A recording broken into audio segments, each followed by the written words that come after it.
All right, hello YouTube, welcome in. We got Twitch and YouTube on board. Good to see you guys. Hopefully you're having a wonderful start to your week on this beautiful Monday. Bell, thank you for the first bits of the week here. Bell coming in with the beautiful 200 bits. Thank you. Dang, dude, no way. Much appreciated. Sunshine coming in with that very generous 1,000 bits. Happy Monday to you as well, my friend. Thank you so much. That was super generous of you. Thank you. And also, Max, thank you for the 100 bits as well. Very kind of you, very kind. Haley, thank you for the resub. 52 months now. Let's go, Haley, let's go. Got that rainbow cappy. Very nice. 52 months of making the stream possible. All right, Vox, thank you for the 100 as well. Welcome in, you guys. Welcome in. Over on YouTube, I see Alex. Hello. Samantha, Kenzie Bug. Welcome, you guys. Melly, hello. Great to have you guys. So we've been reviewing these snaps for a little while. We're going to be diving back into it today. We have a lot of snaps to look at, so hopefully I can move pretty quick and we can not be here till midnight. We reviewed snaps on Friday. We reviewed more on Sunday. And today, hopefully, we can navigate the rest of these before we move on to secondary reviews and get any latecomers that put their snaps in after 3 p.m. Eastern Time. There was only one because the channel's locked now, so you won't be able to submit. It looks like one person slipped in after the deadline, which is Dreamy Luna. So Dreamy Luna's submission will be reviewed tomorrow. Because it came in at 3:05, so a little bit after the deadline, so that'll be a Tuesday review. Let's see. Yo, Bella, thank you. Scuttle, thank you for the 100 bits. Bella, thank you for the 100 bits. Max, thank you for another 100 bits. Dang, Nomi Bear, thank you, Nomi, thank you. Nomi coming in with these super generous 5 gifted subs. That is so nice of you. Thank you so much, my friend. Thank you so much. Very kind. Oh, I just realized I don't have my necklace on. I knew something was missing. Thank you, Nomi, thank you. So kind. Just starting the week off here already, moving right along on today's goal. Big goal number 195. We've hit 194 goals in a row. We did not have a goal on Sunday's stream, of course, because it was just a little bonus where we were able to, knock out some of these snaps before Monday. Now, if you've never been here for a Dreamsnap review stream before, I'm going to tell you how this works. First off, the advice I give is not directly tied to what I like. It's not really about me because I'm just one person, I'm one voter. The advice I give is rooted in what we see consistently in 4K.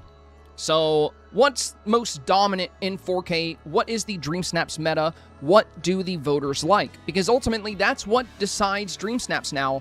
It's just votes. So the good way you can get a feel for what voters like is simply by looking at snaps in the 4K range every week, and you'll see a lot of the same things every week. You're going to see a lot of great lighting, you're going to see good color, you're going to see good balance, good composition, utilization of villagers, utilization of different poses to tell a bit of a story with your snap, lots of different things you can do. And we will be looking for all of them in combination with the theme, which is arguably one of the most important things when it comes to submitting a Dream Snap. So with that, let's dive right into it because we have a lot to look into today. There's a lot of snaps in here. So if we come in here, we'll see, even though we've reviewed a lot of snaps on Friday and a few snaps on Sunday, we still have quite a bit to work through. But we did put a pretty good dent into them, thankfully.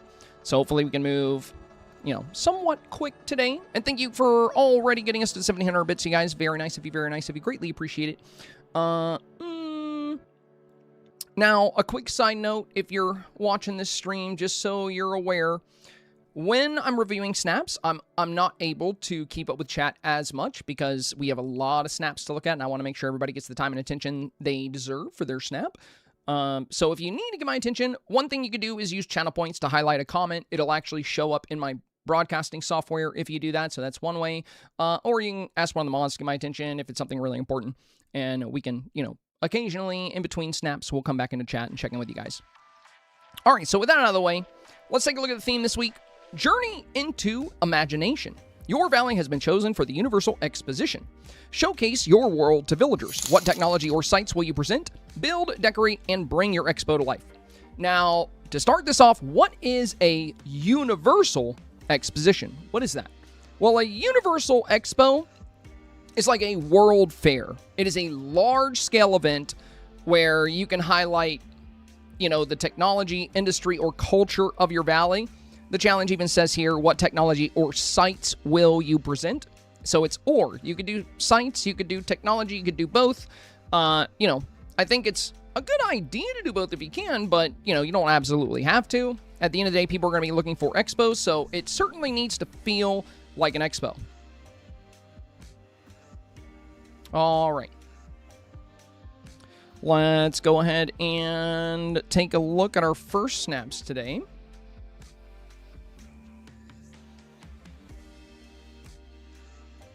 All right, Marie is up first. Okay. So we have a little bit of a tech expo here from Marie. Thank you for the reviews as always. Any advice is always appreciated. Thank you, Senpai. Of course, of course. So one of the last sentences of the challenge, Marie said, build, design, and bring your expo to life. So you've built it, you've designed it, right? Like you've made your expo, but how do you bring it to life?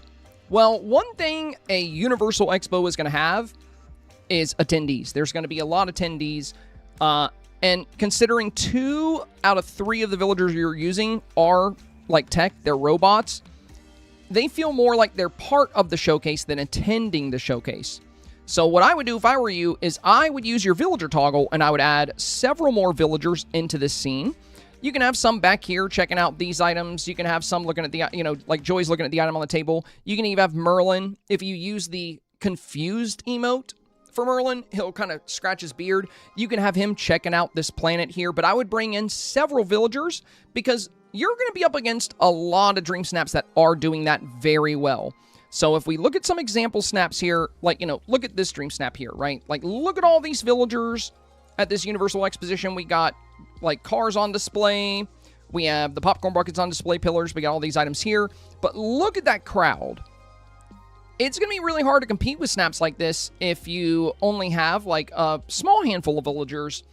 I mean, you do have 3, which is pretty good. But, again, Wally and Eve really feel like they're, on display at the expo since their technology and you're showcasing advanced technology. I would bring in more. I would bring in more villagers and just have more of a presence here. You have a little bit of an opening here. You can put some lights back here, or you can put another building back here. The Inside Out headquarters is a great techie building if you want to include that. You do have Joy, so we know you have that building, so I would consider that as well. Outfit is fun for a tech expo. Foreground's good, and you got some good items on display. So I think this could do well. Biggest recommendation would be to increase the villager presence to be more competitive, because I've seen a lot of snaps that are doing that really well. And thanks to the new villager toggle, it's easier than ever to do that. Becca is up next. All right, we got option number 1 here. I wanted to depict common dialogue in Dreamlight Valley about phones when meeting new characters. I'm thinking, though, that this week most voters may go by title, which means a bit more than I depicted here. What are your thoughts? I appreciate you. Well, when you think about Journey into Imagination, that's a lot of things. So, at the end of the day, you want to kind of capture both. You want to capture both the title and the description. I would not sleep on the description. This is very important. This is very, very important. I know for me and almost everybody else that takes, puts effort in Dream Snaps, they're always thinking about the description. And if they don't see these things in your snap, they're not likely to vote for it. Now, your average selfie submitter, they might just be like, okay, it looks like a Journey into Imagination. That's good enough for me. But you want to be able to win both votes. You want to make something that resonates with the average selfie voter and the Journey into Imagination title, but is also going to win over the voters that are very particular about the theme. That's the best way to approach Dream Snaps, and that's one of the reasons I've been very consistent with Dream Snaps, is because I always prioritize both. Now, you may think, oh, this Imagination Land, because it's Journey into Imagination, this will be super, super important. I've only seen this in one other Dream Snap, and I've reviewed so many. Most of the Dream Snaps I've seen are just strictly following the description of the theme. So again, your valley has been chosen for the Universal Expo. That is a world fair. That is a large-scale expo. Showcase your world to villagers. What technology or sites will you present? Now, you could still use this Imagination Land for your expo, but as far as bringing an expo to life, as we just discussed, there's a lot of people doing that very well. You're going to see a lot of snaps where people are bringing their expo to life by including, several villagers, or even indoor expos where villagers are interacting with some of the items. There's a lot of different ways to go about that, but at the end of the day, you want your build to feel imaginative, and it needs to feel like an expo. So if you look up pictures of expos, like what you're going to see is a lot of things being displayed, but if you look up universal expos or world fairs, you're going to see amazing architecture, you're going to see technology, you're going to see industry, transportation, all kinds of things. Basically, when there is a world fair in a nation, that nation takes all of its big achievements and pushes them into a, small city-like area and showcases all of it. And that's basically what the challenge means by showcase your world to villagers. That's what a world fair does. So with both of these, this one with the villagers all really close, and we can't really see much of the background. We have like the phones floating around, so it's cool that we're showcasing phones here. But we can't really see much of the build, right? We see a building here, which is mostly blocked by villagers. We see this tent here, and then we have kind of open space here. If you were to give yourself a little bit more room, you could really highlight a lot of cool architecture. I finally had the time to work on my actual submission because, I don't like using what I make as examples if I can avoid it because everybody already knows what that looks like. But for this example scene, just to show it to you, this does feel like a journey into imagination. You don't need the Imagination Land banner. You can use it, sure. I've seen one other person used it pretty well. They put a bunch of dioramas behind it. It was pretty neat. But what makes this feel like an expo or a world fair is that we have great architecture on display. We have technological marvels on display. There's all kinds of cool things being featured here, and we have crowds. We have villagers. So that's going to be really important. But if you cram all your villagers at the front of your scene like this, it becomes very hard to see your expo. So I think I would reconsider the way you've set this up. Like what you could do if you want to do phones is you could take the inauguration ribbon and you can set up that telephone booth and then surround it with those ribbons to show like, hey, here's the history of telecommunications. And then you can have several different tables or display pillars featuring some other phones. It's a cool technology display, but at the same time, you would also want to have some good architecture in the background. And if you had your villagers, kind of moved out a little bit, we would get a much better feel for your expo. One thing a Dreamsnap usually is going to need is visibility into the scene. And that's very limited here, which, could hinder its performance when it comes to getting 4K. Nomi, thank you for the 500 bits as well. Let's go. 2,300 bits on the board already. Thank you so much, you guys. Greatly appreciate it. Yes, Bryce, we do have drops here. If you have any questions, let me or the mods know. Happy to help. Now, for this one, I think this would be a better bet for you because unlike this one, we can see into the scene a lot better. But we still want things to be like on display. I like the ticket thing here. I feel like that's something you would see at a world fair, so this is pretty cool. And, you do have air balloons, which are a form of transportation, so highlighting technology like air balloons is really good for a world fair. But what I would recommend doing with this one, and I do think this is your better bet, I would move some of these buildings away from the front a little bit so you can build out the scene more.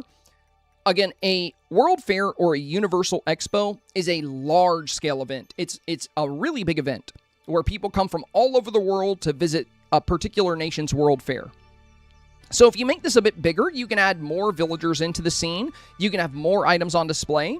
But I think this is a step in the right direction. This one, the scene is a little too crowded. And I think going with multiple things, like having the hot air balloons in the back and then maybe having some fun things on tables as well could be a good direction for you here. So could be very, very helpful. But yeah, you could make both of these work. With this one, I would give yourself more space. I would have the villagers kind of exploring throughout the expo. Goofy actually checking out the phone is a really great feature. You can move the others away and have them kind of checking out things. Or, like I said, this one could be very good. You have hot air balloons. You have some good, architecture. I like the ticket thing in the foreground. But if you gave yourself more space, you can use more villagers, and it could be even more competitive. And that's the name of the game when it comes to Dreamsnaps, is getting very competitive. All right, Janice is next. Very cool, very cool. There's a lot going on here. Let's see. I'm terrible at Dream Snap, says Janice. Or Jaleese. Which is exactly why I'm here asking for help. Being on Switch definitely doesn't make things easier. I'd love to hear your suggestions. Your advice is incredibly helpful. Thank you so much in advance. Of course, Janice. Thank you for the submission. I do appreciate it. All right, well, let's take a look. Well, the structure is pretty good so far. My biggest recommendation would be to refine it a bit. So it looks like you're doing a magical kind of potion expo.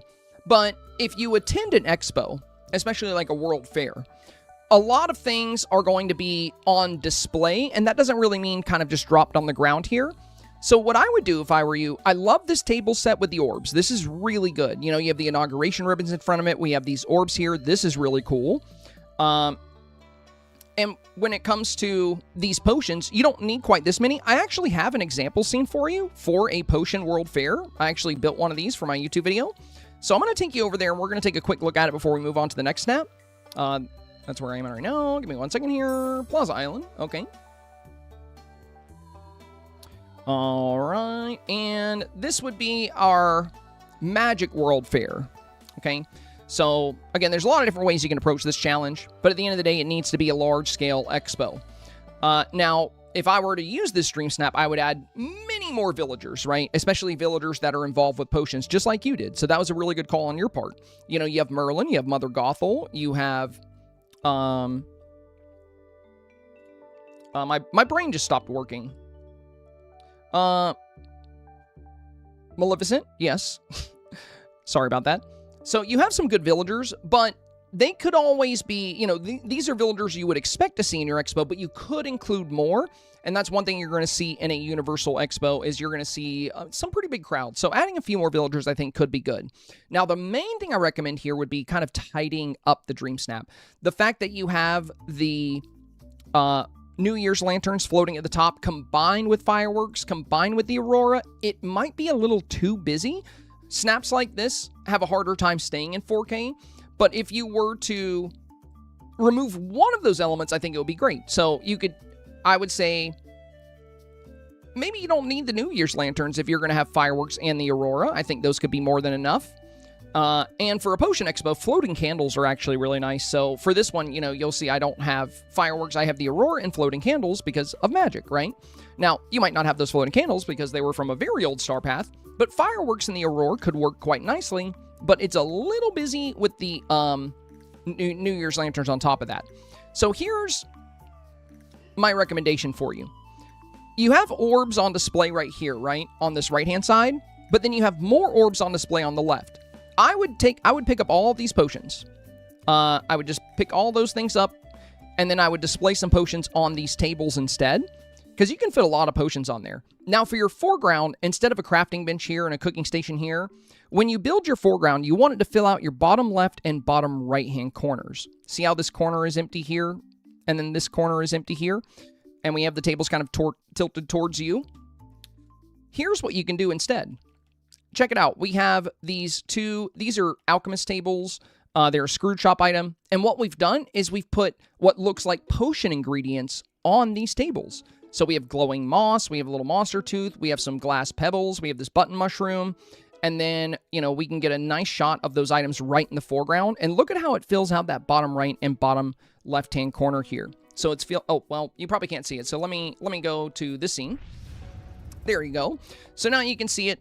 You know, we have these items in the bottom left and bottom right, and it's just little potion ingredients that plays well with the fact that we have these potions on display. And see how I have the potions kind of placed on tables in the background, and then we're featuring like architecture. Another thing is you want to be sure you're not too close to the edge of your floating island, right? That way you have plenty of room to control your build. Now, if we look at your scene here, this would be a lot of work to change, but you can see the edge of the floating island like right here. For future builds, what I would recommend doing is moving yourself more towards the front center.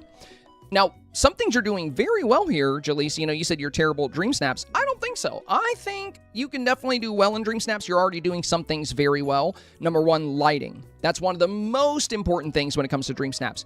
You're using the sunset time of day. You have the sun behind the camera, so you have great light coming in. That is very important. So that's something you're doing very well here. what I would do is, instead of these tables, right, I would put some small tables here in the foreground, just like you saw in my display here. You can use these same tables if you want. I'm not using this scene, so you can feel free to take any inspiration from it. Again, this table here is, I believe it's like the alchemist table or something, but the fact that it has little mushrooms growing on it makes it great. Yeah, alchemist table. That's it right here. Screwed shop item. And yeah, you can put items right on that table, and you can showcase them rather well. I mean, we can even move these back to showcase them even better here.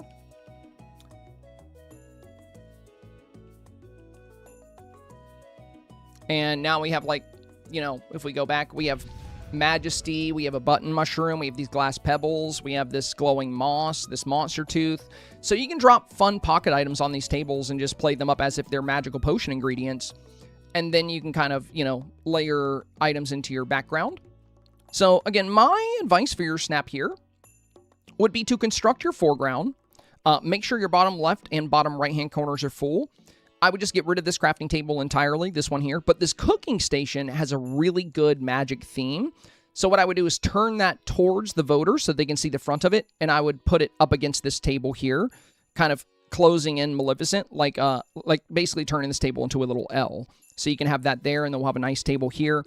And I would pick up most of these potions on the ground. You know, you want things to be on display, but at a World Fair, you know, there's going to be a lot of people. You don't really want, like, tripping hazards.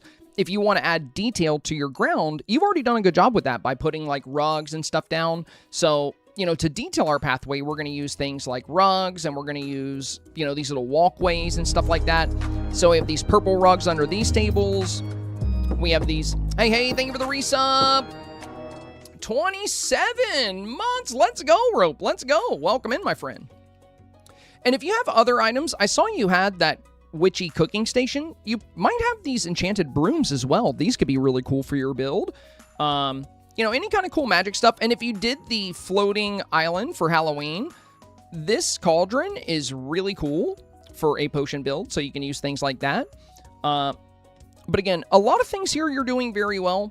I think the Fortune Teller's Tent as a central focus is great. Now, unfortunately, this is the edge of the floating island right here on the left-hand side. In the future, for your future snaps, when you're setting out to build your snap, try to position yourself as far away from those outer edges as you can. So if you can see where I am here, we are at the front of the island. I usually don't come back this far, but there's a big tree shadow that I wanted to avoid, so I came in pretty far. But I have so much room on the left and so much room on the right, I get to fully control what the camera sees. So instead of this being the edge of the floating island here on the left, we get to show off this witchy house. And instead of the right being the edge of the island, we get to show off this potion brewer's house. Even if you don't have those, you can use other houses, anything that looks magical, anything that kind of plays around with your build. So that would be my advice for you. If you have time. Notice me, senpai. Notice Nomi with another 800 bits. Thank you, my friend. Dang, Nomi, you are killing it. Thank you so much. That's 1,300 bits and 5 gifted subs from Nomi here. And we are officially halfway over goal now. Less than 2,500 bits to go. Very nice, very nice. Thank you, my friend. Thank you. So, yeah, if you want to give those things a try, Jaleese, if you can get that done tonight, as long as you get it submitted into the secondary review forum by 3 p.m. Eastern time tomorrow, we can compare your old snap and your new snap. Now, for all of those that are new here and new to these reviews, just be sure to read the rules. When it comes to a secondary review, you'll need to submit both your old Dreamsnap and your new Dreamsnap, because we want to compare, we want to see how the advice was, you know, added into the scene. But yeah, like I mentioned, Jaleese, you're actually doing a lot of things really well here. You have some good villager selections, you've got pocket items, you've got excellent lighting, and you have pretty good balance in the scene. Just focus on those talking points we discussed, you know, making the Dreamsnap slightly less busy by choosing 2 of these sky elements to keep. So it could be the floating lanterns or the aurora, or it could be the aurora and the fireworks, but I would definitely keep the aurora. Let's build out the foreground with some potion ingredients and alchemist tables. And let's get rid of this crafting bench, and let's take this one and position it to where the voter can see all these cool things on the table. And if you can, put like a house or something here to seal off the left-hand side. You know, this right-hand side is really filled in with this willow tree. Whereas on the left-hand side, we can kind of see off the edge of the floating island. Let's try to seal that off if we can. You can also add some cool trees to the background if you want, like some of the purple pine trees. They have a really good magical quality. Those could be fun. But yeah, that's what I would focus on for this one, and hopefully I can see your, revised Dreamsnap tomorrow. Uncle Rod is next. So we got an indoor build here. Okay, a gym expo. Very cool, very cool. Well, I love the look of the room. Hey, Sabai, I'm struggling with this theme. Went for a crystal expo. Hopefully it works. Thank you for your feedback. Well, you got some great villagers in here. So yeah, you got a nice little crowd for an indoor build. That's going to be really important this week. And honestly, the build is beautiful. I really like the way you've added these starlight projectors. And you got some great foreground presence with the shiny gems here. Fun outfit for the build. And I really like that you're casting green light and purple light. So some really fun lights on display here. I think one thing you could do that could be pretty fun. See how you have like a lot of nice blues in here? Like you have these deep blues in the back. We have the blues here. For your foreground, rather than these same small square tables like you have here, here, here, here, here, here, I would encourage you to try... I got an example for you. I would encourage you to try these tables. They're blue, so they're going to fit very well with the blue that you're using, and they have these gold notes, and you can actually put a lot of crystals on them. And it would actually fill out your corners. You see how your bottom left corner here is empty and the bottom right corner is empty? They would fit very nicely in front of these inauguration ribbons. As far as the name of the table, let me pull it up for you. I believe it might have been SBV or Storybook Veil, but I'm going to double check real quick. Yeah, it's like this red one, but it's a blue variant. But I think it would look really nice in your build. And it would help you. Yeah, it's just called Dining Table. And I think this could be really nice for your gym showcase. You can have these in your foreground, and you can have some nice gems on display. There's a lot of room on these tables. So I think these could be pretty fun. But I would use slightly longer tables for the foreground, something that can come down, and I would bring the table all the way down to the base of the shot to where we don't see the table legs. I would just have the top of the table kind of coming up here. That way we can see past it. We can still see the inauguration ribbon, and you can have some fun items on display there. Aside from that, not really much else you can do here. You're showcasing the gyms really well. You have a good villager presence. Now, how voters will respond to this, it's anybody's guess. That's going to depend on what you pop up against, what kind of voters you receive. So, with this challenge, there's a lot of different expos you can do. I've seen some really good indoor submissions. And I think indoor does work for this challenge, but with them asking us to make a Universal Expo, which is a very large-scale event, we've seen some really good indoor submissions, and I think some of them will get 4K.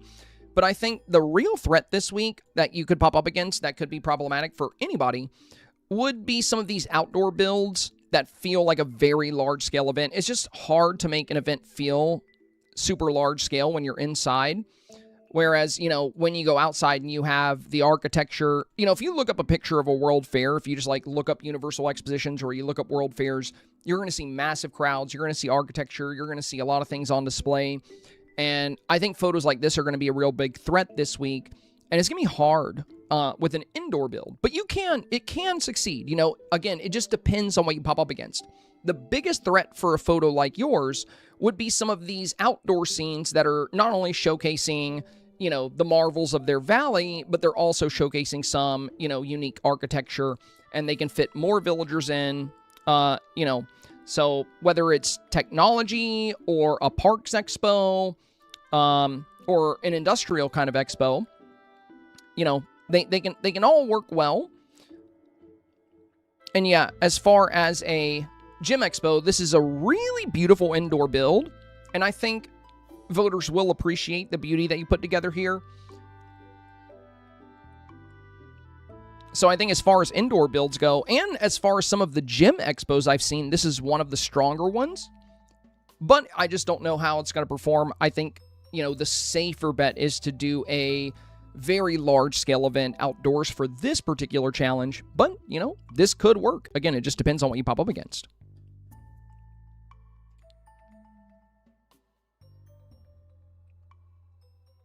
Thank you, Samantha. I was just toggling to the next one, and I saw you responding to a comment. I did not see the comment, which I'm... and Lisa, if you're here, you can send me your alternate snap. Because I know you said you had... Willow, you said you had a secondary option. You can DM it to me now if you'd like. Yeah, I don't look at future challenges. I don't look at the Dreamsnap leaks. I love being surprised, and I just think it's fun to, like, you know, find out what the challenge is on refresh day, so I usually don't look ahead. Okay. And here's the alternate version. All right, well, we're going to have to close one of these because we only do 3. All right, we're going to look at these 3. So we'll just look at these 2, actually. We'll look at your new one and the old one. Okay, the new one is definitely feeling more like a large-scale expo. It really feels like you're showcasing your world to, you know, the voter. And it feels like a journey into imagination. Like, look at all this, you know, imaginative stuff on display. Very cool, very cool. So let's get rid of this one because, you know, this is cool, and I think it's a good feature of the avatar, but this is, I think, a lot stronger because you're featuring great architecture. You have the observatory, which is a really good, you know, World Fair type of item or Universal Expo type of item. The Inside Out house, the Big Ben clock, and then we even have, like, the Bluebird house here. Very cool. Now, you've got some display sections here where you have, like, a telescope. We have, like, a lava rock. You have villagers pondering it. Very, very good. What I would recommend for you for some of these display zones, what I think could work really well, is if you take some kind of carpet or rug and put them under these items on display. You see how much of this path we see, like the gray path? If you can give this more texture by, you know, adding some platforms, because if you know, go to an expo and you see things being showcased, there's usually like a little platform under them or, you know, carpet. So if you did like a little square rug under this telescope, you know, that kind of fits the vibe of the telescope, that could be really good. You probably don't need one under the lava rock. But yeah, I would have a little one here. And yeah, I definitely think this is your strongest option here. Overall, you know, you're showcasing a lot of items, which is very clear. It definitely feels like a journey into imagination. You have a great outfit, you know, you're very well dressed. Again, we're hosting these expos. Like, we're not just attending the expos. We are showcasing our world fairs to voters. So, showcasing this Universal Expo, of course, you would be dressed as a host. Now, if you have a magical potion build, you'll probably be dressed very magical because you have a magical valley, and that's what you're showcasing. But if it's more of a traditional showcase or a imaginative showcase, kind of like this one is, you know, the outfit that you're wearing here, I think, is very strong. And you've got some good villager interactions here. Again, my main recommendation would be to consider some little rugs under, you know, under this telescope in particular. Probably the only one under here because the lava rock. And yeah, definitely your strongest submission here. Very nice, very nice.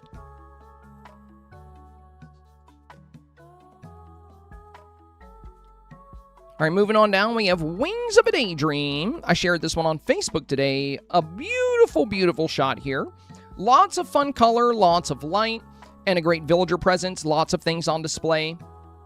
So we have these blossom trees kind of coming into the top of the foreground, and then our bottom left and bottom right-hand corners are filled very well with these little benches here. Now, with the benches,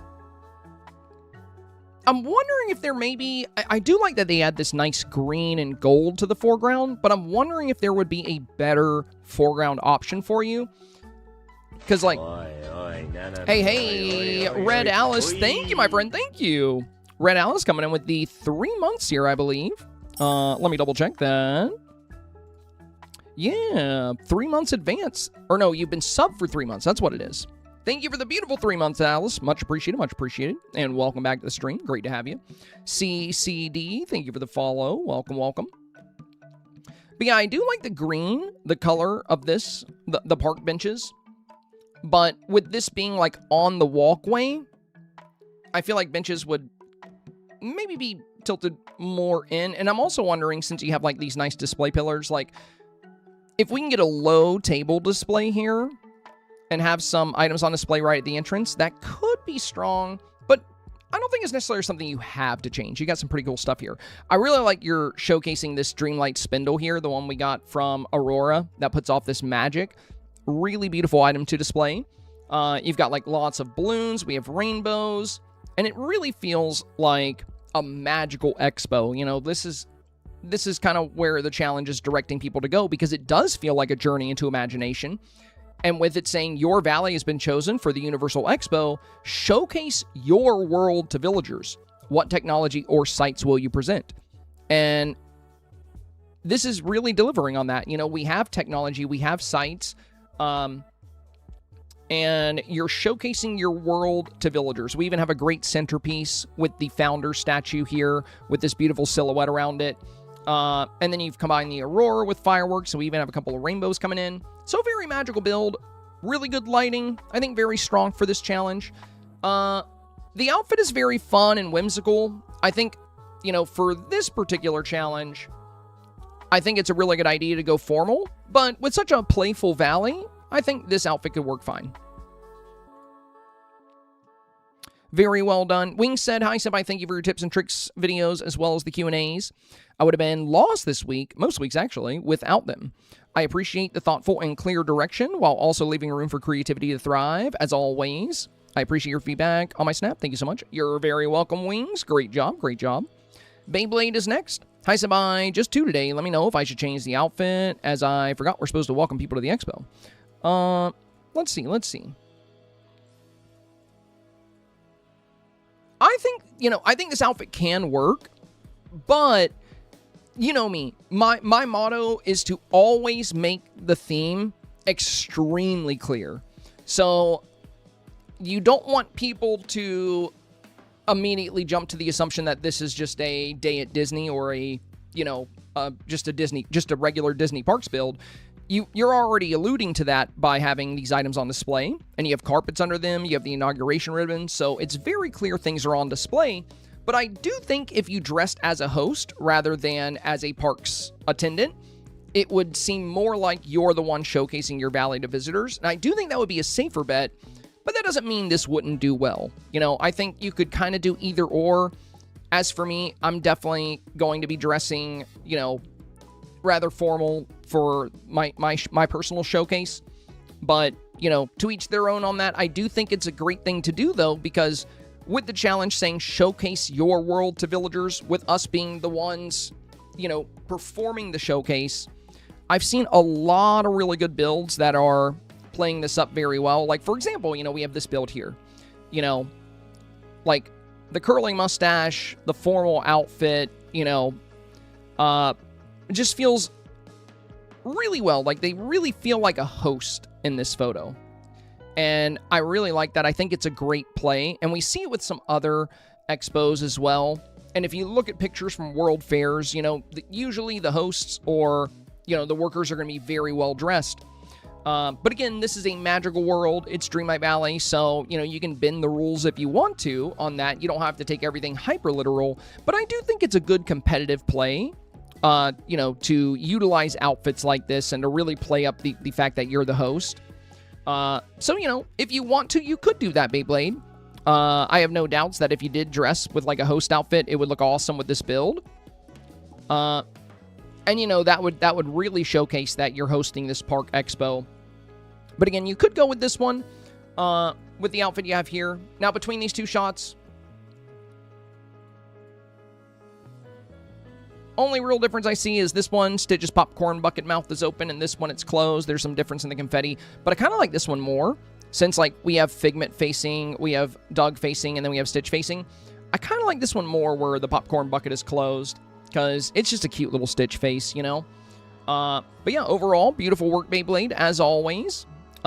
Voters also absolutely adore Mickey and Minnie, so featuring them well, you know, usually won't let you down, so having them right at the front I think is quite strong. Beautifully done. But yeah, I would if you want, you know, for secondary reviews, I would love to see one where you come up with a host outfit just to compare the two. Could be really good. Crafty Joe is next. I have an outdoor and indoor. Okay. An outdoor and indoor, hope you can get the theme. Okay. So we have this one, and we have this one. So it's kind of like a flower or nature expo. If you were to go with the indoor, I would avoid plain white walls. I think there's some fun walls you can utilize here, like maybe some of the painted walls. There's, I believe, like a Rapunzel wall that has like beautiful flowers kind of painted into it. Could be pretty fun here. I know you want your flowers to stand out well, but you could, you know, there's some walls you can choose where they're still going to show up well. But I try to avoid having a lot of white in a snap because, you know, there's just so many colorful snaps out there. You know, Beyblade is on like a 7+ month 4K streak, and their pictures are always like this. They're always very vivid. They have good saturation. They have very good lighting, very good color, and there's not a lot of white and gray. You know, it's very minimized because as we see in 4K, in the 4K range every week, there's usually a lot of snaps that have very bold colors, and they're really minimizing, you know, those lighter colors unless it's a winter snap or a nighttime snap. Now, with this one, you know, same vibe. It's like a nature-y or flower expo. So, you have good crowds here. You have the inauguration ribbons. And you have some good architecture on display here with some of the homes. Though I do think, you know, keep in mind, sunset time of day for your lighting. There's a reason why, you know, people like Beyblade who get 4K pretty much every single time are always using that sunset time of day. It gives you much better color and much better saturation just naturally. The sky is a deeper blue. You get very nice colors. These are the most common types of photos in 4K. The sunset time of day lighting paired with a close shot to the avatar, paired with a balanced scene. Those things in combination are very, very popular. So in this one, you're using the midday lighting, but you did boost the saturation really well to still get some good color into it. But if the sun is behind the camera, I would still consider, you know, trying that sunset time of day. Now, as far as like a flower or garden expo, I think, you know, it's a fun direction, but how voters will, you know, receive that is anybody's guess. For me, I kind of like the idea of playing closer to a traditional World Fair while playing up, you know, the valley itself. Like, you know, a lot of the items and technology we have found within the valley. There's a lot of different ways to do that. But when you choose something very specific like flowers or like gems, you're still making an expo, and it feels like it's maybe part of the whole Universal Expo. But I do think playing it up to where you showcase, you know, the challenge says technology or sites. But if you could do both, if you could showcase both, I think it's going to be more competitive. Now, I haven't seen a whole lot of, like, flower or, like, you know, foliage-based expos. So, it's hard to say how they're going to perform because they're not as common, which means a lot of voters feel that there are other things that could resonate with the theme more. Like, you know, a Parks Expo is going to highlight, you know, technology, culture, and art all at the same time. Whereas like a Universal Expo like this is going to highlight technology, art, culture, and industry. So when you go in a very specific direction, it can be a bit trickier. Even a Magical Expo will highlight, you know, different enchanted items, different potions, different architecture. So you do have some good architecture on display here. And I really like the Wish Blossom Topiary here. That's very pretty. And you filled out the area really well. As far as how it performs, hard to say. You know, I've really enjoyed... I can't share my Dreamsnap yet, the one I'm actually working on. But I've really enjoyed putting together the examples this week.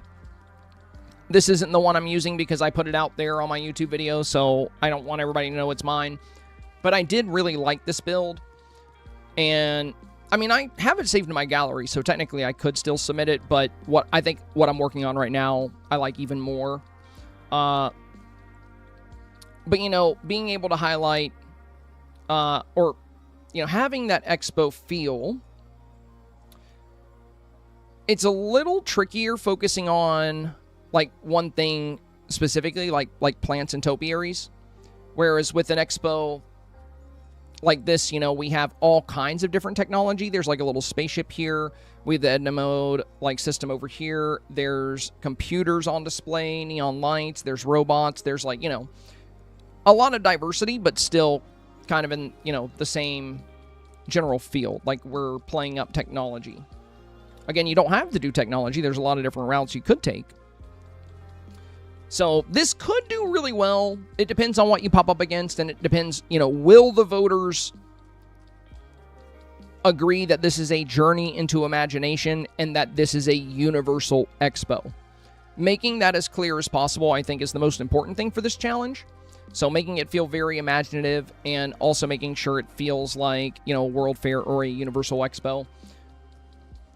The outfit you have, I think, is great for the concept you're going for. But again, flowers and, you know, nature builds like this haven't been the most popular this week, which does make me worry about how well it'll work. But who knows? You know, it could end up working out really well. It's a beautifully crafted snap. You know, you have good lighting, you have good color, you have good villager presence.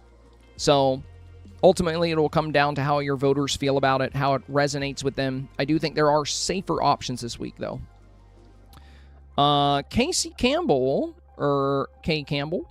I definitely struggle putting this one together. I like the idea of using the train ticket booth as tickets for the expo, but definitely struggled to make the expo portion itself stand out. Okay, so we have 1. Felt inspired to give it another try for sleeping last night. Okay, and then we have 2 and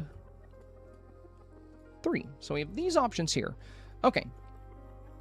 So the first one here... yeah, I like the idea of the ticket booth for the expo. And I do like the presentation of the avatar. You know, she looks like she's hosting the event.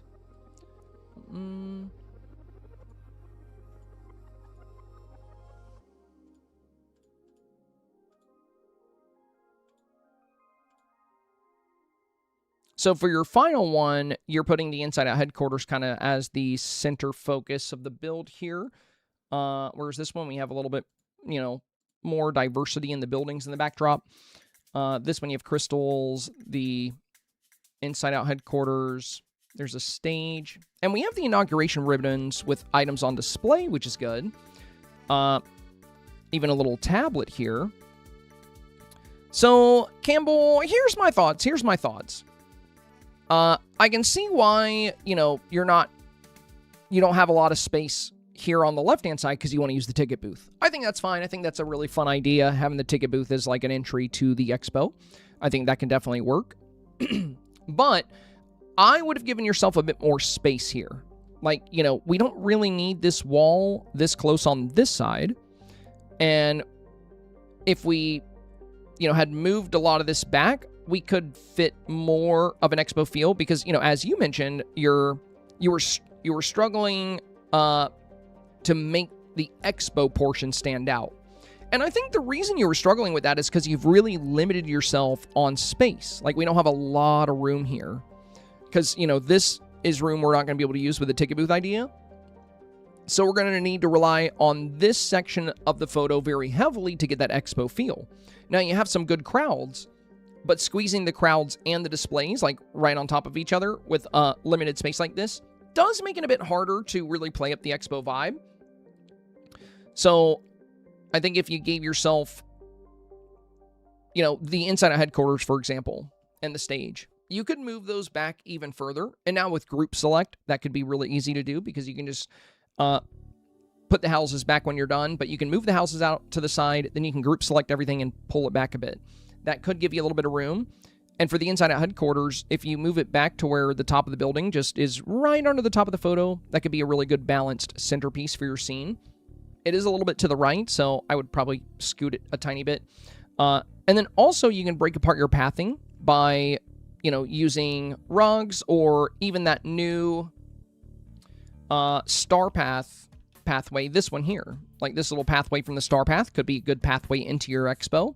So you can have this break apart your path. And then for your display areas, again, you can mark those with rugs and the ribbons. When you guys see my final Dreamsnap, you know, you'll see me pretty much doing all of these things. So, you know, I put things under the displays. Like here we have this little mosaic under this one. We have a pathway breaking up our central path here. We have little rugs under these displays. There's all kinds of fun things you can do to really play up those expo vibes. But I think if you gave yourself a little bit more room here, you would find it a bit easier to build out those displays.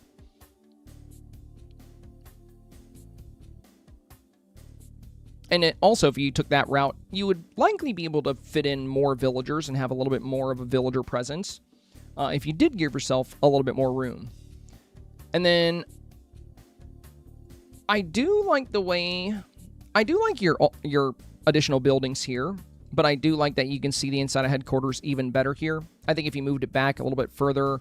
and if you have the ticket booth, you probably have the other building that comes with this, you know. It looks like you have one here to the side, but we can't really see it. It's not really doing you much there. You can always put those big buildings in the back, you know, and then another building behind the inside out headquarters, so you can build kind of a skyline in the back if you wanted to.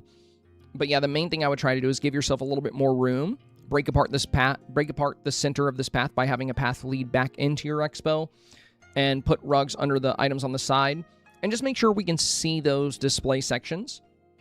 At the end of the day, I can tell it's an expo, which is good. And you do have crowds, which is good. So it could end up working out, but there are a lot of things I think you can do to make this even more competitive. Again, there's some really strong expos out there. And this is what I mean about using the rugs under your display items. You know, if you gave yourself more space, you could surround items with inauguration ribbons. You can put the rugs right under them.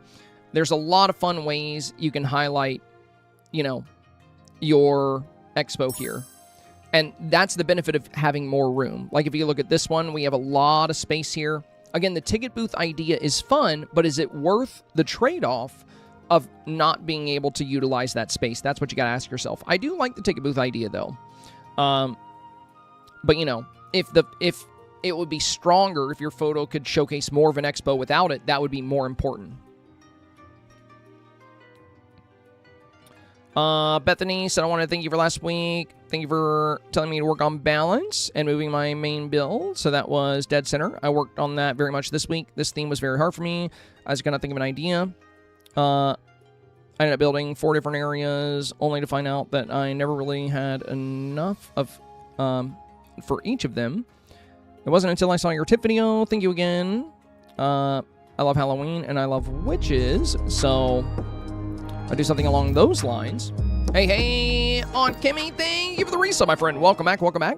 I've uploaded 3 photos. My avatar has the same pose, but my companions are different. I've uploaded one of the banister around my potions, but it blocked everything. I don't have ribbons. Any help would be greatly appreciated. Okay. Well, you have some good display tables. Even if you don't have the inauguration ribbons, you know, that can still work. So we have these 2 options, and then you have, I think, this one.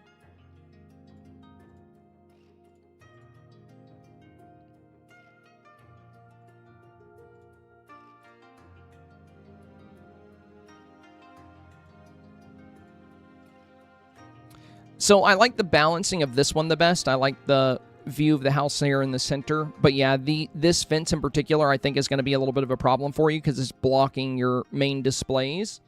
So you could just go without it. And again, you can mark your displays by putting some nice rugs under them. It looks like you built these displays and they're just kind of in the mud path. So, you know, what if we put some rugs here? If we don't have the inauguration ribbon, we can always, you know, put some beautiful carpets here to kind of mark the display zone. That could work as well. And as far as which shot I would go with here, it would be this one, but without the fence.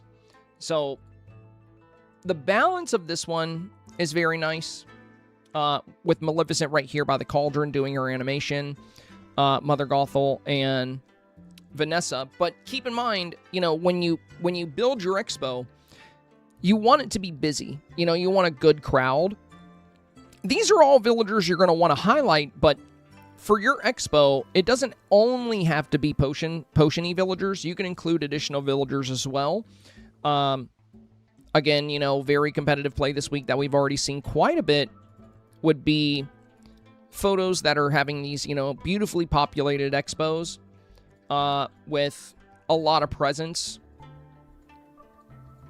It just really helps to make, you know, to give it a really good World Fair vibe. And I'm not doing a Parks Expo personally.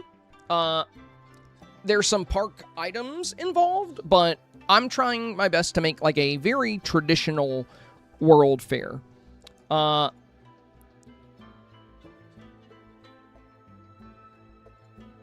So yeah, you definitely don't have to go in the parks direction for that. But yeah, having more villagers present, I think, would be good.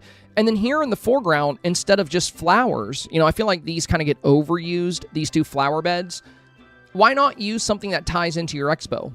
You know, like we see in this Universal Potion Expo example we have here. I talked about this earlier with another player that was doing one of these magic expos. You can have tables with potion ingredients right in your foreground. You know, if you have a potion expo that's highlighting potions, you can always play up ingredients in your foreground. And I think that would play better with what you're doing than just the flower bushes. Again, those flower bushes, they're probably one of the most common foreground elements. And they look really good if you're doing like a flowery build. But if you're really trying to play up potions and really trying to play up the expo vibes, I think you could do something a bit more unique and a bit different by having some tables and some, you know, good ingredients or potion items. Anything that works with the magical vibe that you're going for.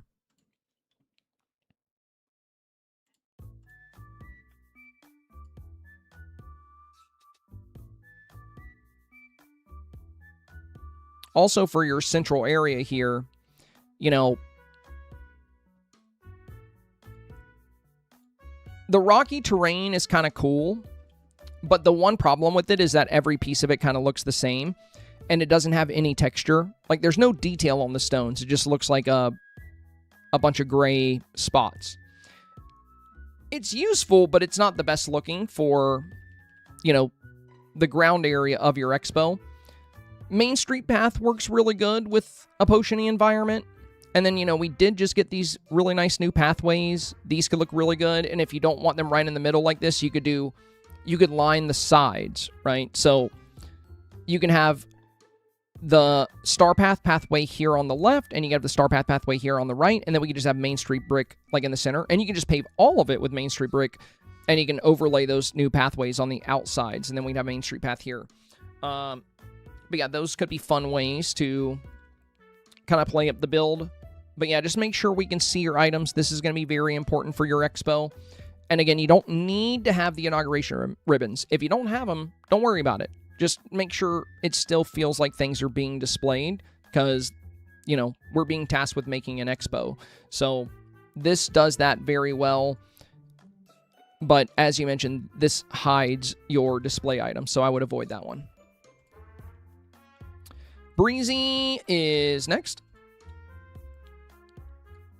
I really struggle with ideas. I don't have that rope. You don't need the rope.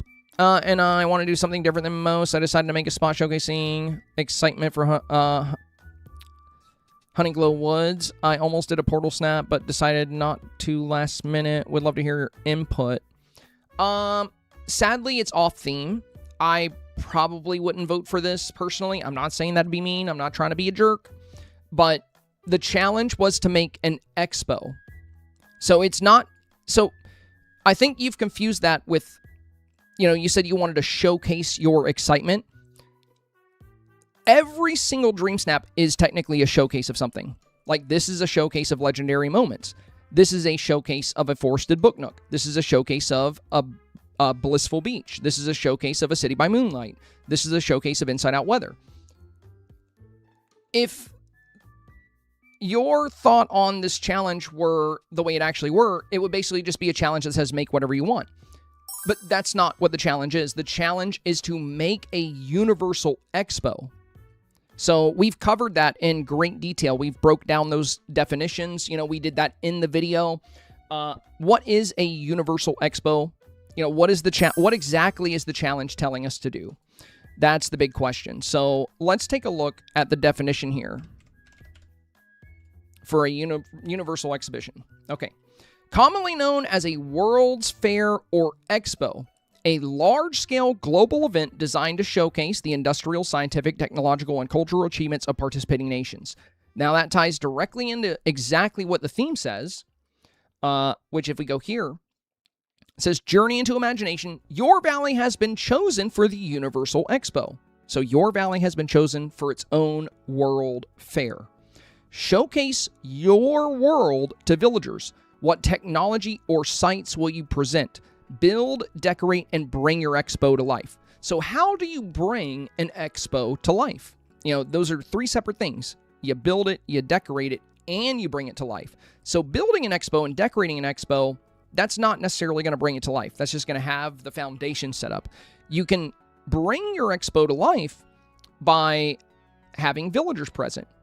So with all of these players, like no matter who it is, we've reviewed tons of snaps and everybody is making an expo showcase. Not just, because the way you're approaching the challenge is like, any photo is a showcase of something. But if that were the case, that would make this on theme, and this would be on theme, and this would be on theme. All of these would be on theme this week if it was just about showcasing a photo. It's not. It's about an actual event called a showcase, an event called an expo. So you can have an expo that highlights Winnie the Pooh items. We discussed this. You can have an expo where honeypots are on display, and you're featuring, like the big Winnie the Pooh tree, and you have villagers checking it out. But at the end of the day, it needs to be an expo because the challenge is very clear on that. So it's a beautiful photo. And, I feel like the average selfie submitter, like the average, your people that don't really care about reading the theme, they'll probably vote for it. So it could still do well if you get the right voters.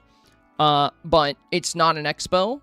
And, again, it's a showcase event, not just showcasing something in a photo. And an expo needs people. And again, if you look at, all of the examples we've seen, everybody seems to be on the same page about this for the most part. I think there is some confusion. And since there is confusion, if you get the voters that don't understand the theme, they'll probably give you a vote because it's a really pretty photo you made. But my advice, if you want to get 4K, is to always try to build something where you can win over the picky voters that actually understand the theme, and you can win over the voters that just vote for whatever looks good. That way you can get, no matter what kind of voter you get, you'll turn out okay. But, that's why this isn't just a Disney park, right? Like, it could just be a Disney park, but it's not. Instead, they have inauguration ribbons surrounding Oswald's car. They have display pillars with popcorn buckets. They have inauguration ribbons surrounding these old-timey items and this golden dog bone and this Cruella telephone. And it's also highlighting different types of architecture. So again, as we mentioned in the Q&A, you can showcase whatever you want to, but that doesn't mean you should completely ignore the fact that it's supposed to be an expo. So with the way this is right now, I likely wouldn't go for it myself, because I don't see anything about this that makes it feel like an expo. And it says, build, decorate, and bring your expo to life. Your valley has been chosen for the Universal Expo. If we don't see an expo, it's not on theme, sadly. It's a really pretty picture, though, Breezy. So, if you want to risk it for the biscuit, go for it, Beautifully built, really nice foreground, really good color and lighting. And maybe you'll get some voters that just like how pretty it is. But I can guarantee you when Honey Glow Woods comes out, we're going to get plenty of Winnie the Pooh challenges. Like, this is something that I'm waiting on. We'll get some really good challenges as soon as we get the DLC. But yeah, it's not an expo. So I think maybe there was some confusion on, when we were talking about how you can showcase whatever you want, you can do an expo filled with Winnie the Pooh items, but it still needs to be an expo.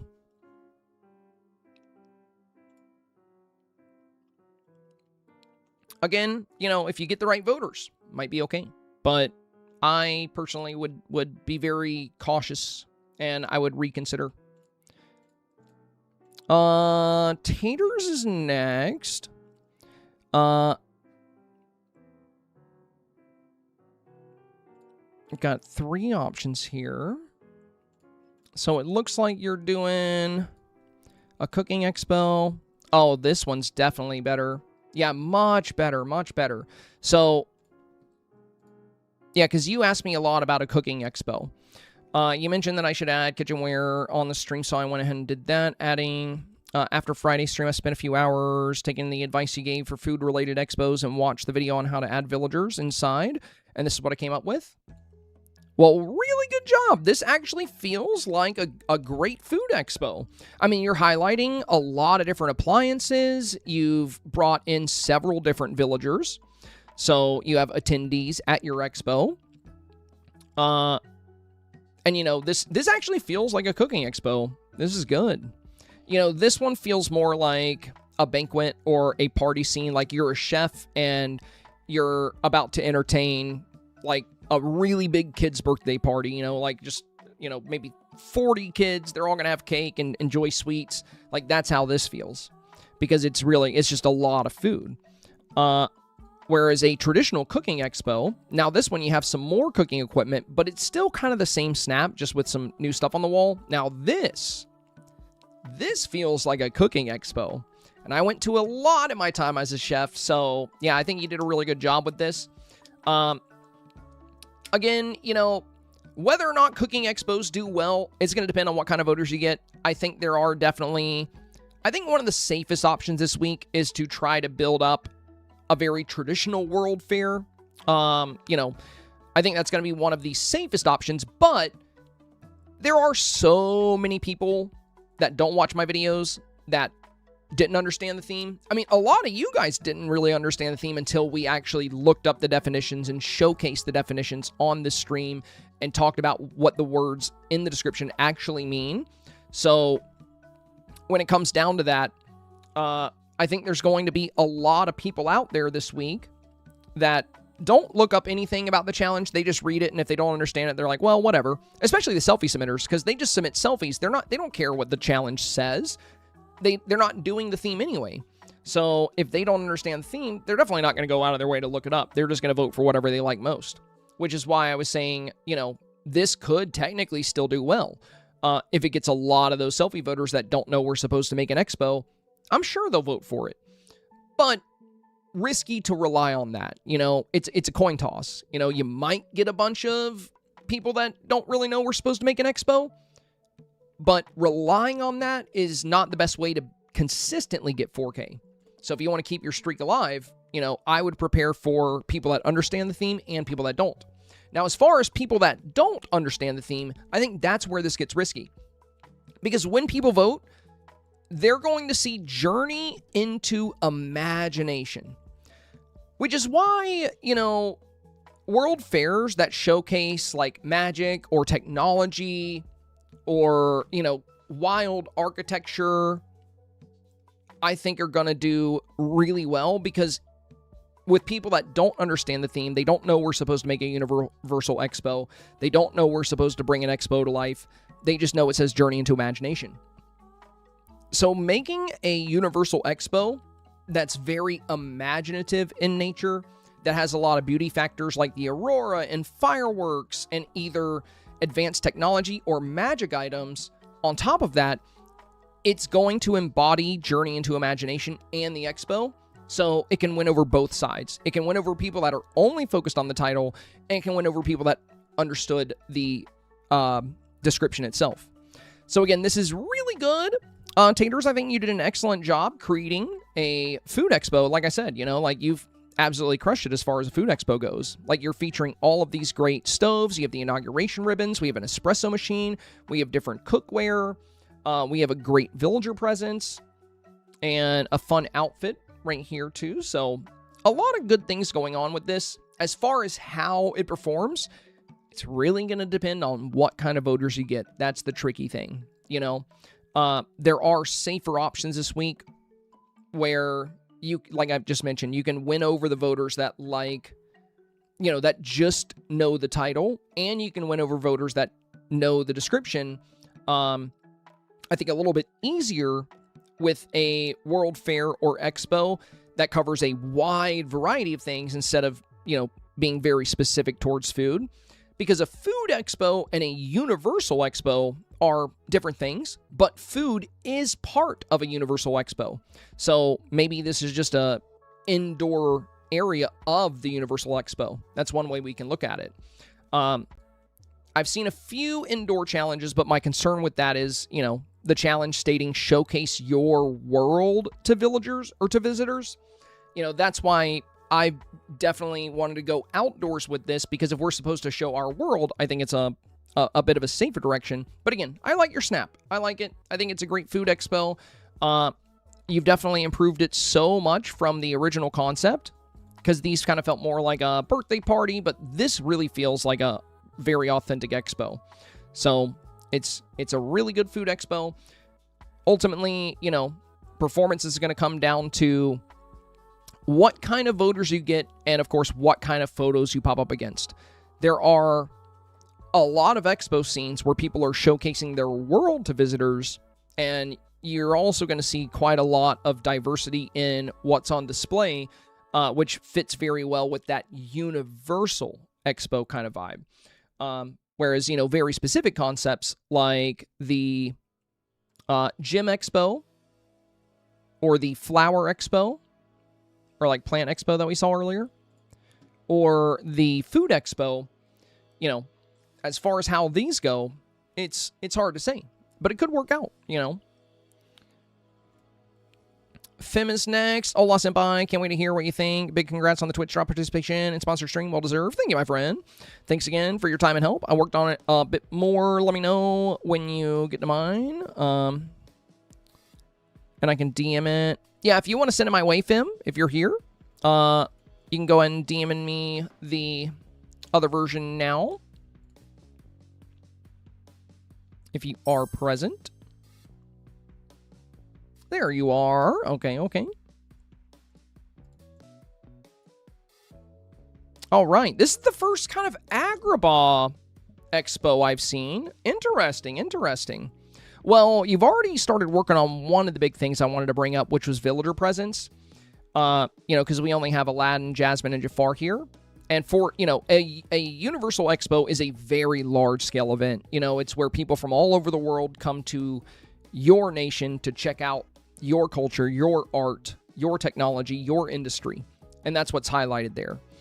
Now, you know, you can, since the challenge says technology or sites, you can highlight specific things if you want to. But I do think, you know, being more broad fits better with the terminology of a Universal Expo. And I like how you're featuring a lot of different things here. It looks like a lot of pottery. We have like different clay. There's the Nala statue. There's fishing items and baskets hanging on these. It's a very different approach for the theme, for sure, like going with an Agrabah Expo. And I haven't seen anybody else do this yet, so that could be good. It could not be good. Really, it just depends. So when it comes to something you're not seeing a lot of, it's either because people didn't think to go in that direction, or maybe they felt it wasn't best. Now, ultimately, it'll come down to what your specific voters think. It's a really pretty scene. I like the aurora. You got a great shot of the avatar, and you have a fun display setup. You clearly have items on display here, like, you know, the clay goods and the little dragon head. You know, Mickey looks good, and you increase the villager presence. I think one thing that would be nice here, we do have Agrabah carpets, and I think if you put, you know, if you want this to feel more like a display zone, I think if we put some of those Agrabah carpets under these display areas, it's going to break up how we have so much of this sand going across the whole photo, and it's going to make this expo feel a bit more structured. So putting some rugs or Agrabah carpets under these items here, and then under these items here, I think would be a solid play. And I do think it would be really good to somehow showcase more architecture. Like if we could get more buildings back here. But that's the tricky thing with being in an Agrabah build is you're very limited on good buildings to use. You know, there's like the Desert Palace, the Agrabah Walls, and Aladdin and Jasmine's house. A lot of the very strong expos out there that are showcasing their world to visitors, they're showcasing a lot of architecture. You know, like the Main Street Emporium, the observatory. This is a great piece of architecture and technology. There's like Oswald's Theater here. We have castles, Hollywood Tower. Again, I'm not doing a parks vibe, but I do have some park items involved. I'm doing more of like a traditional city where the expo is being hosted, and I have a lot of different things on display. But yeah, architecture is one of the biggest things with a World Fair or a Universal Expo. You're going to see some intricate architecture, and it's tricky with a Agrabah build because again, you know, you have Jasmine Aladdin's house, and then you have like the Desert Palace. But it's very clearly an expo, which is good, and you have good villager presence. How it will perform against some of the other scenes that are like, you know, able to use more buildings and have more of that World Fair feel is anybody's guess. It really depends on what you pop up against. But yeah, my biggest recommendation for this one here, I would definitely consider adding some nice rugs under your displays here on the sides. And if you could find a creative way, I mean, the Corona Castle could potentially work. If you have it, that could be a great backdrop item because it has kind of a sandstone color and texture. And then you would just need something on the other side to balance it out. But yeah, if you could find some architecture to squeeze into this somehow, I think it could make it more competitive. Ultimately, you know, it'll just come down to what your competition's looking like and what kind of voters you get. I think since so many people were confused about the theme this week, Fim, I think there's a chance just about anything can do good if it looks good enough. And the fact that you have items on display, I think makes it clear that it's an expo. So, you know, it could end up doing just fine. It's just very hard to gauge with this particular theme. But yeah, you have great lighting, great villager presence, you know, clear item displays. I think some rugs here would be very nice. The Agrabah direction is tricky because it's going to limit you on architecture. But again, very clearly an expo, which is a plus. Face-Made Gamer, my first time submitting to you. I included a night and day shot because I'm not sure which one to lean towards. I'm also not sure if I should organize my exhibits more clearly. They seem haphazard right now, but tell me if I'm overthinking it. Well, we'll take a look. All right, we got this one here. Love the outfit. Love the outfit. You look like an archaeologist, or you know, that's really, really cool. A very cool outfit. Then we have the nighttime one.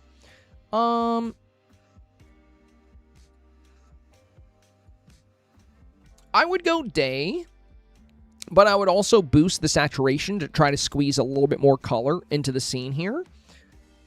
And I think you're doing a good job with the displays, the inauguration ribbons, some of the items on the pillars here.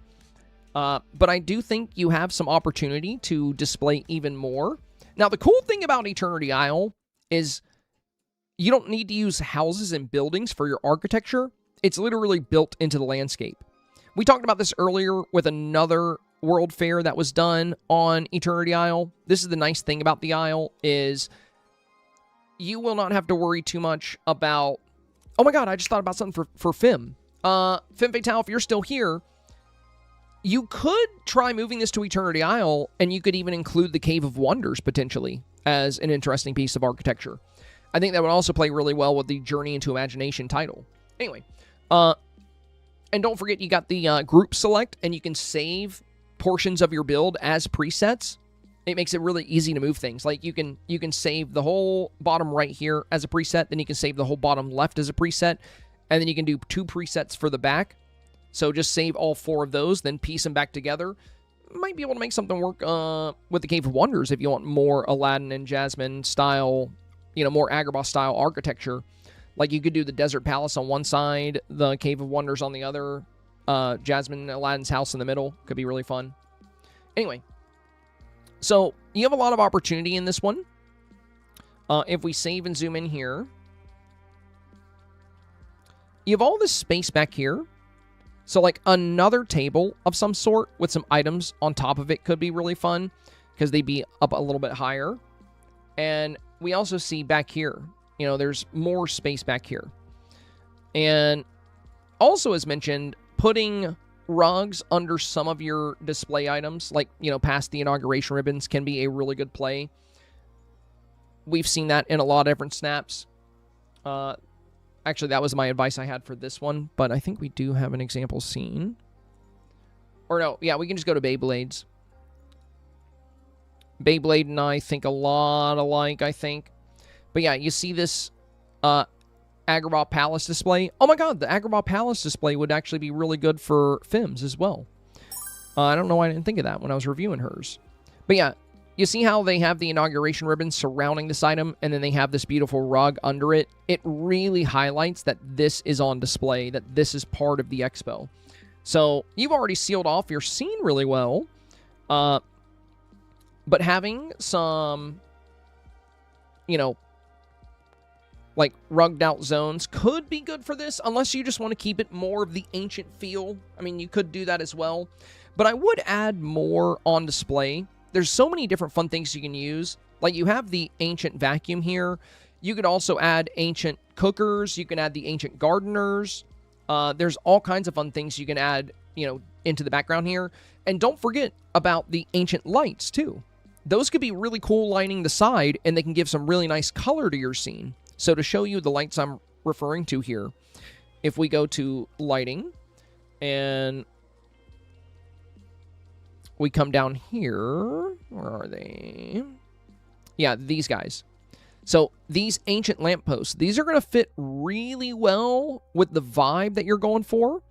You know, that ancient technology kind of vibe. And not only that, but they're going to add some beautiful color to your scene. So, you know, on those back walls where you don't have anything, you could do these. And again, they fit very well with the core concept of what you have here. Aside from, you know, the opportunity you have with all this open space on the sides, my other big recommendation would be to make this expo a little bit busier. You can actually use the confused expression on villagers to get them to look at things thoughtfully. And you could add a lot more villagers here. But, you know, again, keep in mind, a Universal Expo is a very large-scale event. So I would take it a lot further than 3 villagers, especially with how much space you have. You can have people, you know, even within the area, like, showcasing the items. There's a lot of different things you can do with the villagers. But yeah, I love the outfit, and I think it's very clear that you are displaying items. You know, I think you're displaying them very well. I would just look into the opportunities you have here on the side of some of the areas, and I would consider bringing in even more of a villager presence if you can. JMR, here's my expo. I'm going to add Aurora in the sky for added color, but it sits too low in the area of the valley and the cutoff, and cuts off a lot of my background, so I left it off. Okay.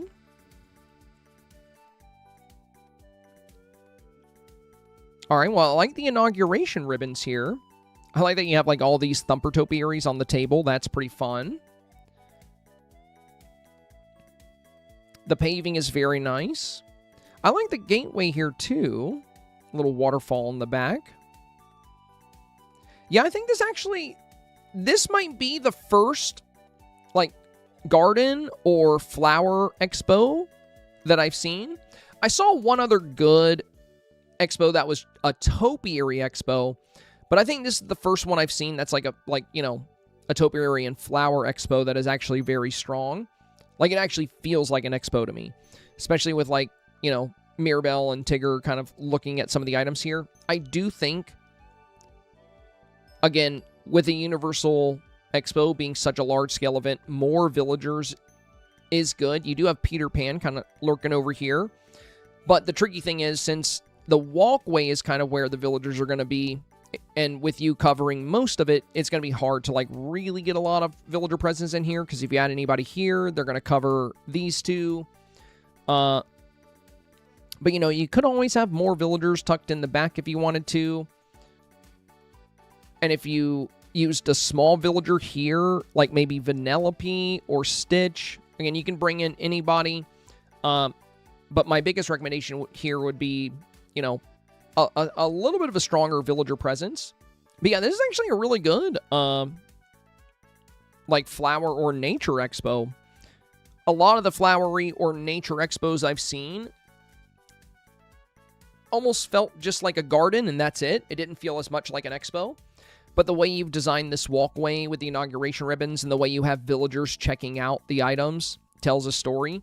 And you look, you know, dressed to present this space as well. So yeah, overall, very fun.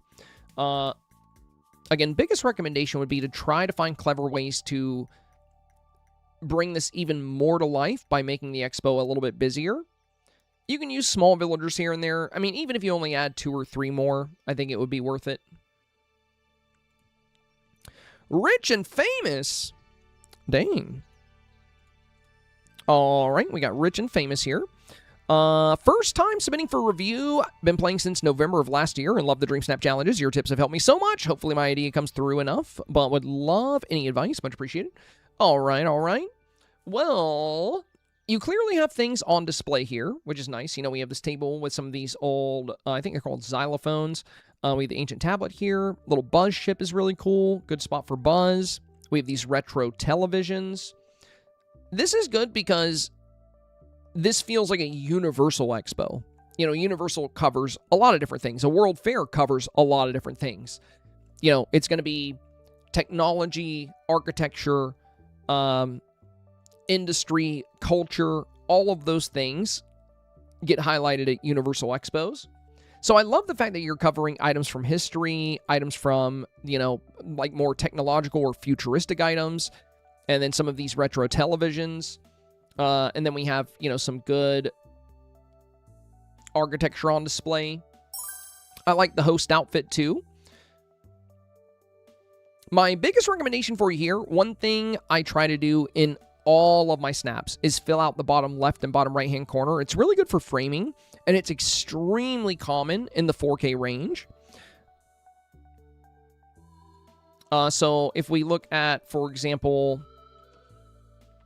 my Tech Expo that I set up as an example scene.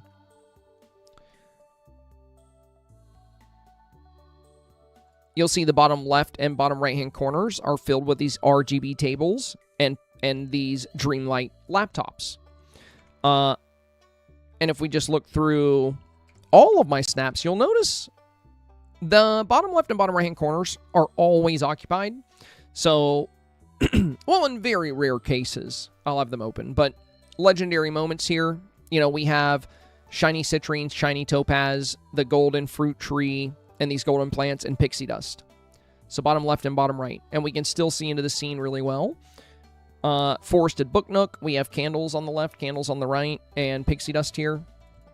Beachy bliss. We have golden coral, some tropical plants, tropical leaves. Inside out weather. We have this V8 fragment, glimmer, pixie dust, and then a table with some tissues and the bluebonnet goose. Desert Haven, we have this Sunlit Plateau flower blooming here, then a tea set in the bottom left. Log and a bush down here, sunflower. And this one we have the flower wheelbarrows on the left and right. So foreground is something I'm always looking for when we review snaps, because it's just a great way to layer your snap. Now, you know, you don't want to cover the TVs, of course, or the villagers. So you definitely don't want to have anything big here. But finding clever ways to fill out these corners can be a really good way to give your dream snap several layers. So you're in the foreground, but you're the only thing contacting the bottom of the screen here. So I think you know, a very low sitting table with some clever display items, or you could even do plants. You know, with you being in like a city build, this does feel more like a traditional World Fair, which I think is really fun. So what could work well for a traditional World Fair? If we go to foliage, there's some great potted plants you can have down at the base. Just like nice little subtle entryways to your display and to your expo. Like if you have these royal potted plants, these can be really good. Same with these little seaside plants here.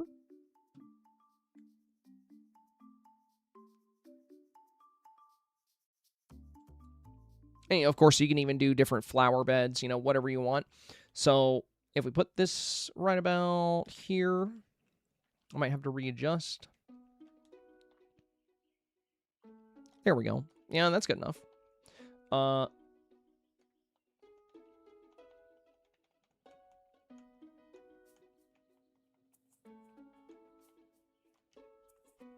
So now in that bottom left-hand corner, well, let me move over so you can see it. Now that bottom left-hand corner has a really nice planter. Bottom right-hand corner has a really nice planter. Again, it doesn't have to be these. There's all kinds of different items you can use to frame out your photo with these bottom left and bottom right-hand corners. But again, it's something I do in pretty much all of my photos, and I see it abundantly throughout 4K. Foreground is something that is very consistently filled out within the 4K range. Especially those corners. Going back here. And yeah, like I said, I like the way you're displaying things here.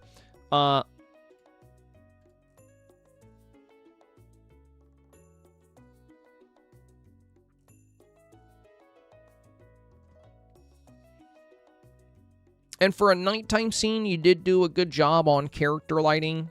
You still have some good light, some good color here. Though I would love to see a version of this with the sunset lighting just to see how it pops, see how everything looks.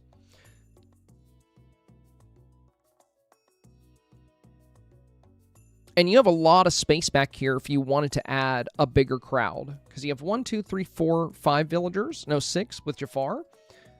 But something back here, whether it's more displays or maybe some other items, like, you know, you could even do Oswald's car back here with some ribbons around it. That could be really fun. Because you have, like, the candy car here. So something you'll see at a lot of world fairs would be, you know, you're already displaying things like technology, but when it comes to industry, trains, vehicles, you know, they can be, they can be very commonplace among some of these world fairs. So yeah, my biggest advice here would be to try to find a clever way to fill out this bottom right and bottom left-hand corner. Even if it covers Mirabelle's shoes, I wouldn't worry about that too much. The host outfit is good. But increasing the villager presence and finding ways to utilize some of the open space, I think would be good for your expo. Oh, it's Ratch and Famous. Not Rich and Famous. Ratch. Gotcha. Lisa is next. I'm planning on adding Joy as well. Please let me know what you think. Thank you so much. Okay. Let's see. So you have Sadness here. You're planning on adding Joy. You've got some good architecture.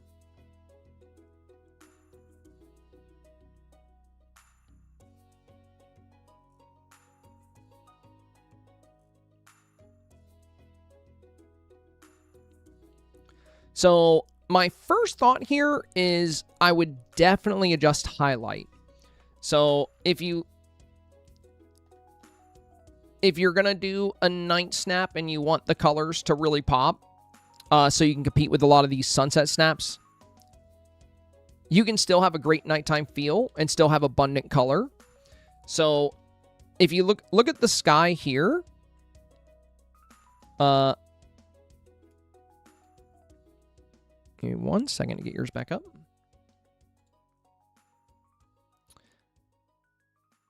Look at how bright the scene is in this one versus in this one.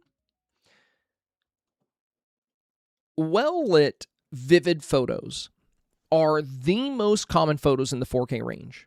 That includes nighttime scenes. So that applies to both nighttime and daytime. So when you're doing a nighttime scene, it's a little bit trickier to get it to come off as very well-lit and vivid. But it can be done just by adjusting some of your settings, which I think you would greatly benefit from in this case. So you could get much better color in this snap. And the reason you want that, a lot of people vote on small screens. There's a lot of people voting on Nintendo Switch, a lot of people voting on Steam Deck, a lot of people voting on Apple Arcade. When two photos pop up against each other, and one has vivid colors and really strong lighting, and the other does not, the eyes gravitate towards your competition. That's why photos like this are extremely common in 4K, and photos like this are less common. So this is, we talked about this earlier, in the 4K range for almost every challenge, unless it says a nighttime theme, this is most of what you're going to see. Not necessarily Disney parks, but the vivid color, the bold saturation, and the strong lighting. And again, Beyblade, they've been in the top 100 countless times. They've been getting 4K for almost every Dreamsnap for nearly a year. And this is something I tend to do as well. And in the past 2 years, I've had one snap fall short of 4K. And that's just because I did something a little risky, but I wanted to. I wouldn't take it back. So how can we compete with photos like this while doing nighttime? Like, how do we get the color and the vivid nature and the lighting to be just as strong as it is here? Well, we see that with this scene, and it's just a few settings you can adjust. FaceMan Gamer, thank you, my friend. Appreciate the big 200 bits. I was a bit late today. Just went back and watched my review. Thank you for the ideas. Of course, my friend. Good luck on your snap. Good luck on your snap. And great to get a first review from you. Looking forward to a secondary review tomorrow. Just keep in mind, deadline is 3 p.m. Eastern time tomorrow if you do want a secondary review. So what I'm going to do for you real quick, Lisa, is I'm going to go to my little tech build, and I'm going to show you how I set up my settings. Now, whether or not you choose to do this is ultimately up to you. But I do think it is a great thing to consider when doing a nighttime snap, especially with all these neon lights. Now, I did remove some of my buildings because I was playing around with a new build today. Let me go ahead and put them back, actually. Oh, wait, no, I can't put one of them back. I can't put back the observatory. Well, I will at least put back the superheroic mansion. So, yeah, we're going to be missing some buildings here, so, don't worry about that. The scene will probably look a little bit incomplete, but we're just worried about getting the settings adjusted. Okay, that just broke my fence. Fantastic. How the frick did I have this set up? Okay, I think it was like that. Something like that. Could be wrong. Okay. Eyes of Sorrow, thank you for the 200, my friend. Greatly appreciate it. Greatly appreciate it. Less than 2,000 bits to go now. Very nice, very nice. Okay, so I had more going on here earlier, but I've moved a lot of buildings out because I'm working on a different build. Did not mean to change my focus. All right, let's go to nighttime. We're going to need that little moon in there just like you have. Okay, so you've already adjusted your character lighting. And you're using that little dragon pose. I'm just not going to worry about that. We're not even going to show my avatar because you've already got the character lighting looking good. So we're going to hide the avatar. We're going to focus on how to make this pop just like the daytime photos. So we're going to start by cranking highlight up. Now, you might be looking at this like, ow, my eyes, it's way too bright now. Bear with me, not to worry. Now we're going to crank up saturation, and since it's nighttime, we're going to go pretty high. We're going to go to 0.5. So highlight is turned all the way up, saturation is turned all the way up. Now that's way too bright on the lights, but now we go to light bloom, and we set it to 1%, and all that goes away. But we keep all the extra lighting and all the extra color. So light bloom from 0% to 1% fixes all of that. And we can actually, because of that, we can have highlight at max, which gives us really bold, vivid colors in the sky. The increased saturation gives us bold colors. I mean, we can even take it all the way to 0.7. So this is 0.7 saturation, highlight turned all the way up, and light bloom set to 1%. This is going to make you more competitive against those daytime scenes that we discussed. You know, if you pop up against a scene like this, you're going to have just as much color and just as much lighting as a midday or sunset scene will.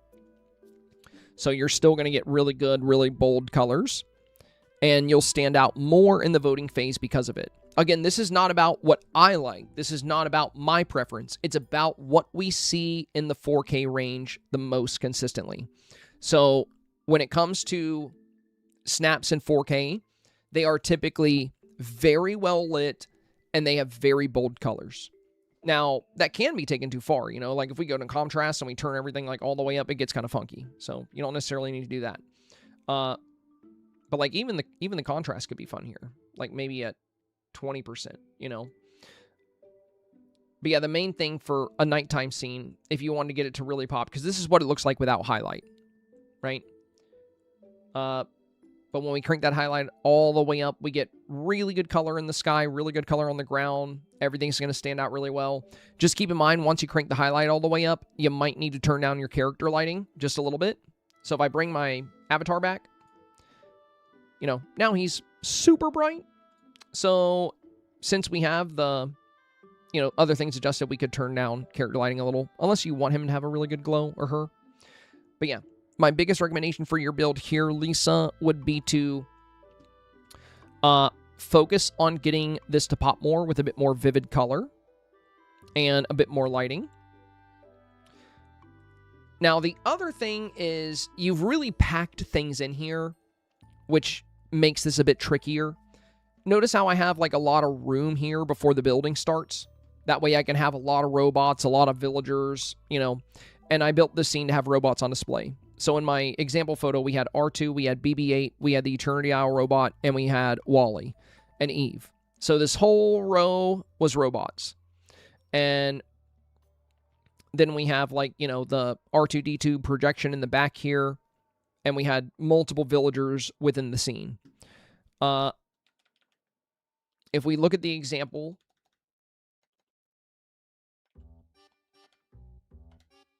offline for some weird reason. Let's get back on there. Take your sweet time. I only have like 50 more Dreamsnaps to look at. Bro, what are we doing? Come on, Game Loft. All right, well, I think, I think we got it. There we go. We have Ariel in this little showgirl dress kind of hosting the event. You know, she's showing off. Well, I'm hosting, but she's over here to display the R2 projection. We have villagers on display with Eve and Wally and these companions. And then we have multiple attendees like Mike, Stitch, Buzz, Joy. And if I was to use this one, I would bring in a few more villagers on top of that. So the tricky thing, Lisa, with your space being rather limited, because you built everything very close in, it's limiting your ability to showcase items, number one. Number two, it's limiting your ability to really add villagers. I would give yourself a little bit more room. I would move some of, I would come down a little bit. Even if the V8 doesn't come right up to the tippy top of the scene, I think that would be okay. One thing you could do that's really cool if you wanted to is, you know, if you do move the V8 house back a little bit, if you put the Crystal Castle behind it, it has like a projection of an aurora, which is really neat. This could be super cool behind your V8 Cafe if you want to steal this idea. But, you know, it looks like a techie projection.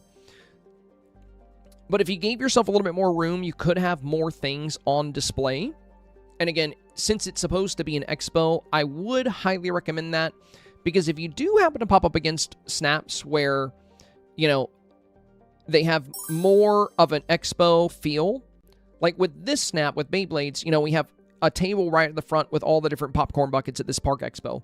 We have the Agrabah Palace surrounded by these inauguration ribbons under this carpet here. We have the statue on display with a silhouette behind it.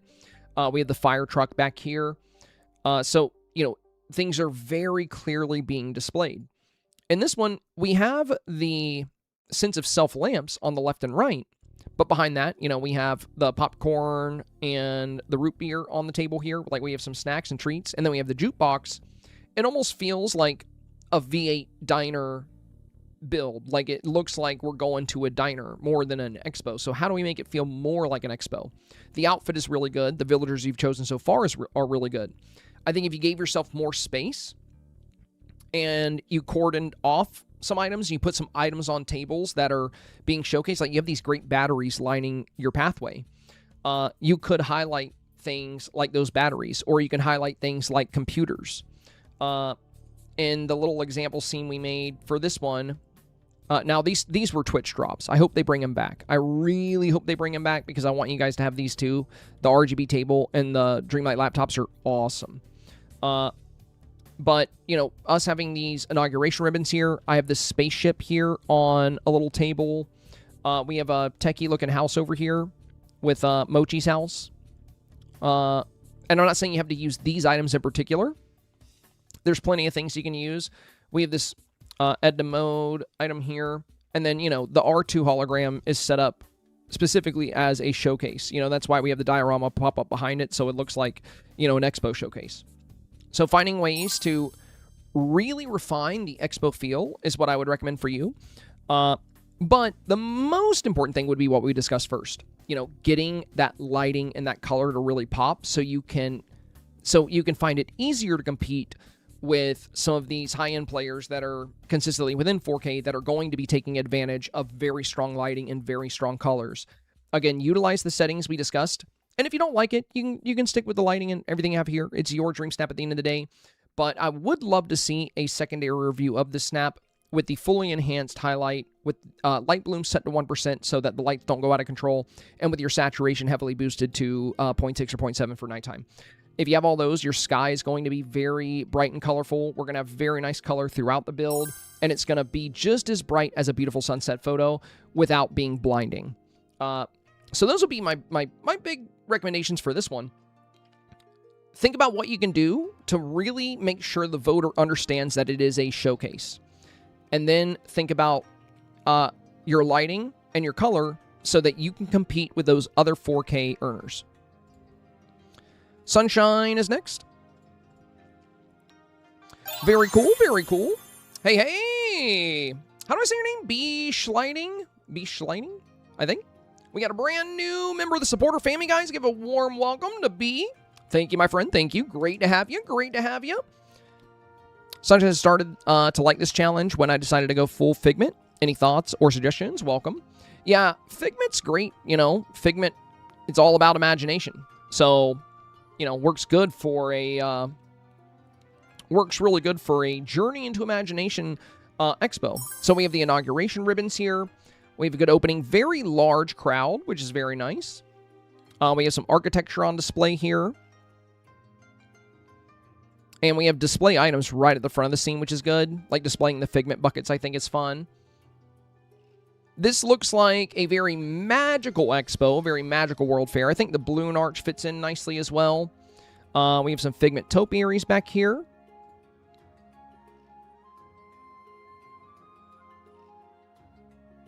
And a very good, busy crowd. I do think the platinum outfits are fun. But I think one of the strongest Mickey outfits for this one, in my humble opinion, would be Mickey with the top hat, because the top hat vibe is like so commonplace for the World Fairs. Again, you don't have to wear this one, you know. I do like the very formal attire, because that's what you see in most World Fairs, but a Valley World Fair can be anything. So if you want to go with the, you know, dress and the platinum. But my one issue with the platinum is I like it for like New Year's, because platinum's very big around that time. But I think some of the more colorful outfits would make this pop even more. But yeah, not a lot of room for adjustments or changes. There is one big thing I would try to adjust, and that would be the balancing. So, you know how this Figment is like hugging the right side of the frame? But when we go to this Figment, we have like a big gap here where you have Daisy and Sully and Goofy. even if we didn't see all these villagers on the left, you have more than enough stage presence here. I would really try to work on the balance and get it perfectly centered, because it's an extremely symmetrical build. Like, everything except for, like, you know, actually, even this flower, I think, is present over here. So everything is symmetrical, but the balance is shifted more the left. I think if you got the balance just right to where there was the same amount of space between this figment and the frame and this figment in the frame, it would be even more impressive. Again, voters love balance, and we see that a lot. It doesn't always have to be symmetrical, but having the same weight on both sides is very commonplace in 4K. Even if you don't change this, I think it's very likely for 4K. It has a good expo feel, very imaginative expo, but it works.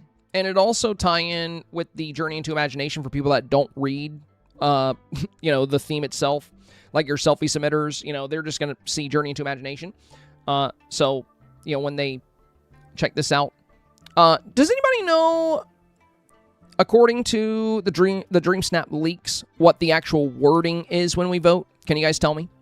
Because I know a lot of you guys like to look at the leaks, and I know you can see what the words are when you vote. I know there's a way to see that as well. But yeah, let me know if you guys are aware, because I know it's going to say Journey into Imagination. I don't know what else it's going to say. Is it going to mention the expo? I did look at it. Specifically, it did say expo. Okay, good. Okay. I'm hoping that they include expo in there. Does it say Universal Expo? Dreamy Luna says Universal Expedition. Okay, good, good, good. Yeah, I want to make sure. I was hoping they would include that. Voting description, build, decorate, and bring your expo to life. Okay, so they just used the last sentence. Perfect, perfect. So yeah, this should capture, I think, both people that just read the title and people that read, you know, the description when they vote. So overall, solid expo. I think Figment's a great play.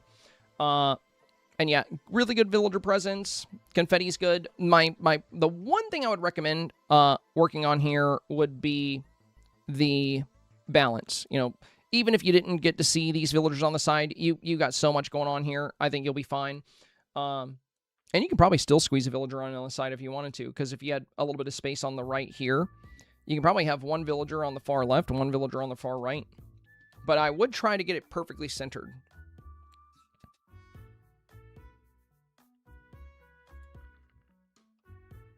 Lunaris is next. Oh, very cool, very cool. Genuinely took me 8 million years to decide on this theme. I hope it's expo-y enough. Let me know if there's anything you think I can add or improve, because I don't feel great about this one. Well, I really like the idea that you did, like, the sun and the moon. That's pretty cool. Then you have, like, the dark cloud and the sun cloud, and the sundial and the celestial well. I do think one thing that you could benefit from is, you know, we don't have to see the full sundial or the full well. I think if you move them out just a little bit, just maybe a couple of squares each, you would have enough room here to create a central path. And you could have,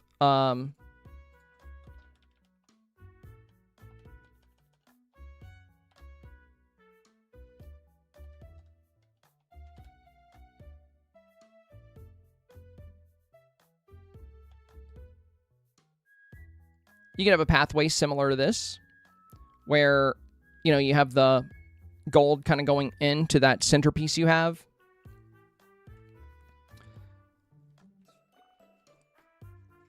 It's going back here.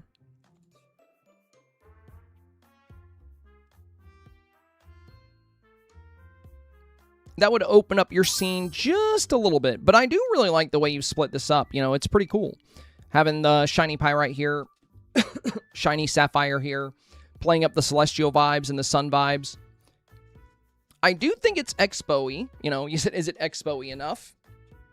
I think so. You know, using the inauguration ribbons, having villagers there, you know, thinking about what they're observing and checking out. You know, it's very clear that you've got things on display here.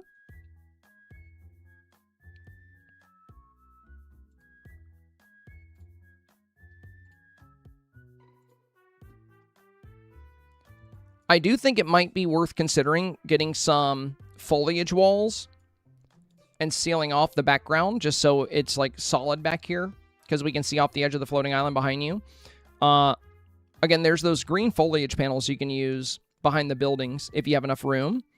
If you don't have enough room, you know, just remember there's not really much benefit to building this close to the edge of your floating island. If you give yourself more room, you get more control over your background.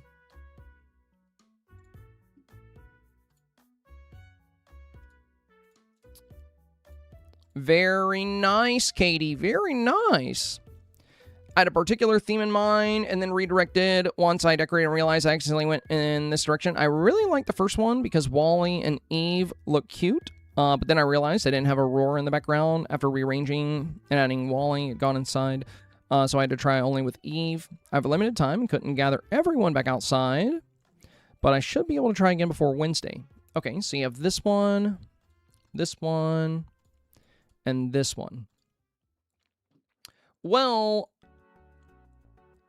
you're not really getting much value from the Aurora here because your sun is not behind the camera. So you see how your shadows are all going left?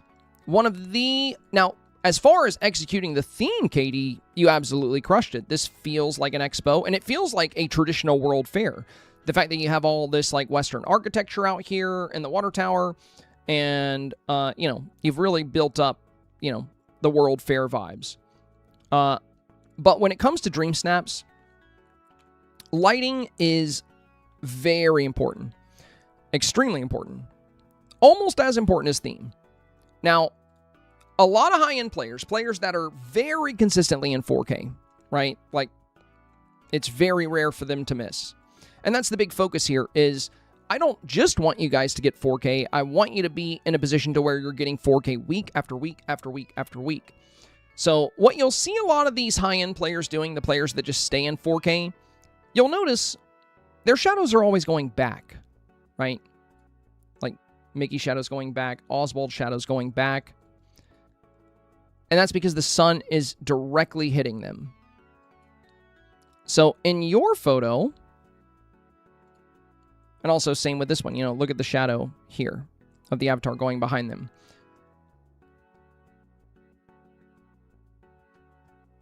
It's one of the most common things you're going to see in 4K.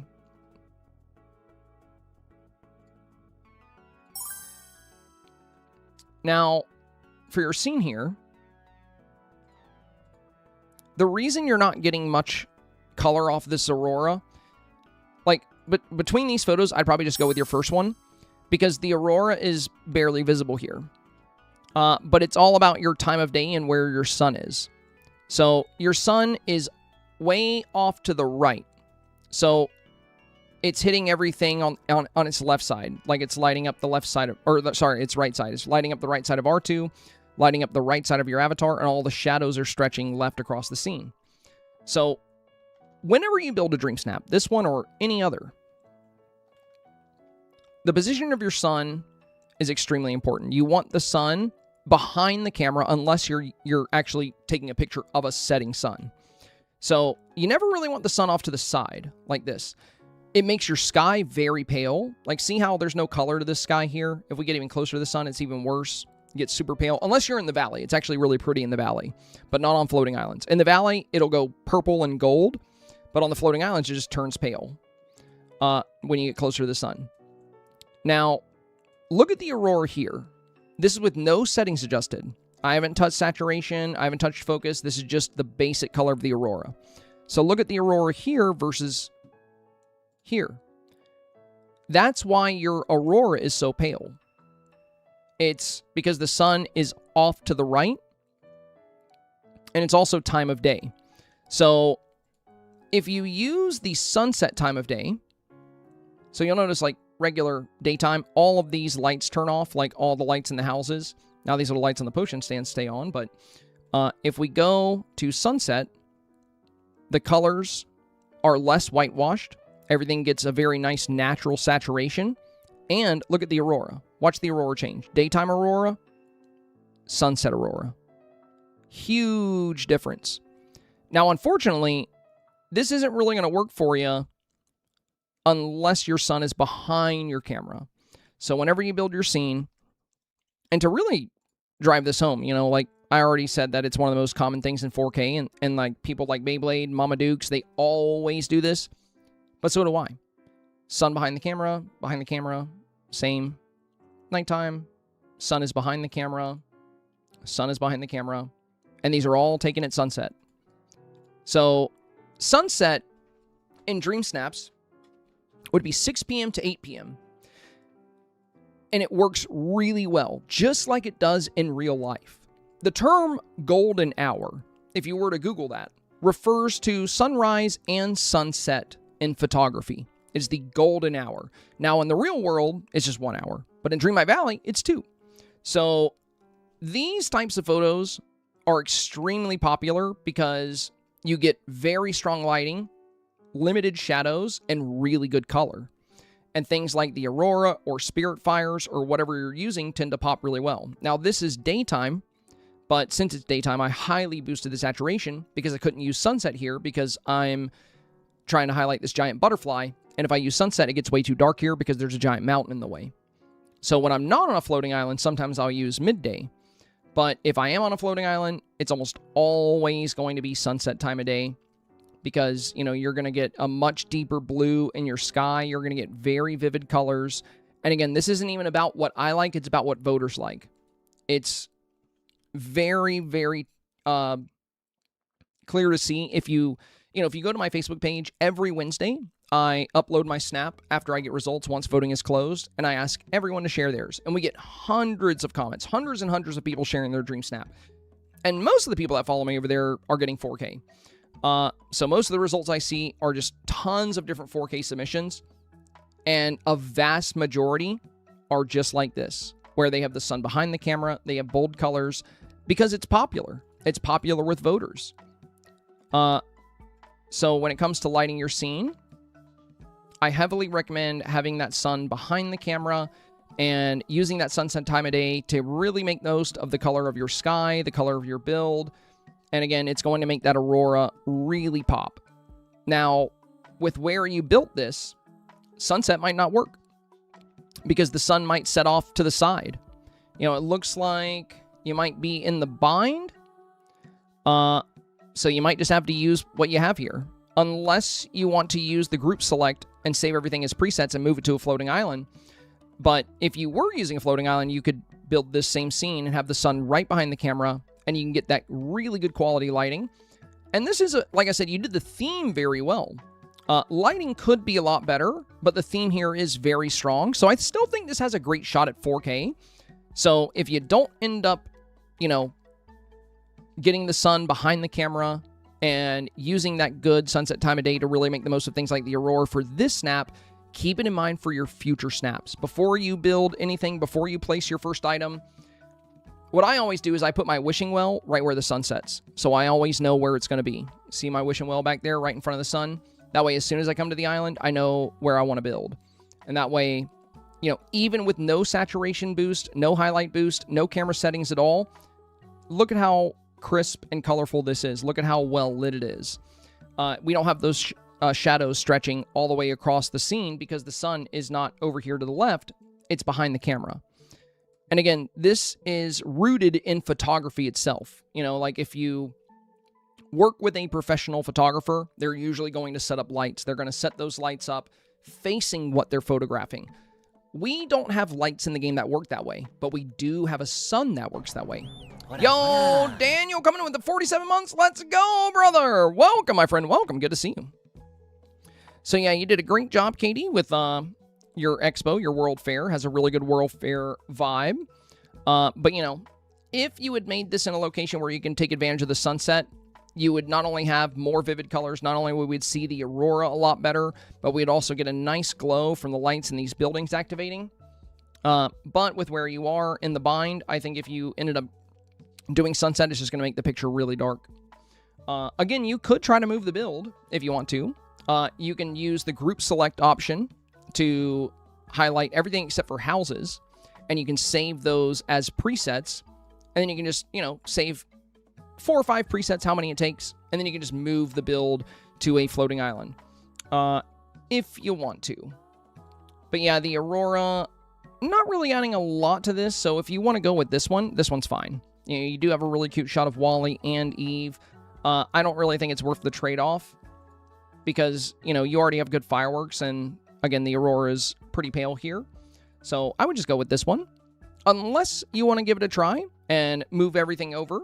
Or, like I said, you can pay that forward, and you can keep that in mind for your future Dream Snaps. Mama Duke's really cool. That's awesome, the way you set this up. What even is that? Looks like the memory frame.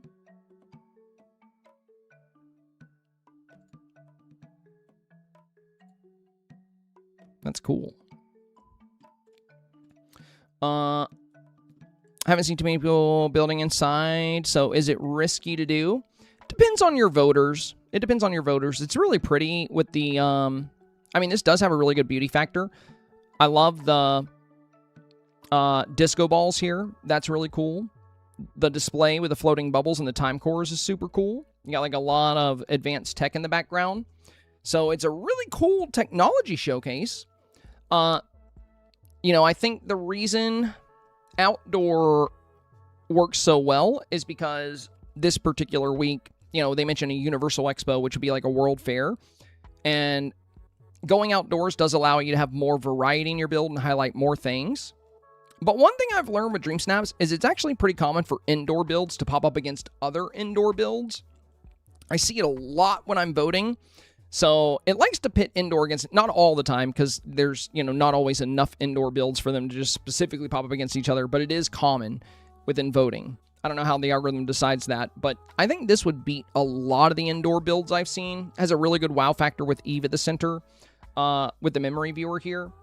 And the purple lasers from the disco balls look really fun and really techy, and you've highlighted the robots really well.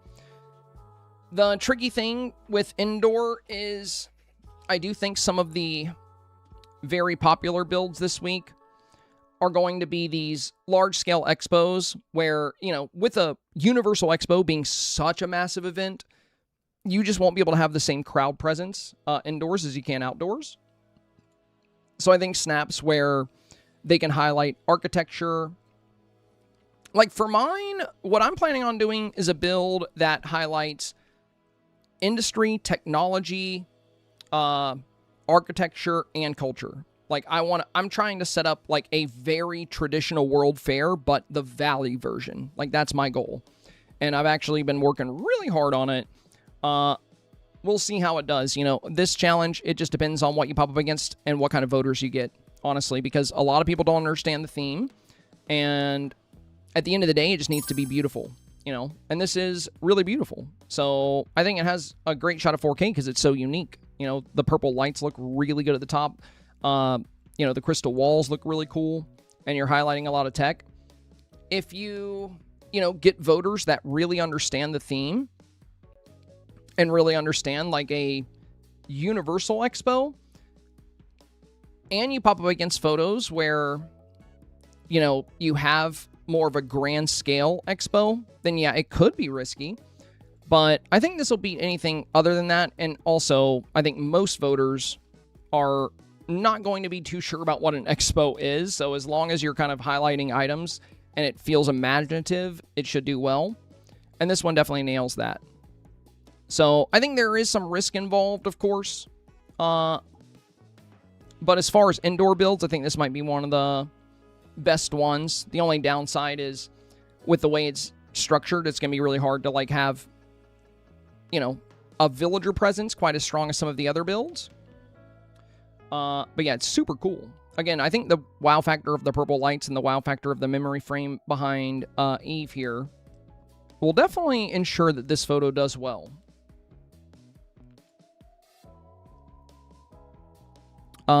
It's Lee says, I'm quite new to Dream Valley and even more new to Dreamsnaps. Any help was appreciated. Okay. Let's see. So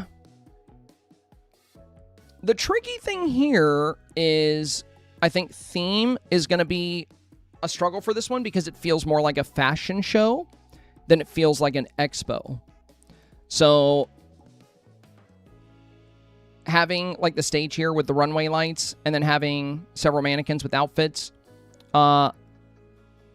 this reads more of a fashion show than an expo, which I think is a little risky. And then the other thing, you mentioned being new to Dreamsnaps. So I'm going to discuss the Dreamsnaps meta with you, because there's definitely things that are very popular with voters. Number one, featuring the avatar prominently is very popular in the 4K range. One of the most common metas in Dreamsnaps. If you look through a lot of the snaps we're reviewing, so many people are doing this. They're pushing the camera close to the avatar.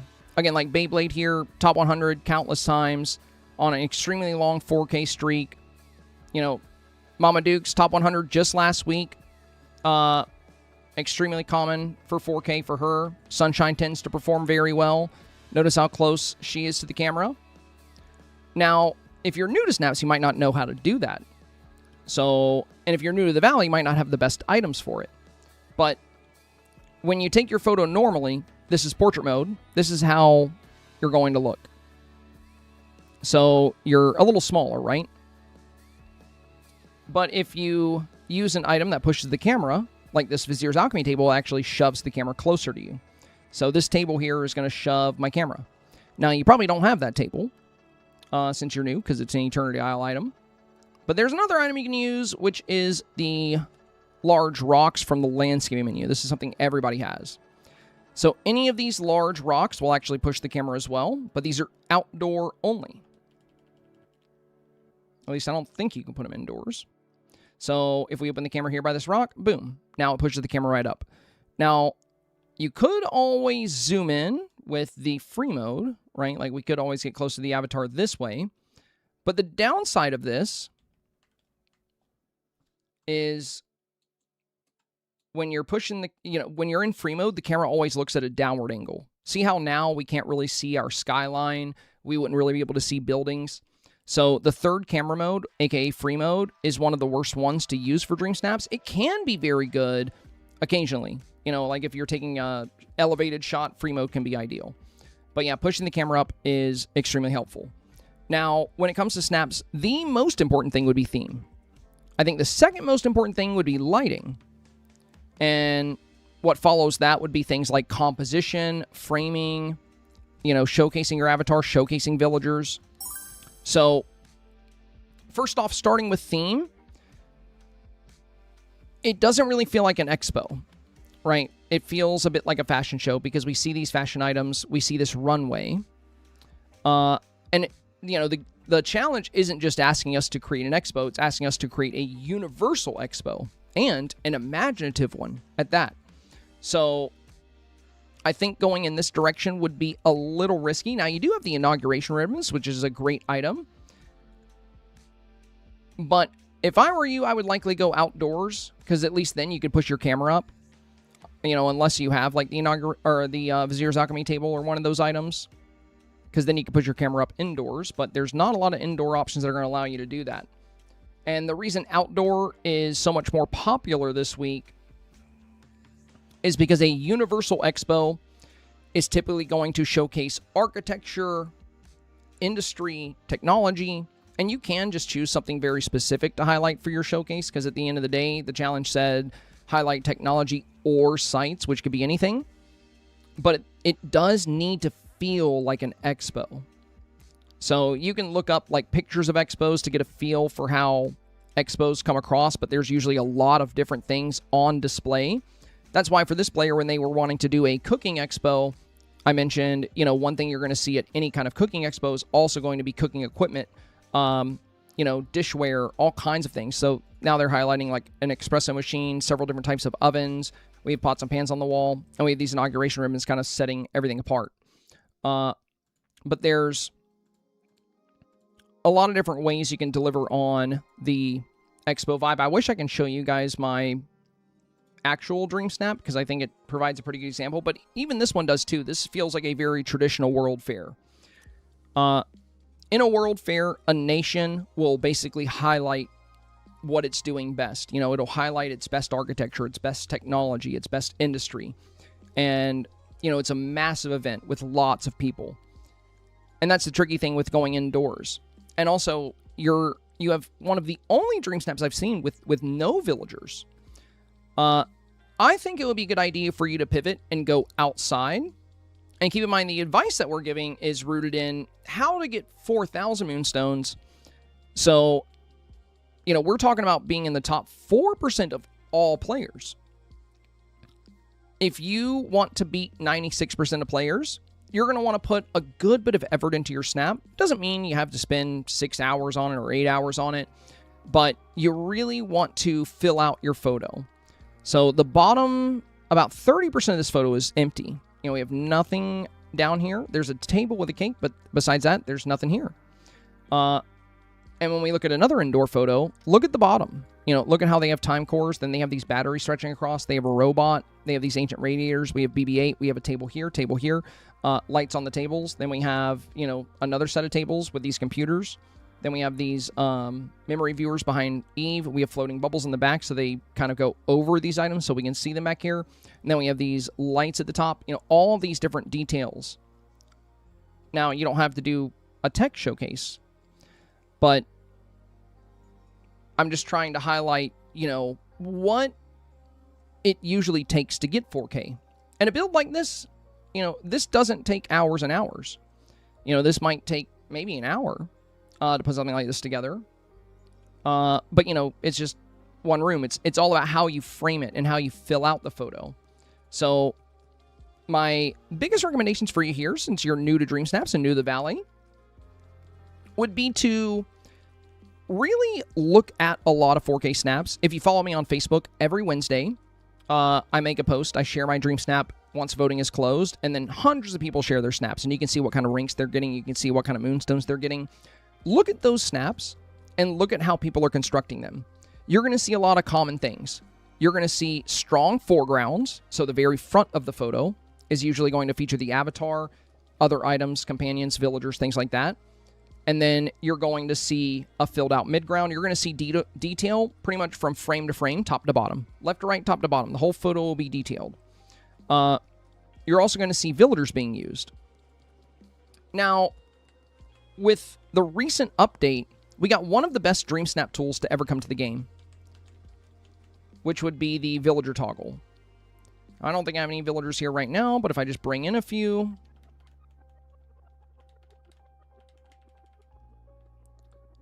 it's now easier than ever to, you know, have villagers present. Why isn't my left trigger working? There it goes.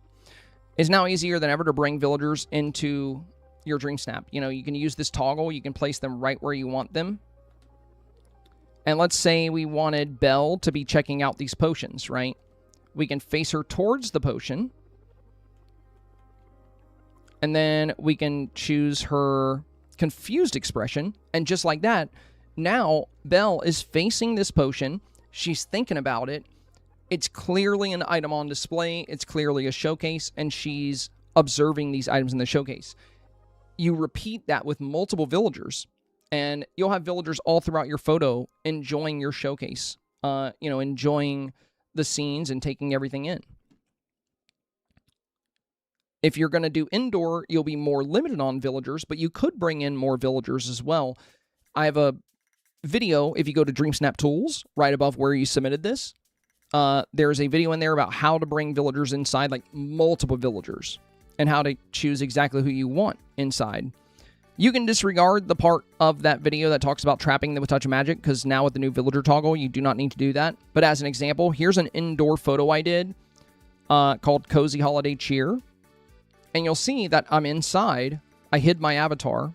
It's Belle, Christmas Mickey, Christmas Eve, Winter Cinderella, Winter Ariel, Christmas Merlin, Joy, and Winter Anna. So we have all these villagers inside.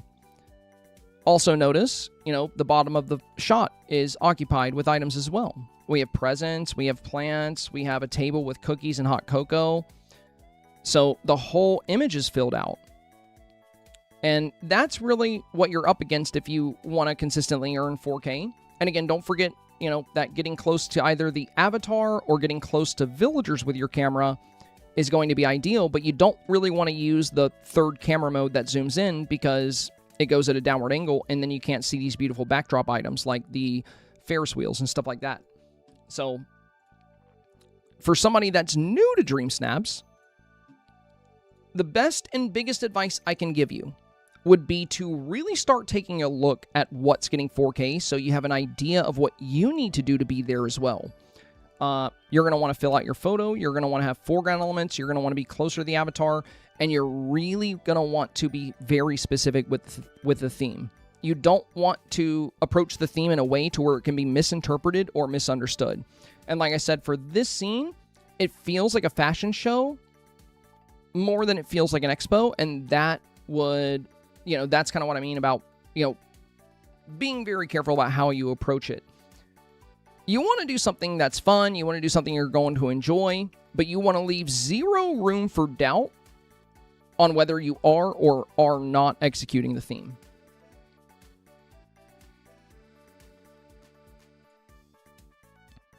Gohan is next.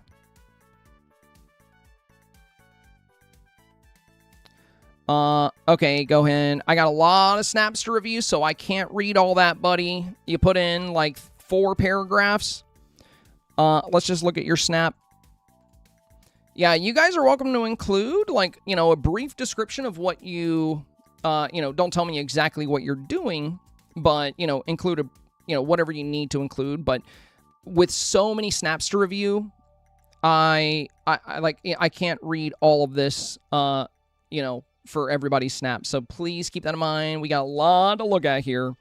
Don't want to be rude, but you know, I really don't have time to read that much. You can just summarize for me. Okay. So, an aerial view here. And honestly, it looks, you know, you got a really great crowd here, which is good. Definitely has a good expo feel. Great villager presence. Scrooge down here. You giving the thumbs up to BB-8. You kind of have like a builder's outfit. A lot of tech on display. So, I also like the backdrop here. The fact that you got the floating planet in the diorama. That's pretty cool. So, very interesting scene. It's not quite the meta in terms of what's most popular with voters, you know, like, as we see. But things like this can get into 4K. You know, Beyblade on an extremely long streak. I'm on quite the streak. And typically, you know, I always play very close to the avatar with the exception of, you know, shots like this. I mean, I'm still close to the avatar, but this would be like free mode. But yeah, a vast majority of my shots are, you know, going to practice what I preach. Not because it's my favorite thing to do. I actually prefer doing shots more like this, where I'm further away. Like, you know, I really like creating shots like this. But I've just learned that they're not as popular, you know. When I do a scene like this, you know, I'll get like rank 5,000 or 4,000. And when I do a scene like this, you know, it's almost always like top 1,000. Or even top 100.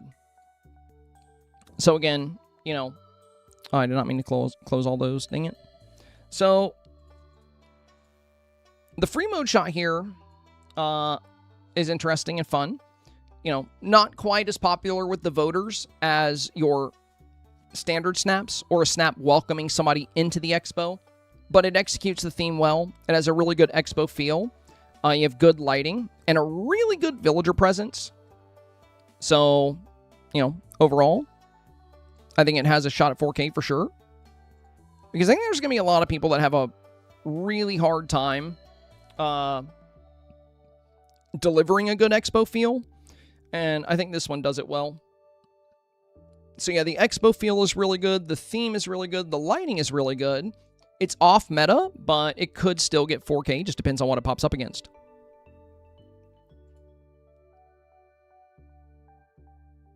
My only recommendation would be, I almost never use this path anymore since we got the better version of this from the Perfect Romance Star Path.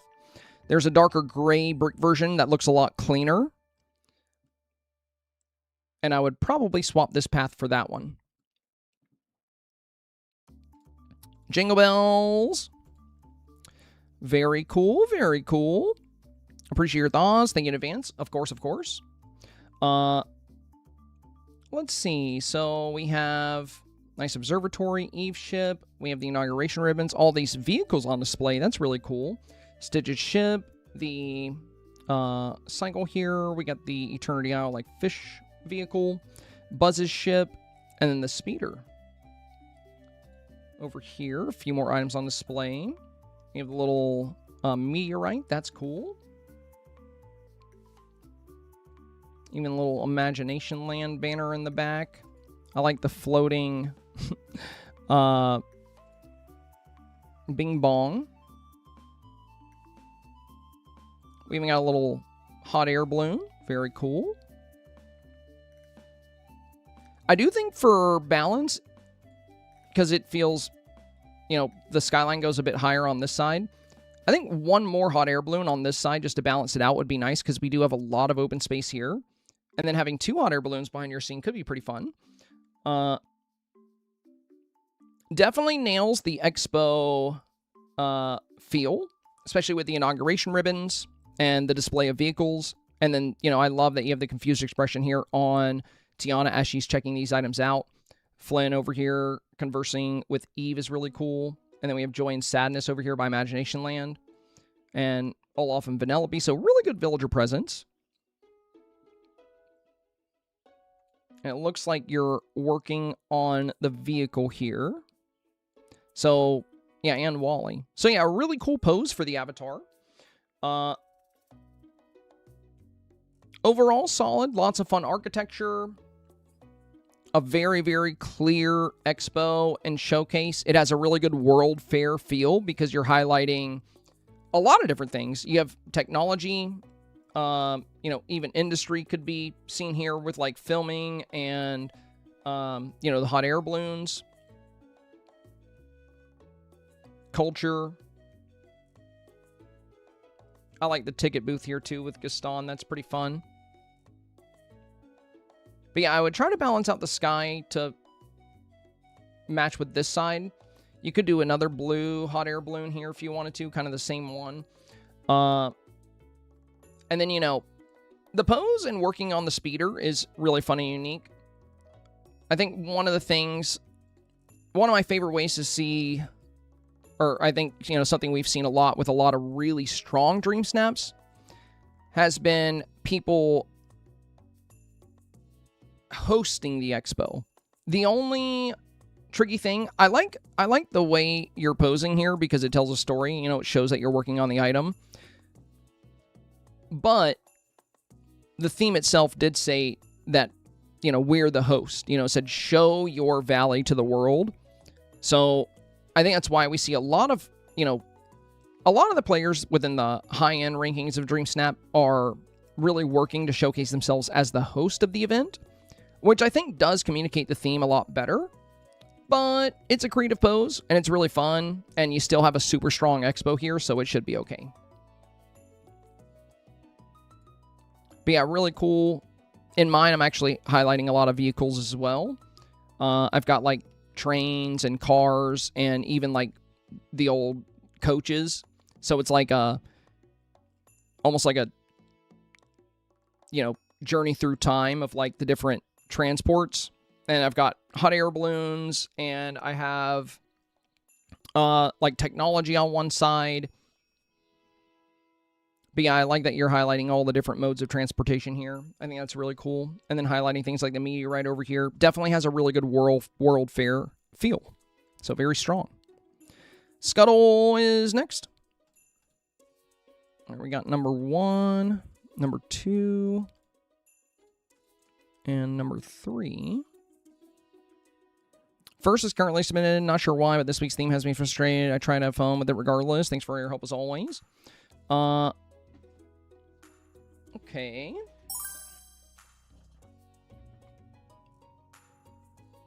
A lot of balloons, but very colorful, very good lighting. You know, great host outfit. Ariel looks really good here too. I definitely think this one is the best one out of the 3. Ariel's kind of in the shade here. And I like her reaching out a lot. I think that's a really good pose for Ariel. You have a good villager presence. And we can see the inauguration ribbons behind you.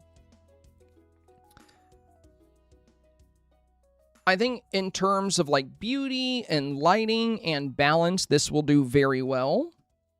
I think the biggest struggle for a snap like this is going to be more, you know, how will it perform against people that are doing the theme really well?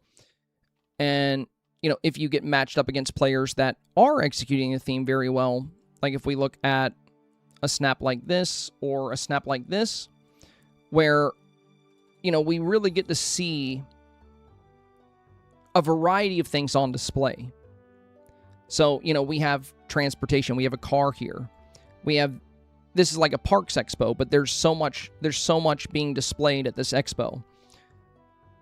And again, I'm not doing a park expo. This is just a great example. But we have like, you know, old technology here. We have art and culture. We have old televisions. We have like classic popcorn buckets on display pillars. We have this car. There's so many ways to approach this theme. And I've actually really enjoyed making different examples for it.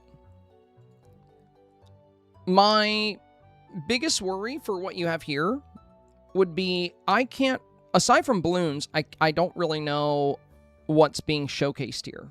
Like, there's a good villager presence, and again, it's really pretty, and it has really good balance, which I think likely could carry it into 4K if you pop up against the right things and get the right voters. But with how heavy the balloons are here in the foreground, like the fact that you have these balloons right here, and then we immediately have more balloons right here, it's really hard to see, like, into the showcase and into the expo. And if you look up, my advice for anybody that has been struggling with this theme or is not sure what direction to take or is feeling frustrated, just look up world fairs. You know, look up a world fair. There's so many cool photos you can draw inspiration from. But a Universal Expo, I mean, that's a fun thing to create. I think the open-endedness of this challenge is what has people feeling rather lost. But I mean, you know, for your talent, Scuttle, I do think, you know, you could do something really strong because you're really good at Dream Snaps. And this is strong in terms of beauty and in terms of lighting and color and villager presence. But as far as how it would perform against, you know, expo scenes where it's very clear what's on display and that, you know, there's variety in the things being displayed, there's some really cool stuff you can do with this challenge. You can always keep this one saved to your gallery and then just go to a floating island and do a secondary build and have fun with it. I would love to show you what I'm working on because I think that would be a good example, but I don't really want to pull up my snap. But what I could do, just go to a random floating island here.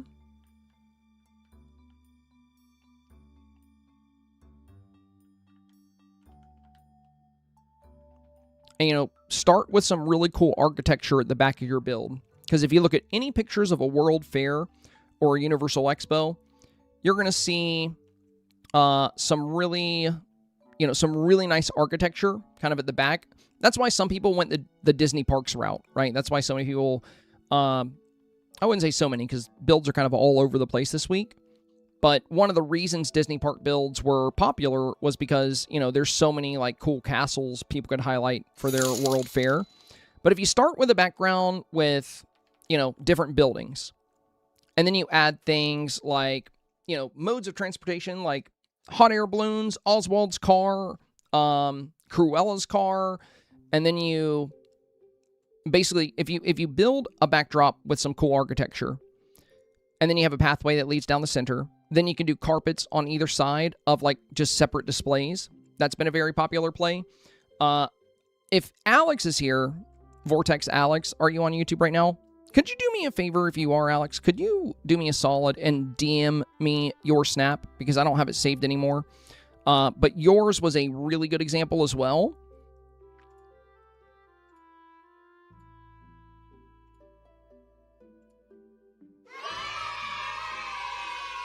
go. Dekai, thank you, my friend. Dekai coming in with a $10 dono here. Very nice of you. Very nice of you. Also, Dreamy Lunel, thank you for the 100 bits. I don't know if I got an alert for that. I don't know if it popped up for me. We are now less than 800 bits away from goal. But yeah, I'm going to show you guys Alex's snap because I think that was a really great example as well of a world fair. I wish I had saved that one because, like I said, it's very strong. It has a really good beauty factor. And I know with your talent, Scuttle, you could definitely make something on par with that as well if you wanted to. Again, your photo, the balloon photo, it does have good beauty, it does have good balance, it does have good lighting, and it has a good villager presence. So it could work if you don't really feel like doing anything else with this challenge. Let's see, we're at 52.69. Let me update the goal real quick. Thank you for sending that my way, Alex. Greatly appreciate it. Almost done with goal 195. Less than 800 bits to go. Very nice. Thank you, guys. Thank you. Okay, let me pull up Alex's snap. Okay. So, this was a very strong snap from, I believe, either the Sunday reviews or the Friday reviews. So, we have really good architecture on the sides and the back of the build. And this one, there's not even much architecture in the center. They used the inside out. Oh, that balloon string. I thought there was a hair on my monitor or my screen was cracked. I was like, oh no. I almost like touched my monitor. So we have the inside out headquarters right here. And then we have these hot air balloons on the side. But if you look at the side of the build, we have these carpets and these inauguration ribbons.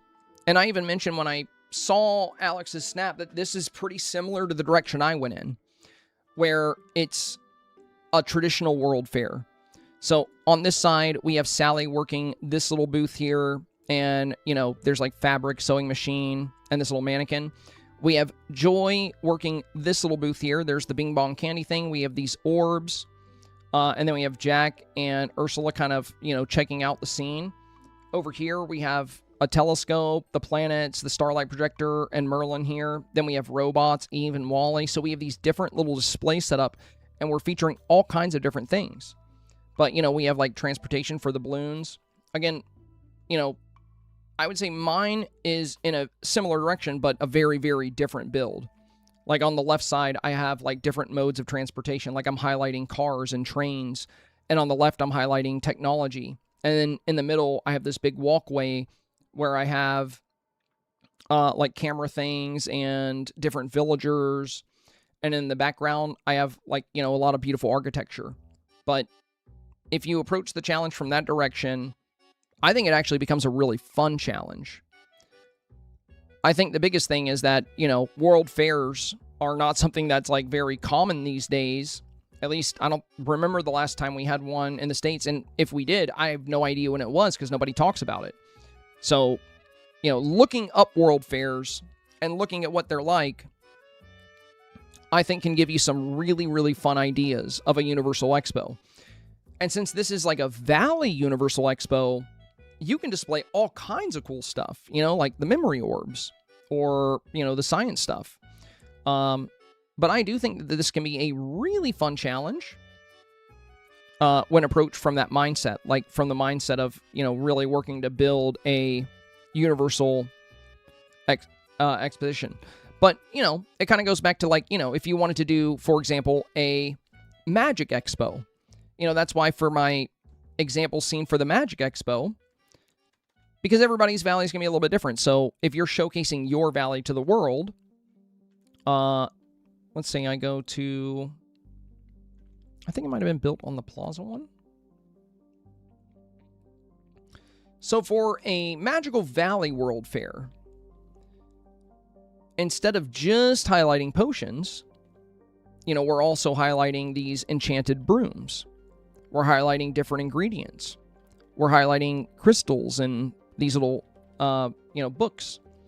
We're highlighting the Sanderson sisters, you know, broom, mop, and vacuum cleaner. We're highlighting the cauldron that we got from the Halloween Island. And then we're highlighting a variety of architecture, like the Witchy Cottage and the potion stands and the big tree house and the potion brewer's house. And on the side, we're highlighting large items like these giant potion bottles. But what I'm getting at is that it's a mix of things. You know, it's a variety.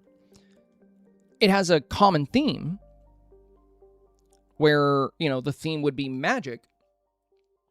But we're diversifying what's on display because that's what you're going to see at a Universal Expo. And that's what makes, you know, this such a fun image. But I know, Scuttle, you're a very talented Dreamsnap creator. And I think if you approach the challenge from that mindset, like if you know, intentionally sought out creating an expo to show off all the amazing magical things that you love, or just showcase, you know, history. Like I mentioned in mine, you know, I have cars and trains and stuff. And then on the other side, I have stargazing stuff. And, you know, then I have all this architecture throughout the backdrop. There's so many fun things you can do with this theme.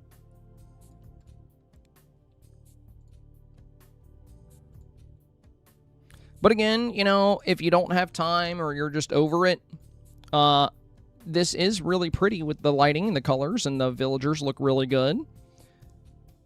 But, you know, if you do want to mess around, you can keep this one saved in your gallery and fall back on it if you end up not liking whatever you do tonight or tomorrow. But with your talent, I feel like if you went to a floating island and you know, went out to create a Universal Expo that showcases like all the wondrous things, you know, a real journey into imagination, if you will, you can make something really unique and really cool.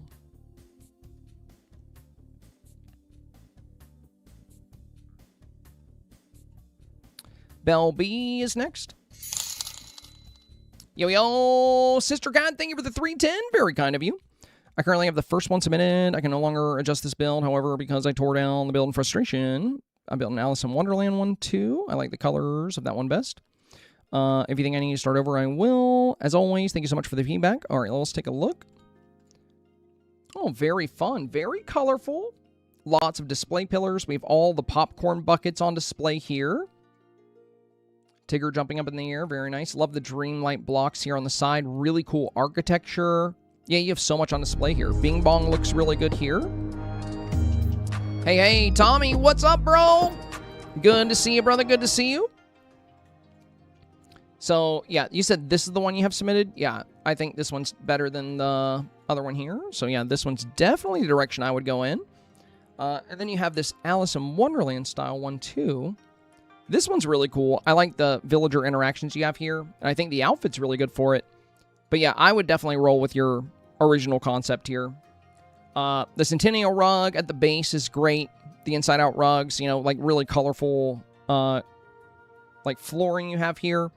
And the popcorn buckets kind of surrounding the space. Again, voters do love Mickey and Minnie. They look really good here. You've got a great villager presence. And I like the pose that you're welcoming the voter into your expo. And the way you've layered things is really fun. Like Bing Bong and the V8 Cafe. And this is exactly what I was, you know, recommending for... Yo, Black Knight, thank you, my friend, thank you.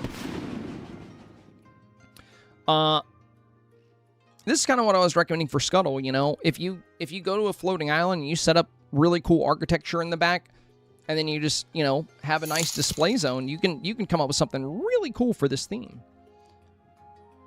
Don't doubt yourself, Scuttle. I think you can do it. You said, thank you, I tried. My brain went blank. I'll try again, but not confident I complete it by 3 p.m. I didn't start mine until this morning. And I've only spent about 2 hours on mine, and it's almost done.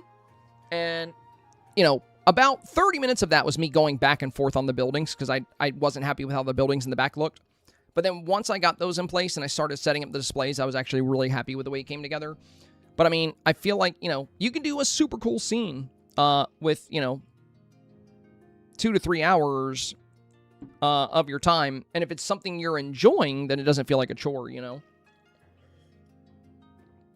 In other words, only do it if you're going to have fun with it, you know? Build it for fun. Don't build it to replace your current snap.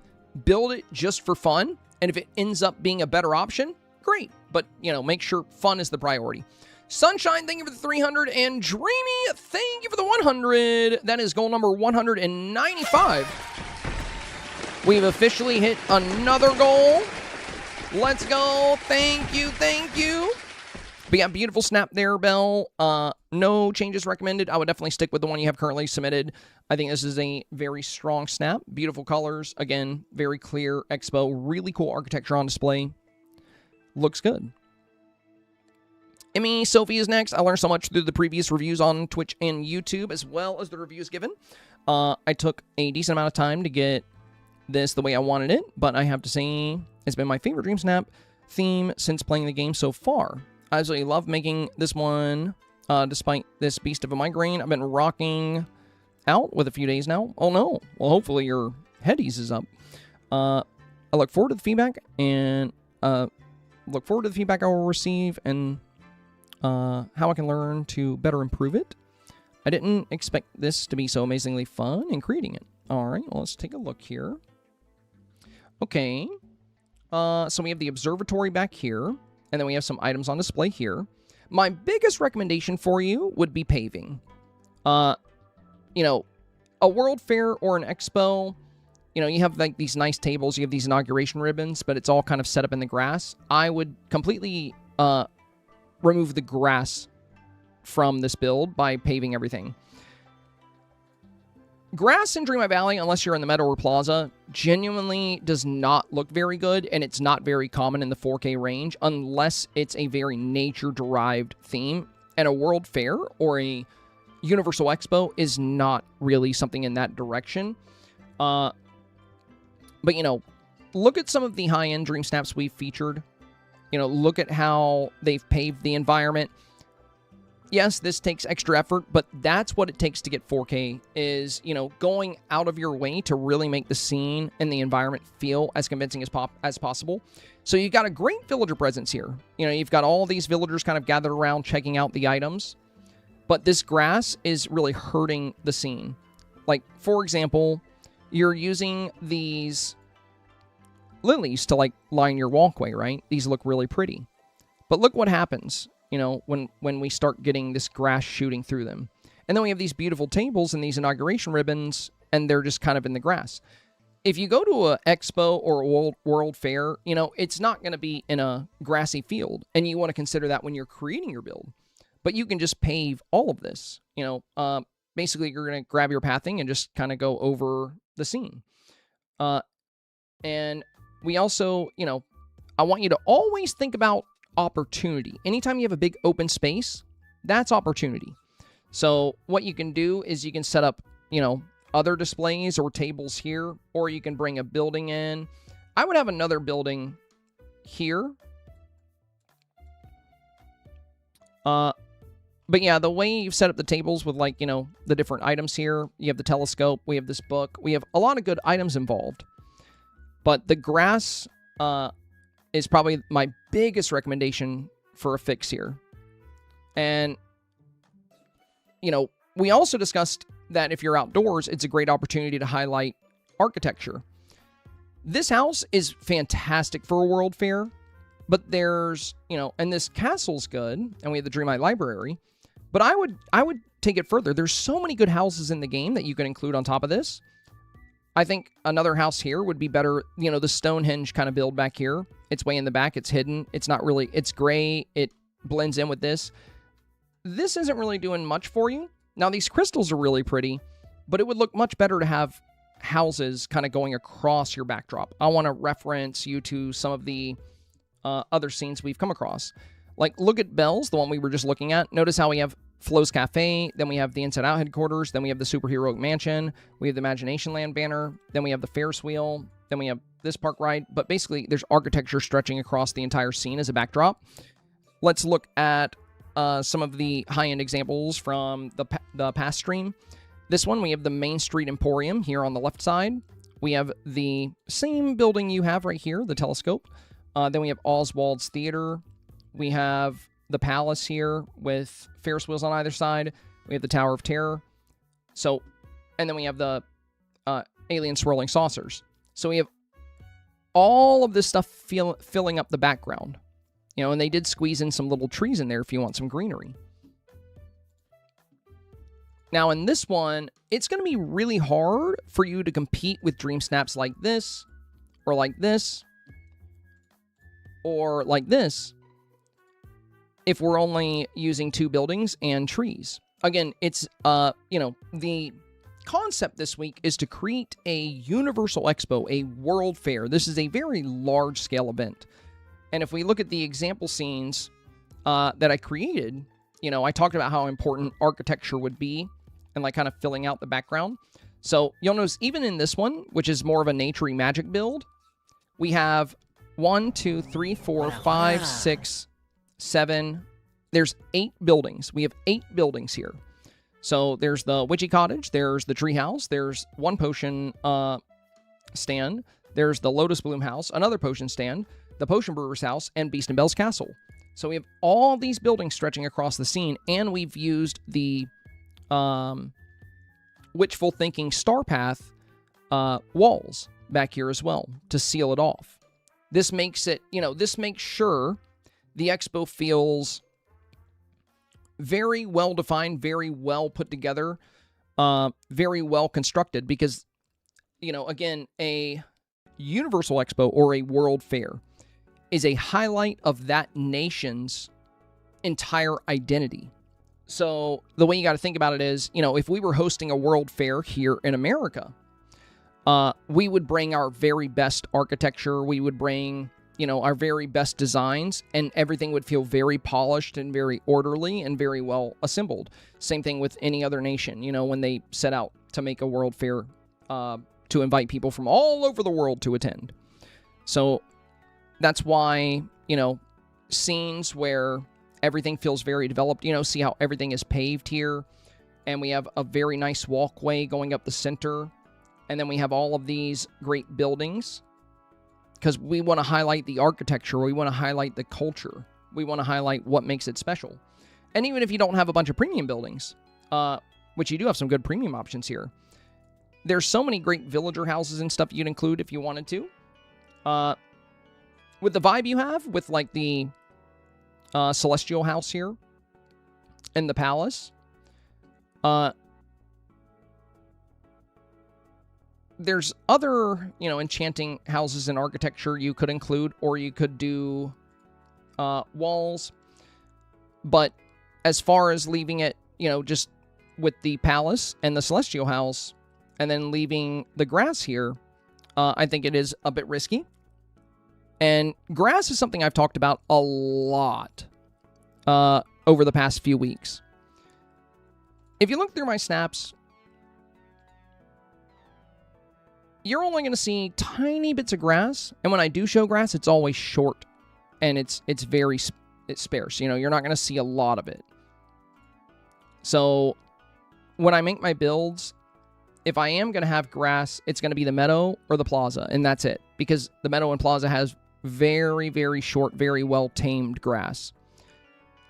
The way Game Loft designed the grass in some of the other biomes, it's very unruly, it's tall, and doesn't look very good. It's not very popular with voters. And, you know, if you're doing a nature build, plaza or meadow is going to be your best bet, because it's not going to disrupt your scene. It's not going to cut off the beauty of the other items. But for, you know, something like a World Fair, you know, paving the environment, even for a magical build, is going to make a lot more sense with the scene. So here's what I would do to finish your snap. First and foremost, the most important thing I think you should do is pave this environment. Again, this grass is not doing you any favors. It's only holding you back. Look at the way this is disrupting some of the beautiful items you have here. Like, these would all look about the same, but then we get into, you know, these rough patches of grass, and we also see the grass breaking your path here, like it's kind of bleeding through your path. That's not your fault. It's the way the game is coded, but it doesn't look good. And that's why, you know, out of all the snaps we've seen today, pretty much everybody is paving or using rugs. Like, And if you see everybody doing something, especially all these players that consistently get 4K, you got to ask yourself, why are they all doing it? And should I do it? So the reason why they're all doing it is because they know voters prefer scenes without a lot of wild grass, especially if it's supposed to be, you know, if the scene doesn't call for grass, it probably shouldn't have a bunch of it. And if you're creating a expo, expos typically take place in very populated, very developed areas. They're not going to really be in a grassy nook. Now, I know the Valley Expo can be different, but you also want to make it convincing either way. So, you know, all of these snaps we've seen today, most of them I've closed, but pretty much every single one of them was well paved. So that would be number one. The very first thing I do would be to pave this environment. The next thing I would consider is how you can improve your backdrop. You know, take a look at this snap here with like the balloons and all the buildings.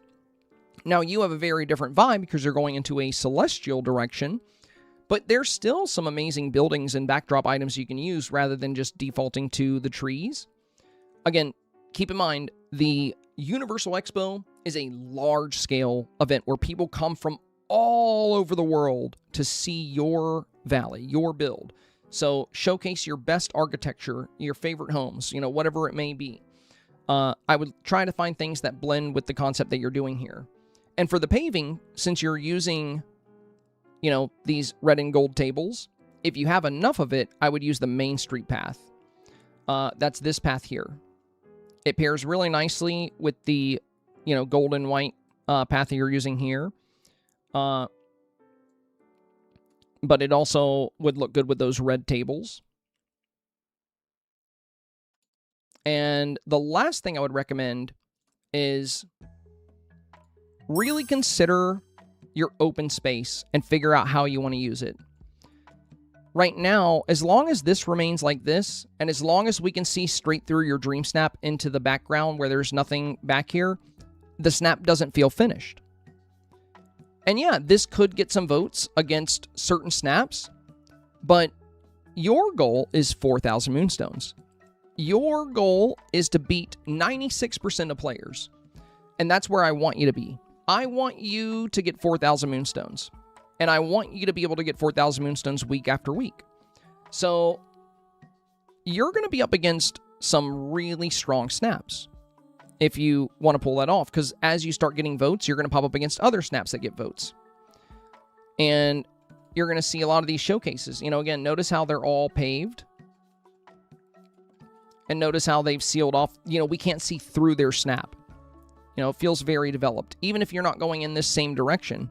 You know, because this is this one's more like ancient tech and then the train buildings.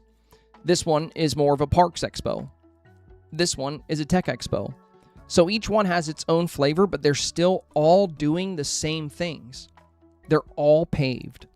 They've all gotten rid of the grass, so it feels like a very developed expo. They're all displaying items across the entire frame. They're not leaving any openings. And that's easy to do. You know, it doesn't take extra, you know, several hours to seal off your snap. Like it would take you, you know, 1 minute to find an item to put over here. Could just be another house. Might take you a second to delete some of the other things to put an item over here. But before you start building your path and your tables, the very first thing I would do is build your background. So when you come into, you know, your area to build your expo, I would start with your centerpiece, because there's always going to be something kind of in the middle. And then I would set up your other buildings. Like in this one, I set up the centerpiece, then I set up the walls, and then, you know, I tucked some big buildings. There was another building here, but I got rid of it because it's in another build right now. So we set up the background, and then I had all this open space to work with, and that's when I built the main expo itself. So the backdrop's going to be very important here. And just like this one, even though it's more of a naturey build, you know, notice how I sealed it off. We didn't just rely on the trees. We put these walls here along the back. You could do something similar if you wanted to. And then we included as many cool-looking houses and buildings as we could because, you know, it's a Universal Expo. We really want to showcase what makes this area special and what, you know, makes this something you want to reveal to voters or show to others. So things you're doing really well here would be the villager presence, the display tables, the inauguration ribbons. That's all looking really good. But I would definitely pave the whole thing. And again, I would go with Main Street path. Yes, it takes time, and if you're on controller, it's really annoying to pave. But if you want to get 4K, you got to put in 4K effort, right? Like, you know, all of these other snaps are paving over the grass, regardless of whether they're doing, you know, a traditional World Fair or a park World Fair or a Ancient Tech World Fair or an Advanced Tech World Fair. They've all sealed off their snap to where you can't really see through it. They're all displaying lots of architecture in the back, and they've all paved off their scene. So even before you get your review, before, you know, you hear the advice that I'm going to give, I want you to consider how you can already know some of the things I'm going to say. I want you to look at what I'm praising and also look very closely at what I'm doing in the example scenes. Did I leave a lot of grass? Why not? You know, ask yourself, you know, like what is Senpai doing here and why is he doing it? Is there a reason? And then look at a lot of other snaps, like in Discord. You're going to see a lot of people sharing their snaps. You can even go into our primary review forum before you upload yours, and you can look through a lot of the reviews in there. Eyes of Sorrow, thank you for the bits, my friend. You can look through a lot of the other reviews in there, and you'll see some really strong dream snaps. And you'll notice, you know, regardless of what kind of World Fair they're doing, a lot of them are all doing the same things. They're all paving. They all have good villager presence. They all have good lighting. They all feel very developed. They're all showing a lot of architecture. Why is that? You know, why are they all doing that? And it's because a lot of these players, over time, either they already knew when they first started coming here what works very well for dream snaps, or they've learned it over time. So yeah, you can keep what's working well here, which is a lot of things. You know, the pathway is very nice. The villager presence is very nice. The lily pads lining the path are very nice. And you've got some good items on display. But what I recommend doing is restructuring your background, having some nice buildings along the back to really make it feel like a large-scale event. And then I highly recommend paving. And think about what you can do with all this open space. Like, you have this telescope set right here. What if we had that right next to you? You know, like, this is a really cool set. It's got its own little telescope. It fits the vibe for what you're doing. But we've tucked it away way back here when we have a great spot for it here, but instead we just have 2 tropical plants. This fits the vibe for what you're going for much better. We could put that right here, right next to you, and that would occupy this whole space, and then you can do other things back here.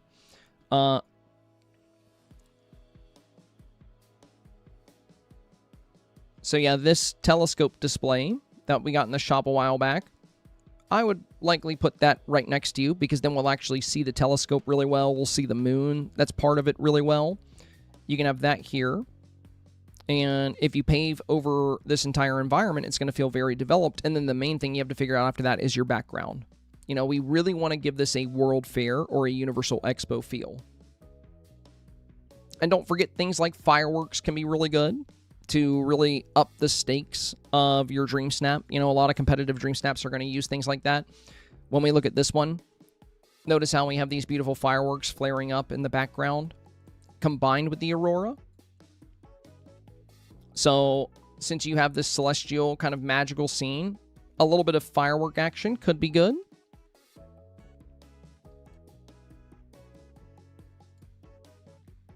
Bella is next. Good architecture in the back. Very nice. I just learned there's a small V8 cafe from Time Bending that I haven't earned a single piece of, so I'm trying to get that. It's not a V8 cafe. It's a V8 gas station.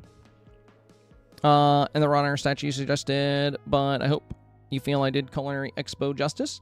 Yeah, it looks really good. I really like the Tiana display over here on the left-hand side. This might actually be one of the best Culinary Expos I've seen. I did see a really good indoor one, but the fact that you did this one outdoors and you're highlighting you know, Tiana's house and the confectionery and Remy's house back here. And then we have like the Shea Remy memory here. Very cool. Scylla, thank you for the reset, my friend. So you have a lot of good buildings for the culinary world. And again, I really love, you know, Tiana showcasing her cooking ware. Like, this is totally something you would see at a, you know, culinary expo. And then we have you here with, like, the nice setup. The auto cooker over here with Eve showing the auto cooker off and the little food distributor. Very cool, very cool. Yeah, it's very good. I will say the fireflies are, like, hardly noticeable, though.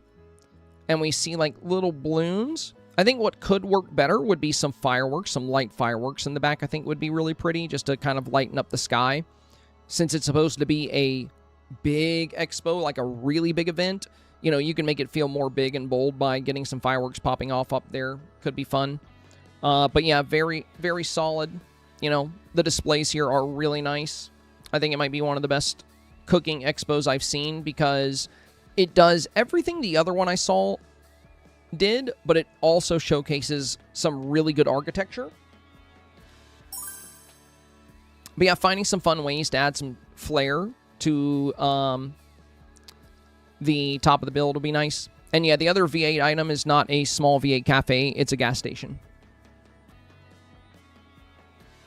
Switch Mama is next. I know it's crazy, but I reset my Valley because of, I had a nasty glitch that made me unable to get Pluto. I still have my premium items, but I have to collect everything else from Scrooge again. DLCs too. I'm on the grind hard. Oh my, you reset your game? I would have just continuously emailed Gameloft until there was a fix. I mean, that seems pretty extreme to get Pluto. If that was the only way to get Pluto, I would never do it. I would just not have them. No companion is worth having to get all your Scrooge shop again. But what's done is done. You can't really take it back. So yeah, I mean, you have your premium items, which is great. The only problem here is that I'm not really getting expo vibes from this. It feels like a day at Disney Park, right? So how do you do a Parks Expo and make it feel like an expo? That's what you got to ask yourself, Switch Mama. Because what people see when they vote is they're going to see Journey into Imagination, then they're going to see the words, you know, build, design, and bring your expo to life. What makes this an expo? Right now, it doesn't feel like an expo. It feels like I'm looking at a Disney park. That's it. Going to a Disney park is not going to an expo. It's not the same. Unless you build a Parks Expo. And there are some ways you can do that. So as far as, you know, my opinion, I don't believe this is on theme, but this is. So why are they different? And no, it's not because one's long and one's not. So notice how we have these inauguration ribbons and we have Oswald's car on display. Notice how we have display pillars and we have these items on these pillars. Now, I know you're limited on items right now. You might not have the ribbons or the pillars, but an expo is going to have things on display. There are going to be things actively being showcased. So if you do a Parks Expo, you know, having these, like, you know, we have these popcorn buckets on display. We have these, you know, we have Oswald's car on display. And then we have, like, you know, this old xylophone. We have this bone. There's all these different items being shown.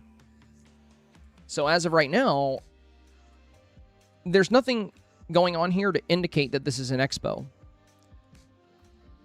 There's nothing being displayed on tables. There's nothing cordoned off. It looks like you're at the entrance of a park. And then we just have the park. You know, we have a Ferris wheel. We have pretzels. We have the ice cream stand. We have gazebo. But if this would be considered a showcase or expo, so would this, so would this, so would this, so would this, because it's, you know, the challenge isn't just to build whatever you want to show. It's to, oh, great, I closed everything again. It's to build an expo. That's a very specific thing. So, you could do a Parks Expo if you wanted to. But you're going to need to set things up in a way that makes it very clear to the voter that things are being showcased. Now, again, you reset your game, so you might not have these inauguration ribbons, but maybe you can find like a premium fence to wrap around things, like one of those short fences. But yeah, since you just restart your game, you're probably going to be really limited on items. I would not have done that just for Pluto. No way. Because, like, if you just email GameLoft and work with them and, you know, they'll likely fix it for you eventually.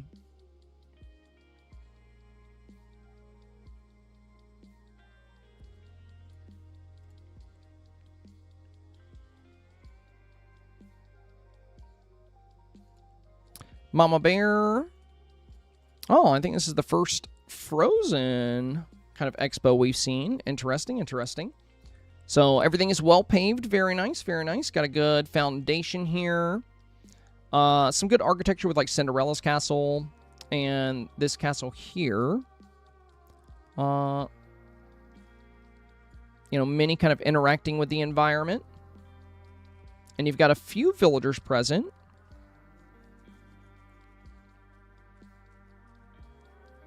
See, a very interesting, definitely a different kind of approach to the theme with like the Frozen Expo, but it's pretty cool. So you have like little snow castles, the sense of self lamps, the frozen throne.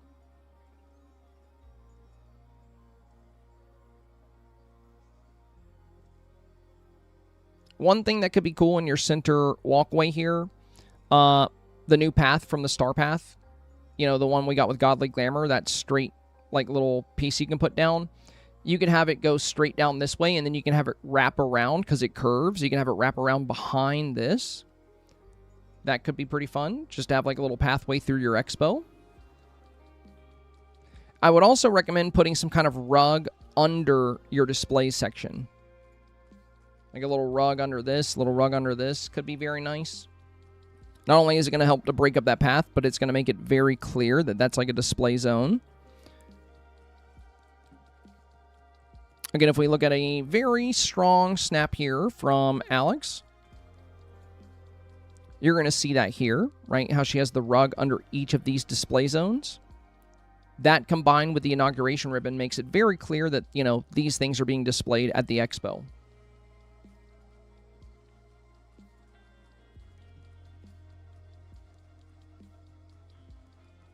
And there's some good blue rugs you can use. I think there's one in the Cinderella tab. Big square rug that you can use here.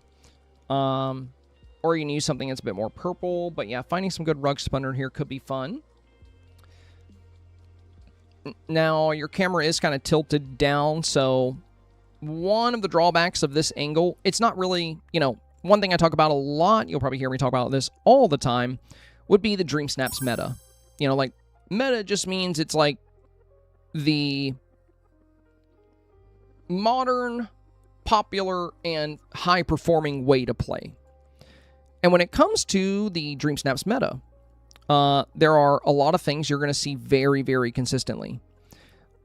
Most notably, you're going to see a lot of snaps that feature the avatar right at the front and use portrait mode because it showcases like a lot of the top. It's not very popular to point your camera down or pull your camera away from the avatar. Do snaps like that get into 4K? Yeah, sure. If they pop up against the right things, they will. But most of what you see in 4K is stuff just like this. Like, this is roughly, I would say, 75 to 80% of what's in 4K is just like this. The shots close to the avatar, portrait mode showing a lot of the skyline, because those are very popular with voters. So, unless you're consistently getting 4K every week, I would advise you to stick with the meta. I would advise, because even I stick with the meta, you know? Like, I will shy away from the meta sometimes when I want to do something a bit more unique or different. But again, you know, like, this would be the meta, right? A shot close to the avatar, portrait mode, giving good skyline visibility.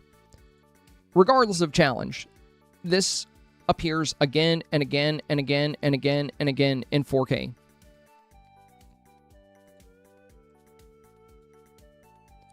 So, if your fading in and out of 4K, or you get 4K once every few weeks, and you're wanting to get it very consistently, I would stick with the meta.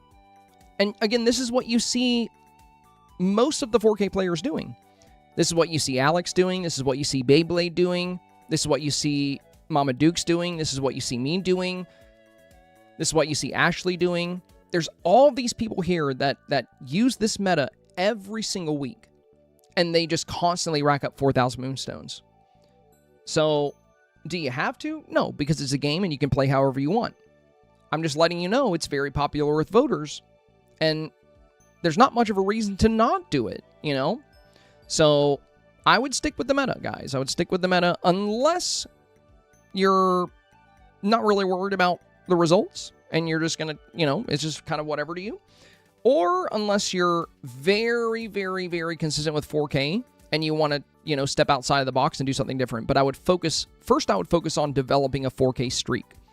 And the best way to do that is by playing the meta. Mags is next. Another good meta shot. Very nice. Just got home from vacation late Saturday. Was pretty excited to submit for the first review. Finally got 4K a few weeks ago, then went back to 2500. And last week got 4K again.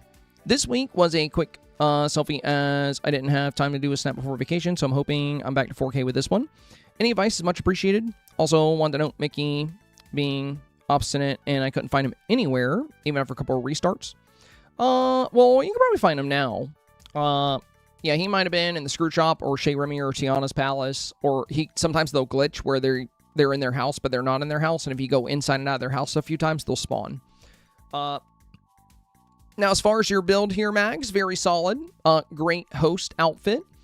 Lots of items on display. Display pillars, inauguration ribbons. You're playing the camera close to the villager, and, you know, you're not tilting the camera down. You're showing the skyline, kind of like we see here. Again, you know, these would be considered the meta play. Whereas pointing the camera down and not showing the skyline or playing very close to an icy cliff, not as popular with the voters. So for this one that we were talking about earlier, you can do the Frozen theme. You can do exactly what you wanted to do, but I would space things out a bit differently, and I would stick with the meta. Now, that's the strength of this one, but where I would go with this is I would actually have some great architecture on display too. So you have a good expo here. You know, you have some good buildings, or good stalls here. The display pillars, popcorn buckets, potions, all kinds of fun things on display. Some advanced technology back here. Then I look back here and I see the V8 Cafe, but it's so far away we can hardly see it. Past this stall, we can't really see any of this stuff. Like, you've got a pretty small house here. Then you have like a figment topiary that's very blurry, very, you know, voters are not really going to see that. I'm seeing it now because I'm zoomed way in. We have the drive-through sign, which is hard to see. And then we have Big Ben, which is a beautiful item, and it's mostly hidden behind these stalls. So instead of having all these different items back here that we can't see, I would swap them out for some big, beautiful buildings that can make your background. Like, you have the V8 Cafe, but it's way back here. What if, you know, right behind these carts, instead of all these items, we had the V8 Cafe. That way we had like a nice big piece of architecture here. Or we could take the Big Ben clock, and we can put that, you know, like right here where the celestial little holster is. You know, you can have that where it's actually visible. But your background, notice how much of the sky we see. Like from here all the way down to here, it's just open sky. You have so much potential for buildings here. You can highlight so much beautiful architecture here. Again, let's look at the example scene that I created, right? We'll go to our collections tab.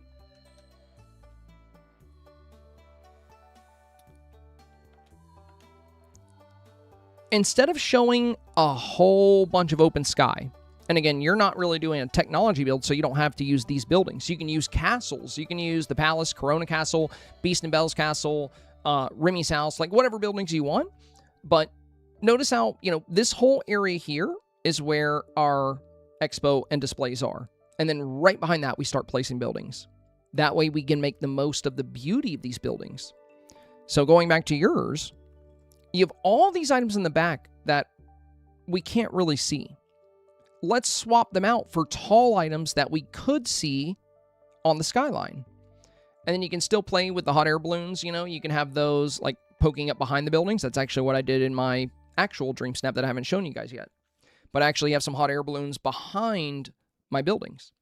But I would find a really good building for your centerpiece. Like, choose something really beautiful for the middle. And then, you know, just choose other buildings for the outside. That's going to help you get rid of a lot of this empty sky. And then above that, you'll have the aurora. But yeah, the mid-ground here is nice. My other recommendation is do a different pathing than leaf-strewn. You know, you have this leaf-strewn path, which just feels like straw. Keep in mind, this is a World Fair, a very large-scale expo, and look at how well-dressed you are. You know, you're in a top hat and a black gown with gold trim, and then we have these marble pillars with gold, and they're just on straw. You know, that doesn't quite add up with, like, the inauguration ribbons. Let's choose a paving option that kind of fits the vibe you're going for here. You know, I would say Main Street Path or the dark brick from the Paw Fig Romance Star Path would both be very good options for you here. Lee Squeaks. So this was your original, but thankfully you did change it. So I want to tell you this right now, Lee, just so you know it for the future and you know it moving forward. Avoid snaps like this. Do not submit snaps like this. Do not zoom way out. Unless we get a Dreamsnap challenge called Zoom All the Way Out, never do this. It is not because it's bad, not because I don't like it, but because it's not popular with voters. Again, I implore you to go to my Facebook page and look at my posts, right? Every week I make a post where I share my Dreamsnap and I ask everybody to share their Dreamsnaps and results. This is where the advice I give comes from. It comes from hundreds of different Dreamsnaps that we see in the 4K range every week. So real quick, I'm going to visit that, right? We're going to look at some of these snaps. 4K snap here. 4K snap here. Top 1000, actually. 4K snap here.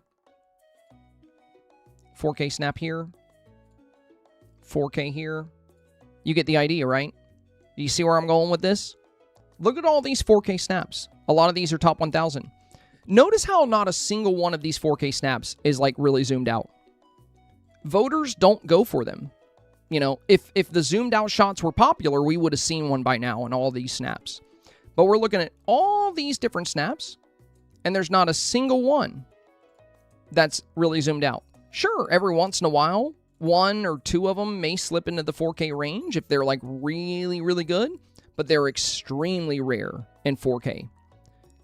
Most of what you see is going to look like this. This is going to be, again, this is the meta. And I don't choose the meta. You know, I'm just here to tell you what it is because I see it every single week. I see the same format, the same type of snap doing well week after week after week after week. So we have all these snaps, you know, all these examples. So always avoid these kind of zoomed out scenes. Voters don't go for them. They'll vote for a lot of things over this. Now you redid your snap, so still a lot of ground to cover here. First off, you're using free mode. So you're getting close to the avatar by doing something I don't recommend doing, which is going to third-person mode. Because again, it's not popular with voters. And it's not about what I like, it's about what voters like. So this is how you're getting close to the avatar. You're kind of zooming in on them like this, you know. And I can tell because your background, you know, we can barely see your sky. So when we look at your snap, we really can't see much of your skyline at all. All those photos I just showed you, all those photos on Facebook, none of them were in free mode. They were all in portrait mode. So, again, you know, all these photos that the voters are going for, this is not where you zoom into the character, because when you use that mode, the camera points down, and you don't get to see the skyline like this. So in both of these shots, you're using free mode. And unless you're getting 4K every week, you should stay far away from free mode. Don't touch it. It is a trap. It does not perform well with voters. Now, if you can get a nice 10-week-long 4K streak and you're doing really good with Dreamsnaps, sure, give it a shot. Do what you can with it. But aside from that, you should avoid this. I do free mode shots, but I've also been very successful with Dreamsnaps. And when I do a free mode shot, it's usually something very advanced like this, where I'm like on a bridge. And then I zoom in, and the downward angle of free mode benefits me because I'm up high and I can see the skyline. I did the same thing with a challenge called Valet Views, but 90% of my snaps are portrait mode. So portrait, portrait, portrait, free mode. And then portrait, portrait, portrait. You get the idea. These are all portrait mode. These are all the second camera mode. And these are all 4K. So if we're looking through all these snaps, it's pretty clear to say that I'm well aware portrait mode is the most popular option with voters because it's what I'm always using. And not just me, but if you go to my Facebook and you look at what's getting 4K, they're all portrait mode shots, not free mode. The other thing is the paving. If you want to get 4,000 moonstones, you gotta put in 4,000 moonstone effort. I know paving is really annoying and it's time consuming, but does the grass really look good? That's what you gotta ask yourself. Now, that's subjective, so maybe you say yes, but what are most voters gonna say? Well, almost every high-end snap we've looked at has been paved. So that'll tell you most people that put time into snaps do not think it looks good. Now, if you're doing a nature snap, like Marvels of Nature, yeah, grass is great, But you're building a world fair. You have all these beautiful buildings, like this stone building. We have, like the Hercules building. We have these tech buildings in the back. So the fact that it's just like a stone pathway and then just like all grass on the sides, it's not really going to be enough to compete with the other 4K snaps. Because at the end of the day, that's what you're doing if you're trying to get 4K. You're up against snaps like this, snaps like this, snaps like this. And again, notice how all of these snaps, they don't have a bunch of grass. They have they've taken the time to pave everything. They've put up some great buildings in the backdrop. They've created a skyline. And they've made a very balanced snap. So you can trace the line of the buildings all the way across the back. So let me give you some quick pointers here. Number one, if you want to get close to the avatar without free mode, all you got to do is use an item that pushes the camera. So this is the Vizier's Alchemy table. If you stand right here and you open the camera, boom. Now the camera's closer. If I walk forward, now the camera's even closer. If I fix focus, now I'm not blurry. So this is how you get close to the avatar and show your skyline. That's how you can get the best of both worlds. That way, you don't have to go into this awkward free mode and zoom in, and now we just see a bunch of the ground, and we don't get to see much of the build. Now, if you don't have this Vizier's Alchemy table, which you should have this, because you have Eve's House, you have Eternity Isle, you should have this item. You get this from Jafar at level 7 or level 10 or something. You can order more from Scrooge. This is the best item in the game to push your camera forward. So when you take your Dreamsnaps, Lee, what you want to do is you want to use the option right after selfie, which is portrait mode. And you want to use an item to push the camera closer to you. Now, when you get the camera really close, you can get a little bit blurry. So you're going to set your focus to 2% to get rid of that blur. So that's going to, make it to where we're not looking at so much of the ground here. Like the 80% of your photo is the surface. We don't get to see the skyline. We don't get to see the buildings as well because you're in that awkward free mode. The other thing is the angle of the avatar here. You have the side profile. Does this look flattering? Does the avatar look beautiful? Because here's what works well in Dreamsnaps. Look at the beautiful facial expression on the avatar, the smile, the eyes. Very bright colored eyes, good lighting on the avatar, facing directly towards the camera. Whereas in this one, we have this a little bit of an awkward side profile. Side profiles can work, but the avatar still needs to be, you know, like if somebody took a picture of me like this from like up and on the side, I probably wouldn't find it very flattering. I probably wouldn't want to upload it. Think about your dream snaps the same way. Like, you want your avatar to look as good as possible, because really, that's at the end of the day, you're trying to impress the voter with how your scene is designed. So what I would do if I were you, you know, it's Monday, there's not a lot of time left in the challenge, but it seems that you are not aware of the Dreamsnaps meta, and you're not aware of what voters like, because, you know, the fact that you started with a zoomed out photo is a big red flag to me. It shows that I don't think you've talked to players who are really aware of what is getting 4K. And that's not me being mean. I'm just, you know, I'm just stating the obvious here, because most people that keep up with Dreamsnap results are well aware that zoomed out photos underperform almost more than anything else. It's very hard to get into 4K with them. Can they get in there?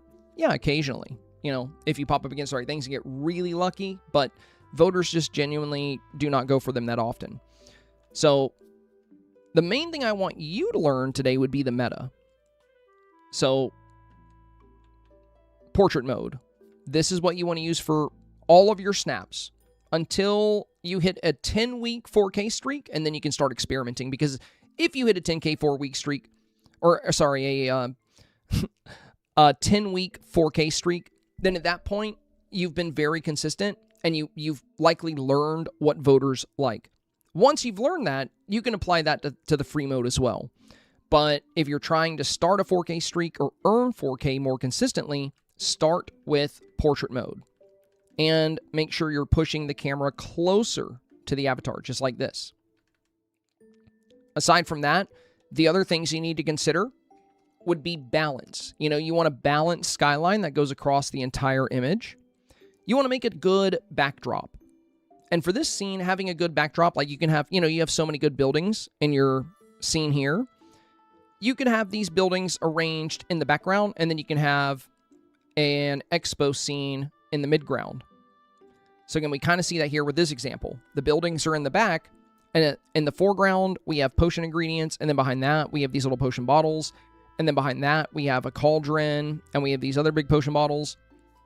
Now, I'm not saying you have to do potions. This is one of many examples that I have. I'm just showing you the basic composition that is very successful within Dreamsnaps. That would be you pushing the camera forward, having a good foreground, having space for the avatar, having a good midground with a lot of medium-sized items, and then having a good background with all of your tall items and buildings. Layer and structure your Dreamsnaps like that, and I promise you, you will do so much better. Cry Bailey. I wanted to showcase the base game plus each expansion. Well, keep in mind, Cry Bailey, it's more than a showcase, right? Any Dreamsnap technically could be a showcase, because we're always showcasing the theme, right? So, like, this is a showcase of legendary moments. This is a showcase of a forested book nook. This is a showcase of BG Bliss. So this challenge is more than just a showcase. It's an expo. That's a specific, that's a showcase event. So your portals are good, you know. Like, this is clearly Eternity Isle. You've sealed them off pretty good. And then you have Storybook Vale, Witch Blossom Ranch, and the Valley. So it's pretty cool. Figment, the Figment motif will probably resonate really well with voters as well, with the challenge being called Journey into Imagination. Just keep in mind that this challenge is to create an expo. So it's a bit different than just showcasing something, because, again, every Dreamsnap challenge is technically a showcase of its theme, right? That's what every challenge is. So if this challenge was that, if it was just showcase what you want, well, then you can just do whatever you want and still be on theme, right? But that's not what the challenge is. The challenge is to create an expo. In particular, a universal expo, which is a world fair. A very large-scale event where you showcase things like art, technology, culture, industry. That's what a universal expo is. That's what the challenge is asking you to do. Now, a lot of people don't understand the challenge this week, so you could potentially still get a good result from this, because a lot of people are very confused. They don't know what a Universal Exposition is, and they don't even really know how to, feel about the fact that we're supposed to do an expo. So there's been a ton of confusion about this. So if there is a week to kind of be off theme, it's not a bad week for it. Though, again, I think the safest thing to do if you want to win the votes from the picky voters and the people that don't understand the theme is to make something very beautiful, imaginative, and also something that is very clearly an expo. And what can make something very clearly an expo is setting it up like a major event. You're going to have a lot of attendees. If you're outdoors, there's typically going to be a lot of architecture. That's in all the different world fairs. That's in every Universal Expo. There's always a lot of architecture. And, we see cars on display here. We see popcorn buckets on display here. We see like old, pieces of history on display here, like the retro TV and the xylophone. So we have, very clearly we see all these different things being displayed. And then there's like tech expos as well, where we have all this technology on display. So it's a fun idea where you're like, I'm going to showcase, all the different DLCs. But this isn't really an expo. You're doing a scene for Wish Blossom Ranch with characters from the ranch. You're doing a Story Vale scene with Story Vale character. You're doing Eternity Isle with Eternity Isle, and you're doing the Valley with the Valley. But again, if this was the theme, technically every Dreamsnap we've ever done would be on theme, if that were the case. Because, again, this showcases Potion Master. This showcases Carnival Fright. This showcases Falling for Florals. This showcases Ghostly Gala. That's not what the challenge is encouraging you to do. The challenge is encouraging you to make a world fair or an expo to showcase, art, culture, technology, industry of your valley. Now, if you want to keep your concept here, like I mentioned, maybe it'll still do well because a lot of people don't understand the theme. And if you get the right voters, it could work out. But if you do end up sticking with this, I highly recommend not leaving the entire bottom of your half of your photo as a patch of grass. Not a very popular play in the 4K range. Most photos in the 4K range you're going to see are very well detailed. There's almost always, like we can look through these. Notice how at the base of the shot we have foreground elements like these flower wheelbarrows. And then we have villagers kind of gathered around. Then we have this pathing to break things up. There's golden apples. There's ambrosia. There's fountains. There's seats. There's all these items on the bottom, middle, and top of the shot. And that's not just that photo. It's like all these 4K photos. None of them are empty on the bottom. To get 4,000 Moonstones, you have to beat 96% of players. So out of every 100 players, only 4 will get 4,000 Moonstones. Only 4. If you want to be one of those 4, you have to put in enough effort to beat 96% of players. That's a lot of people, And again, if you're submitting for a review, it tells me that that's what you're trying to do. You're trying to get 4K, or you want to make sure you have a good shot at 4K. So if the goal is to get 4,000 Moonstones, you really got to look at your Dreamsnap as, is this good enough to beat 96% of people? Because there are a lot of talented people out there. There are a lot of very good snaps out there. Understanding the Dreamsnaps meta, like getting close to the avatar, using portrait mode, having strong lighting, all of these things are crucial when it comes to getting 4K consistently. But looking at the amount of detail and effort that goes into these snaps, and this doesn't take hours and hours and hours of time. A lot of people see snaps like this and they get overwhelmed and they're like, I guess I can't get 4K because I can't spend, there's no way I could spend that much time on a snap. Like I can't sit there for 8 hours designing a build. It doesn't take this long to do stuff like this. It's really more about how you think about the challenge. You need to think about it in layers. So the first layer is foreground. It's going to fill your bottom left and bottom right-hand corners. And your avatar is usually going to be in the foreground as well if you're pushing the camera up, which is the meta. Then you have your midground. This is going to be all the space between your foreground and your background. Your midground is going to consist of medium-sized items. Items that are large, but we can still see over them into the background. And then finally, you'll have your background. That's going to be your really beautiful buildings, your taller items, trees, whatever you want to use there. And there's all kinds of options for all three of those layers. This is a beautiful photo, but, we have foreground, we have these two pillars here. And then the midground, we have more pillars. We have the Muse statues. We have villagers. We have the Athens gazebo. We have this wall here. And then we have, in the background, the Starpath house and this house here. So, we have all those layers we discussed. Same thing here. Foreground. Again, bottom left, bottom right-hand corners are full. In the foreground here, we have glass flowers. We have the green thorns. And then we have the avatar. In the midground, we have more glass flowers, more thorns, these gold cornucopias, these pedestals with candles on them, the Hercules statue, two fountains, this other statue, these green lights. And then in the background, we have the shrine for Medusa and a tree line with the aurora and fireflies. All of these snaps in 4K are following the same formula. You definitely should consider learning this formula if you want to get 4K consistently. And it doesn't take that much time to build these scenes. A lot of people see the 4K snaps and they're like, man, that just seems like a whole lot of work. Like, I don't have 16 hours to spend. This took me 25 minutes. 25 minutes. Rank 112, right? Like, I just threw this together.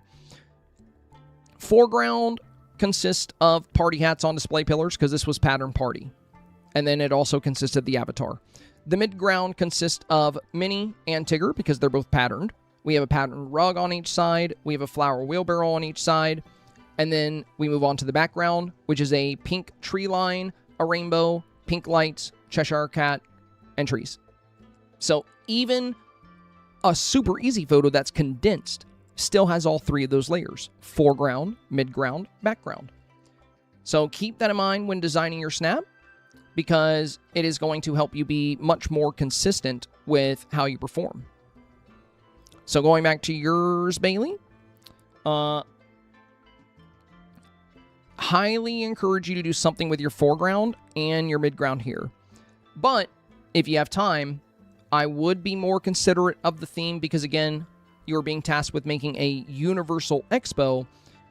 If we can showcase anything, then technically any Dreamsnap would work for this. But it's not just a showcase, it's an expo. It's a very special type of showcase event that we're being tasked with creating here.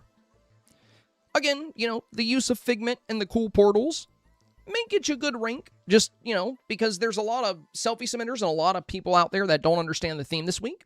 So if you get the right voters, this could still do very well. It just depends. But I would definitely encourage you to be more mindful of the theme and keep in mind what I said about layers. You did a great job with the portals, but nothing in the foreground here. We're not playing the meta by having the avatar closer.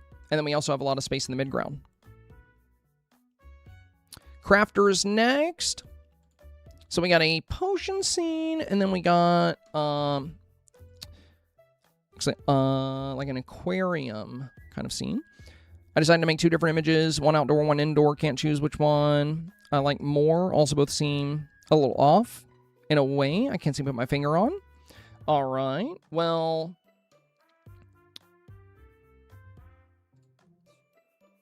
I probably wouldn't go with this one. Again, I think an indoor scene this week is going to need to be extremely strong because the outdoor expos and world fairs are more on theme. Because a Universal Expo is a large-scale event, and when you go outdoors, you're going to be able to have more people, you're going to be able to showcase more architecture. I've seen a few indoor submissions that are strong, but most of them don't have a Universal Expo kind of feel, which I think makes them rather risky. With this one, it's you and Ariel. It feels like a day at the aquarium more than it feels like an expo. So let's go with your potion one, because this has more of an expo feel. Now, as far as what may be feeling off about this for you, First off, I would say it's the trees. You have these big trees, and then your foreground item is very tall. So this is a cool foreground item, but it's massive.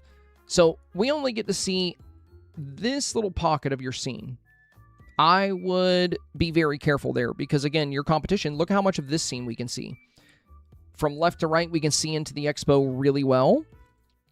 And this one, look how small the foreground items are. It's like these little flowers, right? They come to the base of the shot.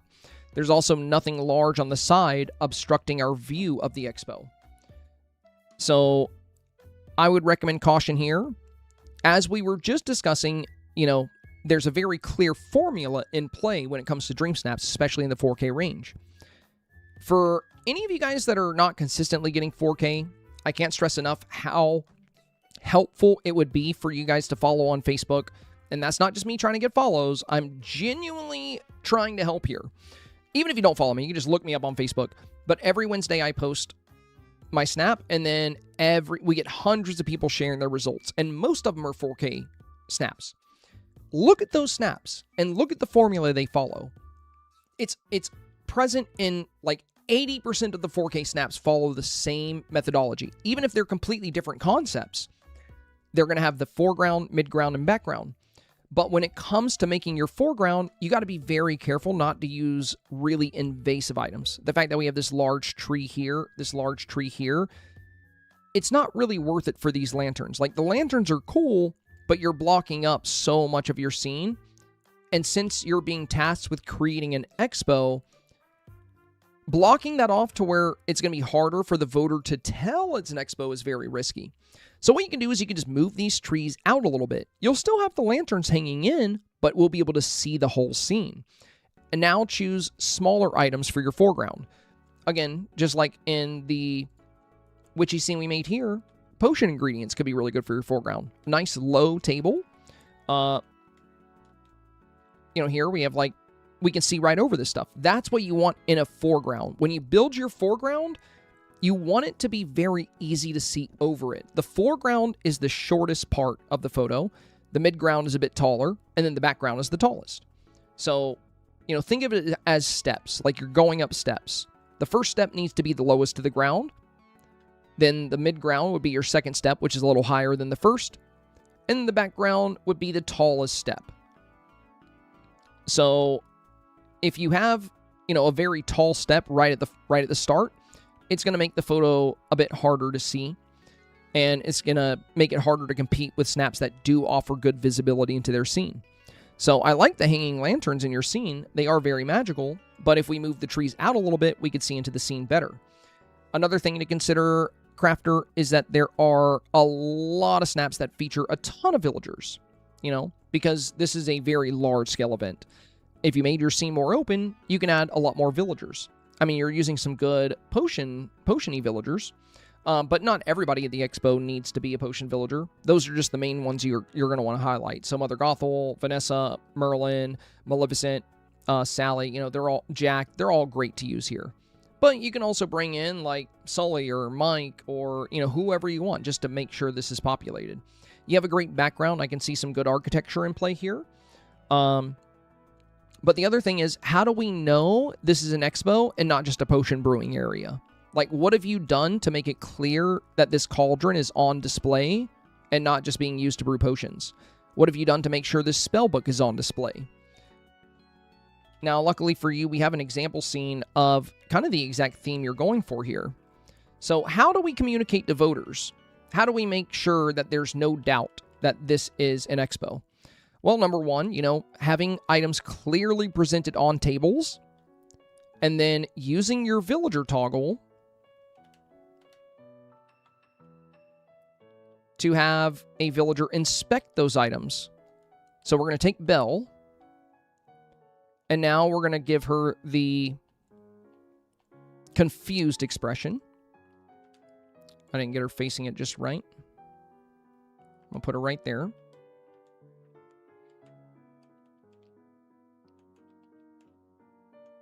And there we go. Now look at Belle. Hand on her chin, thoughtfully observing this potion bottle.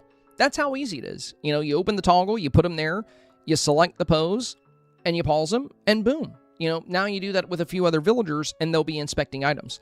But that's not the only thing I would do to make sure you're showing things are on display. These inauguration ribbons or some kind of fencing around cauldrons, this tells people, hey, this cauldron this is not just a potion brewing area, this is an expo. Like, this is being displayed, this is being showcased. And that is made obvious by the fact that we have like a rug under it, like a platform under it. We have inauguration ribbons surrounding it. And then we also have rug under our tables. So there's all kinds of ways you can make it very clear that you're doing a showcase. But just be careful because, again, if you just build a scene, you know, with the way this is built right now, it's hard to tell really that it's a showcase. It looks like a potion brewing area. And we want to be sure that it's very clear to the voter that it's a showcase. That way you can win the picky voters over as well as the ones that just vote for what's pretty. Nightfall is next. Oh, very good, Nightfall. Very solid. Yeah, I like this. I like this. Very, very strong snap. Again, look, you know, exactly what we're talking about. Rug under the display area, inauguration ribbons, display pillars, and we have all these items gathered here. We have the same thing over here on the right-hand side. Great architecture on display in the back. Good foreground elements with the flowers. Some good villager presence. My one recommendation for you, Nightfall, would be to use the villager toggle to do more than just position the villagers. Like you have Jasmine kind of standing here, you have Mulan standing here. Now you have Mickey striking a pose, and Minnie and Stitch, but why not get a villager to inspect some of the items that you have present? Because you have like, you know, these popcorn buckets and stuff. Have a villager, you know, checking out this Figment popcorn bucket and give them the confused expression. You know, that way you can tell a bit of a story about how the villagers are checking out these items. Aside from that, no recommendations, very strong snap. Really, very clearly an expo. And on top of that, it feels like a magical, traditional world fair. We have all kinds of stuff on display. Very cool. Danielle. So we have 1, 2, and 3. So Danielle, for this one... This one's a bit too bright, so let's not use this one. Now, these two are about the same, so we're just going to focus on this one. So, in this image, Danielle, it's, you know, it feels like a day at a Disney park, but it's not really highlighting the expo side of things. So, luckily for you, we just came off of a photo that was doing that quite well. So, I want you to consider this. Tables, pillars, putting items on them, surrounding them with inauguration ribbon, having a carpet under them that says, hey, this is a showcase. These are things being displayed. Now, you do have inauguration ribbon in your photo, but it's all way back here, and we can barely see it around the Ferris wheel. So, you know, we have all these plants and wheelbarrows here, but they're not really doing much for your expo. I would focus more on having... you know, clear items on display. I don't know if you have the popcorn buckets, but for a Parks Expo, those have been very popular. There's all kinds of things you can showcase. So for your snap, I would recommend really trying to play up the fact that you're showcasing items here. You know, for the park rides, it'll be kind of assumed that they're part of the Parks Expo. So you don't need to wrap those with inauguration ribbons. And if anything, you can take this Ferris wheel and put it way further into the background. You know, kind of like what we see here. You know, they're great background items, but yours is all the way up towards the front of the scene. If you move them back, you can use one on each side, or you can have one in the center. But focus on, you know, making sure the voter can tell that it is an expo. And if you're not sure what that looks like, you can always Google or just like search up pictures of expos. Casey is next here. Very nice, Casey. I don't usually have this many characters on one Dreamsnap, so I can't decide if it makes it too busy or not. No, not at all. An expo, especially a universal expo, of course, as we've discussed in great detail today, is a large-scale event, usually a global event with all kinds of people. So everybody from all around the world comes to this nation for their world fair. So, no, I don't think this is too many people at all. You've got them pretty well spaced. You know, you have the shorter villagers in the front with Mickey and Minnie, and then you have the rest of them here. I will say Mickey's new dream style, the one from the Perfect Romance where he has the bow tie and the little suit, I think would be a lot better for this, with a lot of them being so well-dressed. Like, Eric is really well-dressed. and you're very well dressed, and if you're going to feature Mickey this close, I would definitely do their Valentine Dream styles here. I think that would be really good for this snap. Aside from that, no recommendations. Very solid. Great foreground presence. You've got the ribbon flowers here, and ribbon cutting ceremonies are commonplace at things like this, so I like the ribbons in the corners. You have pixie dust down here, and then we clearly have things on display. We can see inauguration ribbons. We see display pillars with all the different scramble coin pieces and icons. So we can clearly see things being displayed, clearly see things being showcased. You have the inauguration ribbons, and a great beauty factor, with the aurora and the fireworks and the fireflies and the confetti. Yeah, this has everything going on. It's a pretty heavy villager presence, but I think that's a good thing. I probably wouldn't have this many villagers at the front of my photo, but that's because the scene I created has... I would say if it's similar to any snap we've seen so far, it'd probably be most similar to Alex's. And I mentioned that when I reviewed her snap yesterday. So mine is more like this, where I have several different display areas, where like each one is its own little thing. So if I had a bunch of villagers, you wouldn't see these display areas. So my villagers are a bit further back, kind of like this. There's some at the front. I mean, hers is very different from mine, but it follows a similar concept. Now yours, since you don't have like big displays on each side, you're safe to put your villagers like this. Wouldn't work for mine though, but I think it's a good play for yours. Main recommendation would be to consider the different style for Mickey. I think it would work well for you. Alice in Wonderland Expo. Okay. Thanks for any tips. Of course. Now, I do love that you're using the meadow grass. I think for an Alice in Wonderland Expo, having the green grass is fine. Whereas, like, some of the other well-built expos, you want everything to be paved. But at least you're using the meadow grass. So good job, Jesse Joints. If you're going to use grass, I would always either go with the meadow or plaza. Now, one thing I would do here is play up the meta. I would get a little bit closer. Again, this is the Dreamsnaps meta. This is what you see mostly in 4K. If you want to quantify that, if you want to know how popular this is, again, you can join Dreamer's Portal and you can look at 4K snaps, or you can just go to my Facebook and you can scroll through all the 4K snaps that are posted every Wednesday. There's a ton of them, but everybody is doing this. Everybody is closer to the camera, at least up to where, you see like the calves or the knees here. It gives a better look at the avatar. We can see the makeup better. We see the eyes really well. So I would definitely recommend getting a bit closer because you have a really good look here. I would also move Alice a lot closer because she's kind of an important villager for this expo. Hey, thank you, my friend. Just wanted Rope? to stop in and say hi on the red side. Oh, thank you, Rope. I appreciate the super chat. That's very nice of you. Yeah, it's been busy today. We've had a lot of snaps to look through. And also, this has been such a confusing theme for a lot of people. It's only been taking me a lot longer to work through some of these reviews than normal. So yeah, I would consider moving Alice closer since you're going with like an Alice themed,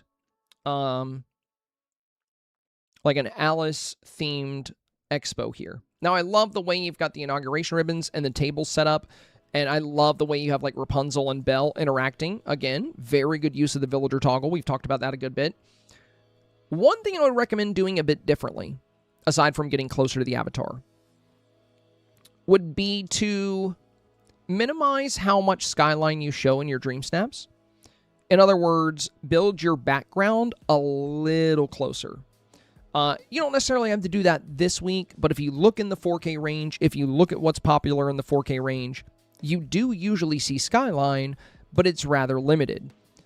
Most of the high-earning dream snaps and what's really popular with most voters is having a little bit of space between the top of your buildings and the top of the frame. So that way you show a little bit of sky. But you get to have the buildings close enough to really appreciate the details. And the same can be said for trees. And you'll see that in most of my snaps. Like if you look through, we have the Hercules statue. The wing goes right to the top. And Beyblade, somebody that's gotten 4K for about a year straight, you'll see the same thing with them. They had their Athens house set up the exact same way mine was. And I thought that was funny because, we commonly think very similar on those kind of things. We see the same thing here with these trees. There's a little bit of space between the trees and the top of the frame. Also, the benefit of this is if you build your skyline a little bit closer in, you have less space to decorate, which means you'll get your dream snap done even faster. Sure, sometimes you might want to build even further back. I know this week my snap is a bit further back, but I have like big balloons and stuff that are kind of making up for that. But you do have a lot of exposed skyline here. So you don't have to worry about it this week, but I would say in future snaps, or what you could do maybe is add some big, beautiful trees back here. You can rotate your aurora so that it's at the top of the frame, because if it dips down like this, you know, if you put trees back there, you'll likely cover it. But if you did put some nice big trees in the back to fill out your skyline a bit, you can rotate the aurora and have it go straight across the top, because you can get it going straight that way, kind of like we see here. So I have the aurora going across the scene, even though my tree line is pretty high. That makes sense. Final thoughts here would be... Oh, and by the way, the new rainbow flowers, the pride flowers, would look really good in this bottom left corner. So that would be these new flowers, these new pride flowers, the rainbow flowers. They're really pretty. For this colorful build, especially with these little guys, those rainbow flowers in the bottom left and bottom right, because you don't really have anything behind these signs. So the new pride flowers on the bottom left and bottom right of this scene would be really cool, and it would match your vibe really well. So yeah, I would have the pride flowers there. I would come a good bit closer. That way you have a little bit of space between the top of your head and the top of the frame. And I would take Alice and I would bring her pretty close to the front. And then I would add even more villagers to your expo if you could. And again, if you add some trees to the background, you can eliminate how much open sky we see. A lot of open sky isn't the most popular thing in 4K. Again, you can just look at legendary moment snaps to see what I mean about that.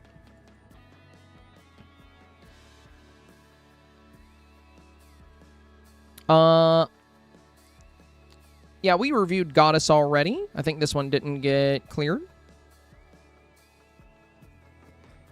It says submitted yesterday. Goddess, you already had your primary review. We talked about the garden stuff in the back, remember? So you've already had your review. So any review following that is going to be a secondary review, which would get uploaded to the secondary review forum.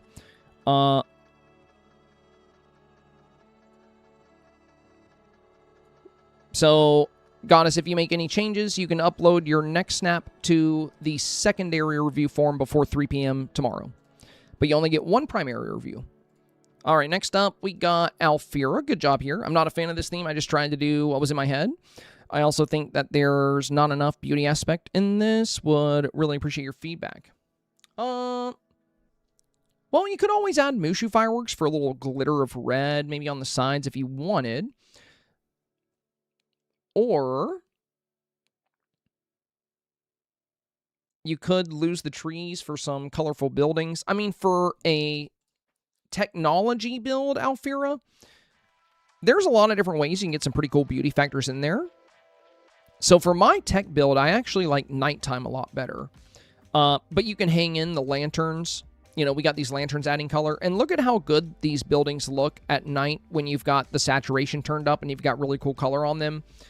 I also think you should consider for a really good beauty item, the observatory house. It has blue sparkles that appear all around it. In this scene, it's kind of looking at the moon, which is really cool. So and it has this beautiful glass work, this stained glass work, which will add more blue to your scene. So I think this could be super cool to add to your build. The V8 Cafe could be super cool to add to your build.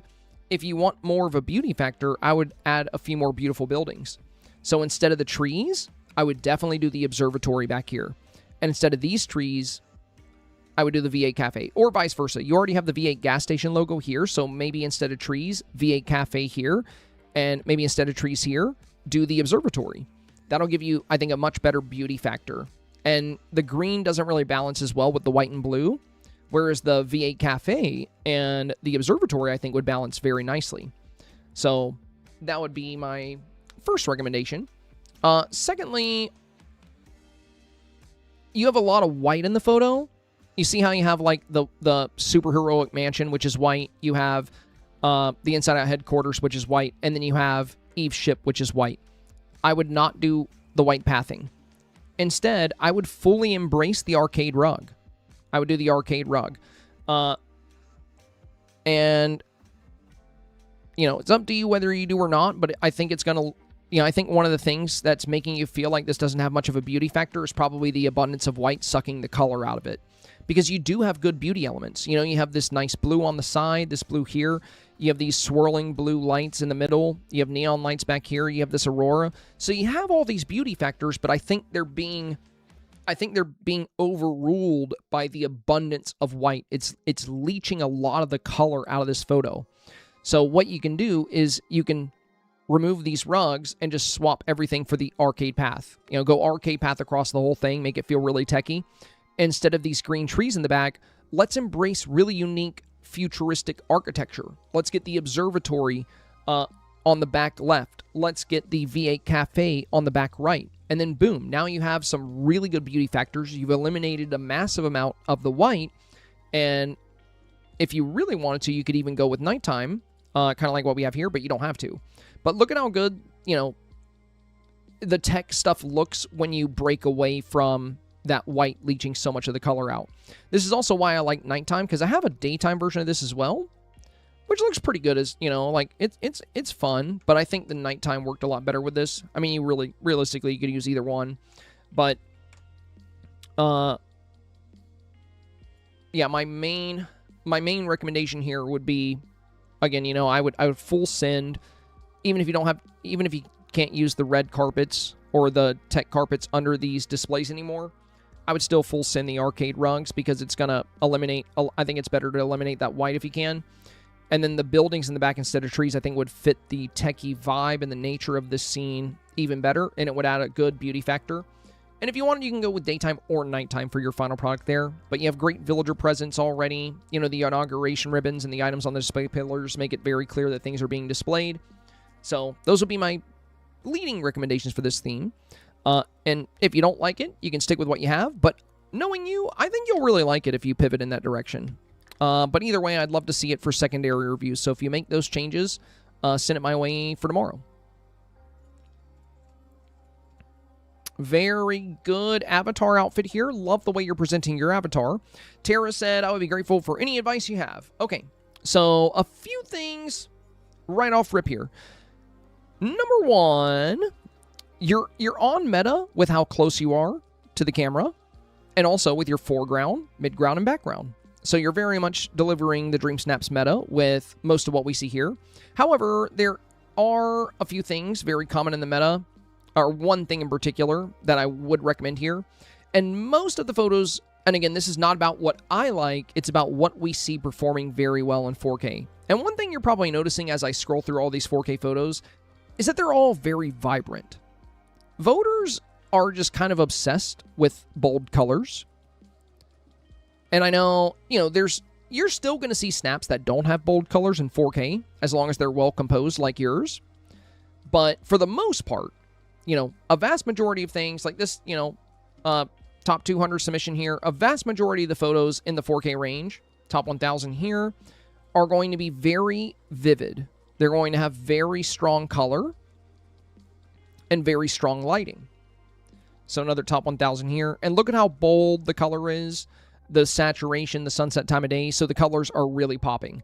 Now, the reason this tends to perform so well, and the reason you get so many 4K submissions like that, is because a lot of people vote on a small screen.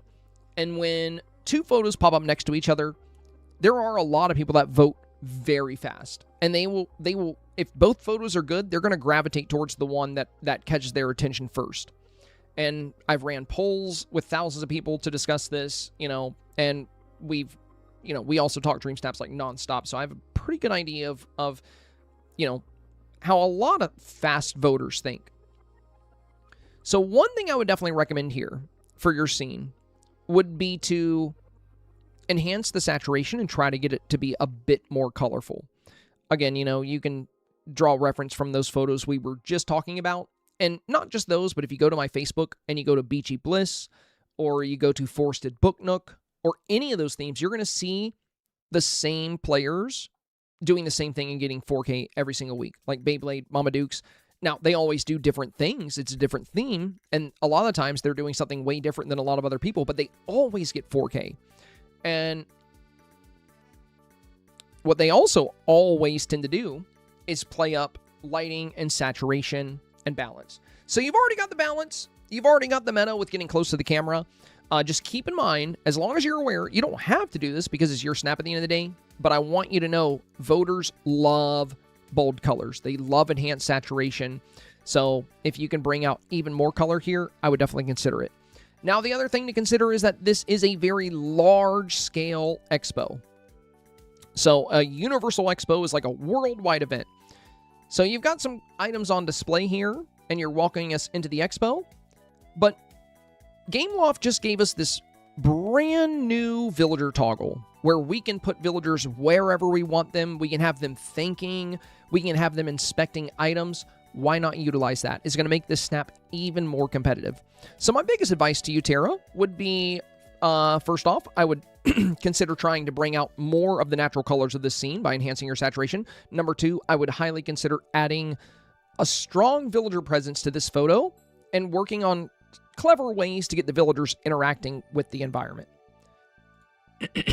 Overall, very solid shot, though. Jenny is next. Oh, cool. Kind of like a... Oh, this actually features a lot of different things. So we have toys in the center, kind of a Candyland on the left, and like a techie area on the right. Very cool, very cool. Oh, and you changed the outfit in this one. Nice. That's so funny. One of the first things I was going to mention for you was that I felt like dressing more as a host would be beneficial for you. And I still stand by that. Though I think it would be better to choose an outfit. I love this new suit, but I think something that vibes better with like the colors of Mickey and Minnie here. So like maybe the red and black gown or the red and black suit, which would be, I think that's what I'm wearing. I think I'm actually wearing this. But yeah, this red and black suit can be really nice. But yeah, I think the formal attire is going to be really good since you're like the host of the event. But I do like the way you've structured this. You've closed off a lot of your skyline. I would recommend rotating your Aurora and repositioning it. See how it dips down here? If you rotate it and move it around, you can actually get it to go straight across the skyline really well. And I would try to do that. The other thing I would consider is highlighting some unique architecture. Like you already have Vanellope's Candy House and the Eve ship, so maybe you don't want any other homes back here. I don't know if you have the Sweet House, but the Sweet House could be so much better than the Sycamore here. And then behind Eve's house, you can put the Inside Out headquarters. So now you have two Sweet Houses featuring really good architecture. Now you have even more high-tech architecture. And, you know, in the middle, you can keep, you know, what you got here. I would try to center the Ferris wheel a bit better here. Balance and composition is really important. Notice how the Ferris wheel is slightly to the right. I would move it over so the Mickey ears are perfectly balanced with this as the middle point. So I would have this middle point of the Ferris wheel, or the merry-go-round, perfectly lined up with the middle point of the Ferris wheel.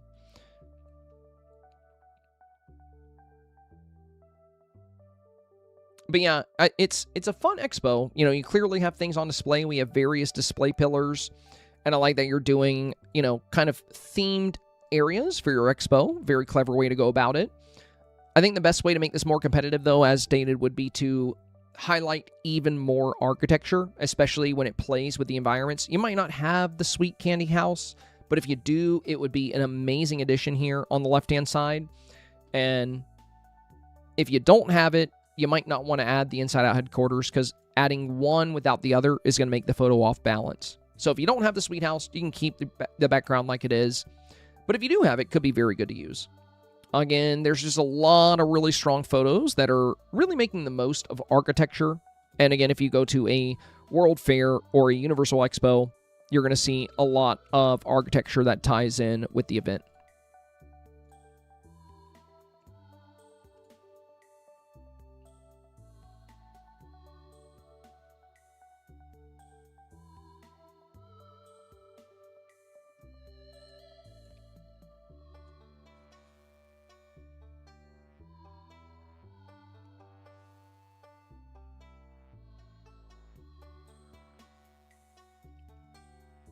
The other thing I would consider here is,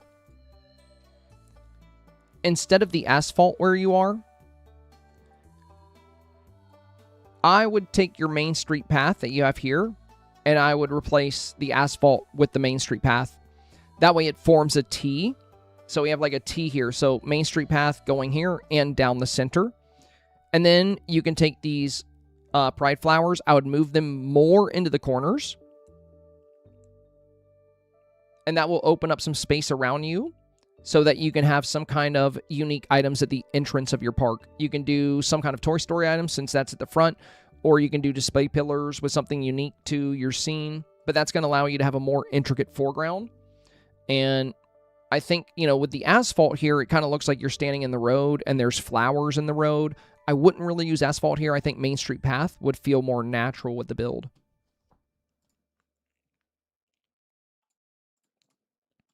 Lilo, appreciate your feedback. If this Jungle Expo doesn't work, would love to see what I can do to make it more on theme. It's really pretty and super cool outfit, super cool build, but how is it an expo? I'm not really seeing that. I don't really see how it's an expo. And that could be problematic because if I can't see how it's an expo, the voters might not be able to see how it's an expo.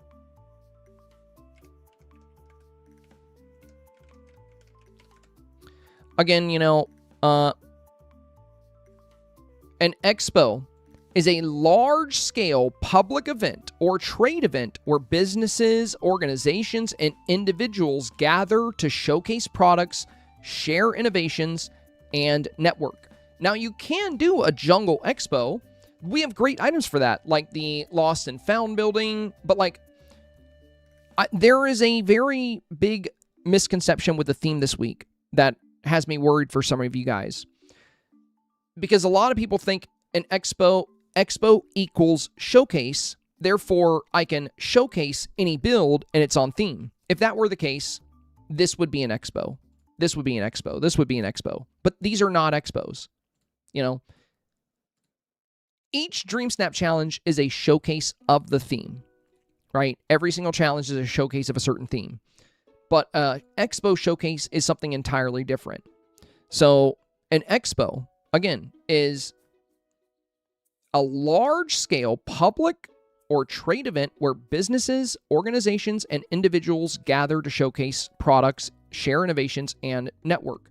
Now, if we look at the definition of a universal expo, it is a World Fair Expo, a large-scale global event designed to showcase the industrial, scientific, technological, and cultural achievements of participating nations. So, you built a jungle showcase. You're showcasing the jungle, but this is not an expo. Now, in order to make it an expo, because you said you were interested in how you could make this an expo, well, you're going to need to have things clearly featured and being displayed. And that doesn't just mean in the photo, right? Because if that was the case, any scene we've ever done could be an expo. So how do we communicate that it's an expo? Well, it's all in how you design it. So let's look at some of our examples here. Notice how with this scene, you know, a World Fair, it's going to be a very big event. A Universal Expo is a large-scale event. So having lots of people present is going to give it more of an expo feel. Number two, you're going to have like inauguration ribbons. You're going to have items within those, or you could do some kind of fencing, but you're going to seal off certain areas where things are on display. Things are being showcased. Like we have Oswald's car here with these ribbons. Then I can find, where did I put Alex's snap?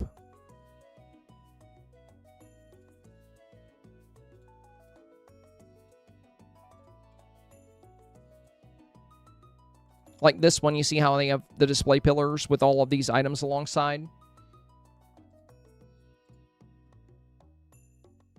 And this one's a good example too. See how they have this rug under all of these display tables and display items, and they have all these popcorn buckets on them, and then they've surrounded them with inauguration ribbons? But I'm seeing a lot of people that are struggling to really understand what the challenge is asking us. Like, this is probably one of the best examples of a Universal Expo, of a World Fair. So this is highlighting architecture, culture, industry, technology, but in a Dreamlight Valley way. You know, we have, at the expo, we have different people working. So we have Sally here showing off like stuff she's sewing. We have Joy over here showing off these orbs, and we have the Bing Bong backdrop. She's over here talking about the memory orbs with Ursula and Jack. We look over here, and Merlin is pondering this little planet. You know, we have people present at the expo. There's people working the expo. There's people attending the expo. And we have all these different things on display. Now, if you wanted to do a jungle expo, you could set it up to where you have certain little pockets where jungle furniture is on display. Like, you could use that. We have that Savannah house, and we have that Savannah furniture bundle. You can have all of that sectioned off, like on its own little carpet where those things are all being displayed. You can have, you know, different jungle architecture in the background. But as it stands right now, Lilo, your picture is very beautiful. So it could still get 4K because, again, a lot of people don't really understand the theme this week.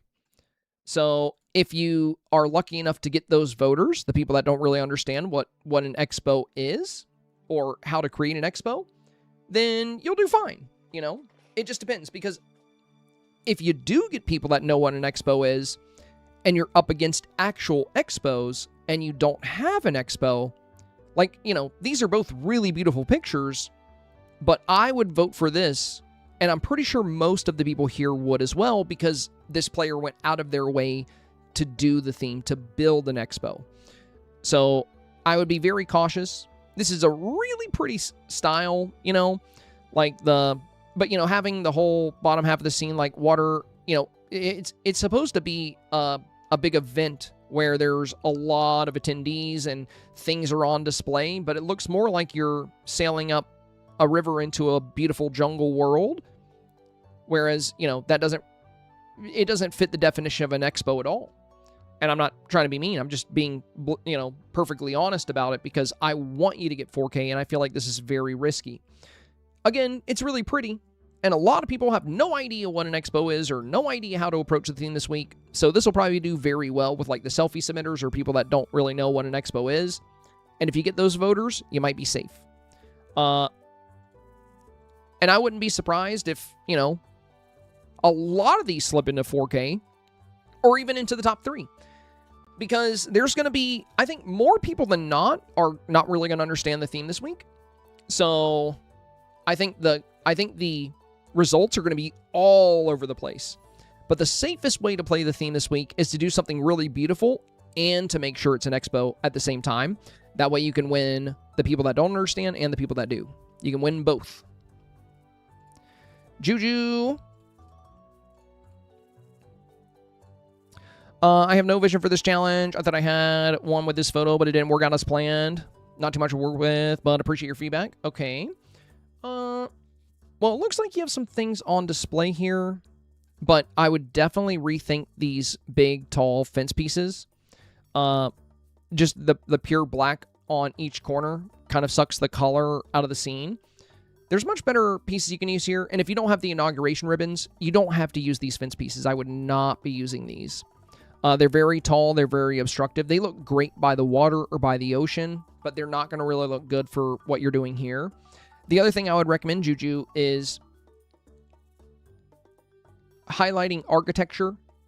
You know, I can't stress to you guys how good this scene is. There's several other ones I've seen that are very good. Like, you know, this one, also a very solid Parks Expo. So things like this are very on theme and very beautiful. So they're going to win votes from people that don't understand the theme and people that do. And that's the best way to approach the Snap Challenge this week. That way, no matter what kind of voters you get, you got a great shot at 4K. Now, for yours, I would pivot, since, you know, this isn't what you were wanting it to be. And with these big fence pieces, you know, we have tables on display, but it's just, you know, there's flowers, there's pure ice. Here's what I think you should do, Juju. Empty a floating island build a background with some really beautiful architecture. And then have zones that highlight whatever you want. You know, as we see in this photo, we have Sally running like a sewing booth here at the expo. Then we have Joy running this little memory booth here. Then we have Merlin at this celestial booth.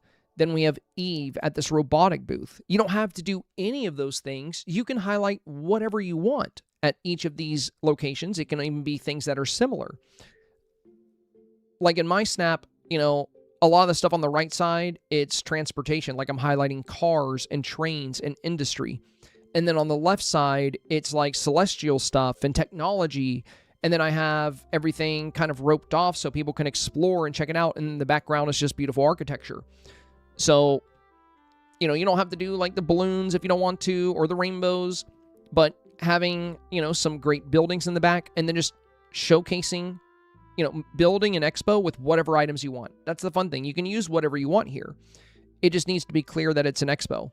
But instead of going with like all these trees and trying to like do a color-coded thing, I would focus more on the theme and just, you know, since you can use almost anything you want building-wise, just focus on using beautiful architecture and just making a stunning fair build. But yeah, I would not use, you know, if you don't have the inauguration ribbons, don't worry. Just instead, use display pillars and put small items on those pillars. And put carpets under your display areas. That way you can highlight that that's a display area because it's got a different colored foundation than the rest. Does that make sense?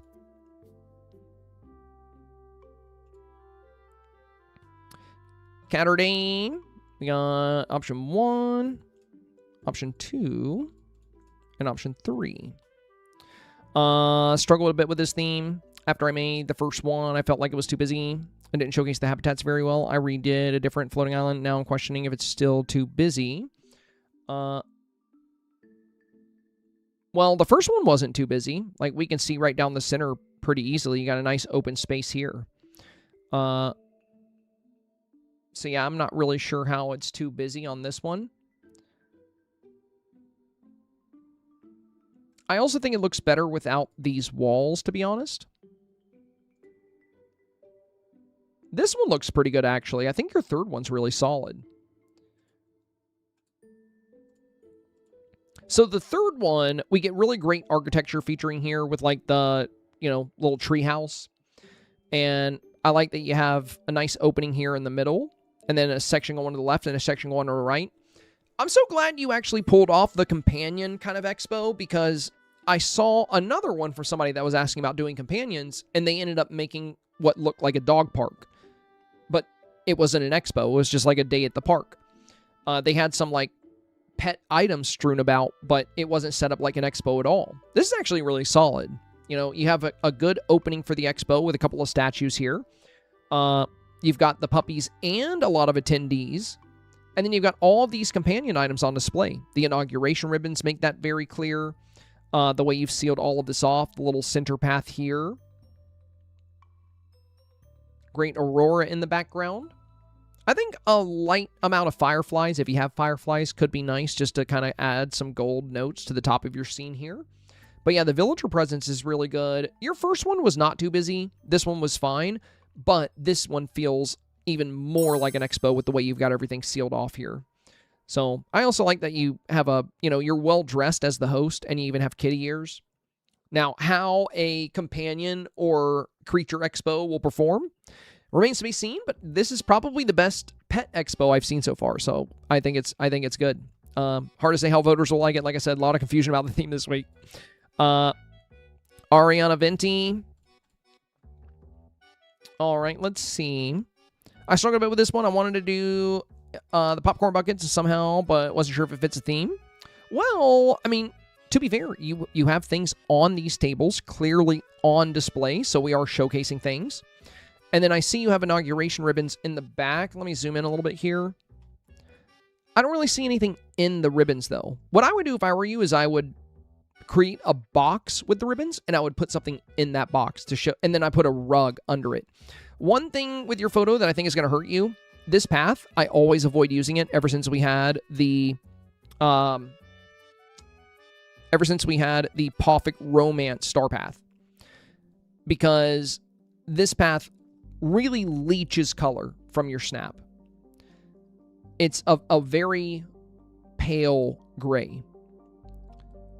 If you use the Paw for Romance, you get a nice dark color, and all these other colors are going to pop a bit better against that. The other thing I very often recommend is sunset time of day. Again, it's the meta. It's what so many people are using. You can look at our Dreamsnap results on Facebook. You can see what everybody's sharing. All the players I know that are on like a 1 year or more 4K streak or 6 months or more, they are consistently using the sunset time of day and getting really good lighting, really good color. And I do it myself, like almost all of my snaps. Now, I do use daytime occasionally, especially if I'm in a location where sunset is not optimal, like here. If I try to use sunset here, a big mountain is blocking the sun. So instead, I use daytime with 0.6 saturation. But the reason I use sunset most of the time is because I only need to use 0.2 or 0.3 saturation. The sky is a much deeper shade of blue. You get really beautiful colors. So yeah, when it comes to Dream Snaps, the meta is being close to the avatar and utilizing that sunset time of day, having strong balance, having foreground, midground, and background elements. It comprises 80% of what we see in the 4K range. So the sky is very pale here because of the daytime, because you're in midday. And then you pair that with the fireflies. The fireflies don't look gold. They look pale white. So it almost looks like little photo flares. If you were using the sunset time of day, these Mushu fireworks would have way more color, and these fireflies would be gold instead of pale white. Your sky would be deep blue. So sunset time of day, that's why so many people in the 4K range are using it. They know it works. It's the best time of day for lighting in Dream Snaps. Well, as far as voters are concerned, because that's subjective, of course. But when it comes to what we see in 4K, yeah, like 80% of the photos in 4K are the sunset time of day with the sun behind the camera. So you already got the sun behind the camera, which is great. But you can have so much more color in your sky, in your fireflies, in your fireworks, if you were using sunset instead. That would also activate the lights on this building, and we would get some beautiful glows coming from this.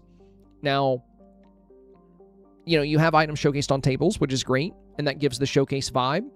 What I would also consider doing if I were you is, instead of just having these two ribbons kind of here, I would create a box with them, and I would put a carpet under them, and then I would put some display pillars or some kind of item in here.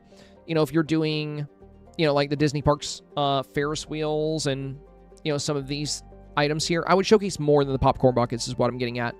But there's all kinds of things you can put in there. I mean, you can even put the jukebox in there if you wanted to, just to showcase some fun things. And I would be very careful using a lot of pale gray or a lot of white in your Dream Snap. It's not very popular. Again, you can view what's getting 4K most consistently, and it almost, well, not even almost, it always, the dominant presence in the 4K photo range always includes vibrant, diverse colors. So very vibrant colors, not as much white. Now, for some themes, like, for example, winter themes, there's going to be way more white than normal. So when you do a Frost and Fairy theme, yeah, white is fine. Light blue is fine. Dark blue is fine. Same with like a nighttime moonshot. You're going to have a lot more pale color in a scene like this, right? So those paler colors are going to be more common. But for just about everything else, snaps like this reign supreme. They are the most common thing you're going to see in the 4K range. And it's always that way, regardless of challenge. If it's a challenge like being done in the daytime, most of what you see in the 4K range is going to be vibrant, well-lit, and colorful. Last thing I would recommend for you here would be to add a greater villager presence, Ariana. So since this challenge is about a Universal Expo or a World Fair, these are very large-scale events.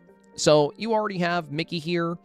I would dress as a host rather than in what you're wearing here, because we were being asked to show our valley to the world. So if you look at pictures of world fairs and people that are hosting world fairs, they're always like very formal. You don't have to do that, but I do think it plays even better with the theme. And I do think there are some outfits you can wear that are formal that would match your scene really well. And you can get super creative with it if you wanted to. Don't forget, you can use the villager toggle to have villagers actually looking at the items, and you can use the confused expression to have them inspect them. You know, you can have the villagers like thinking about the item they're looking at, right? That's a great way to do some storytelling. And I would add a lot of villagers here. I would populate the scene so it looks like a very busy expo. Again, you know, I think you're doing a good job with the expo feel by showcasing the popcorn buckets, but I would showcase even more in the back. We already have some good architecture on display here. We have the Ferris wheels. We have the Adventures Out There balloon baskets. So, you know, bring in the crowds, bring the expo to life, adjust the lighting so that we can make these fireflies gold. We can make the sky deep blue. Dress as a host instead of as an attendant, you know, because we're not just visiting the expo. The challenge was clear that we're hosting the expo.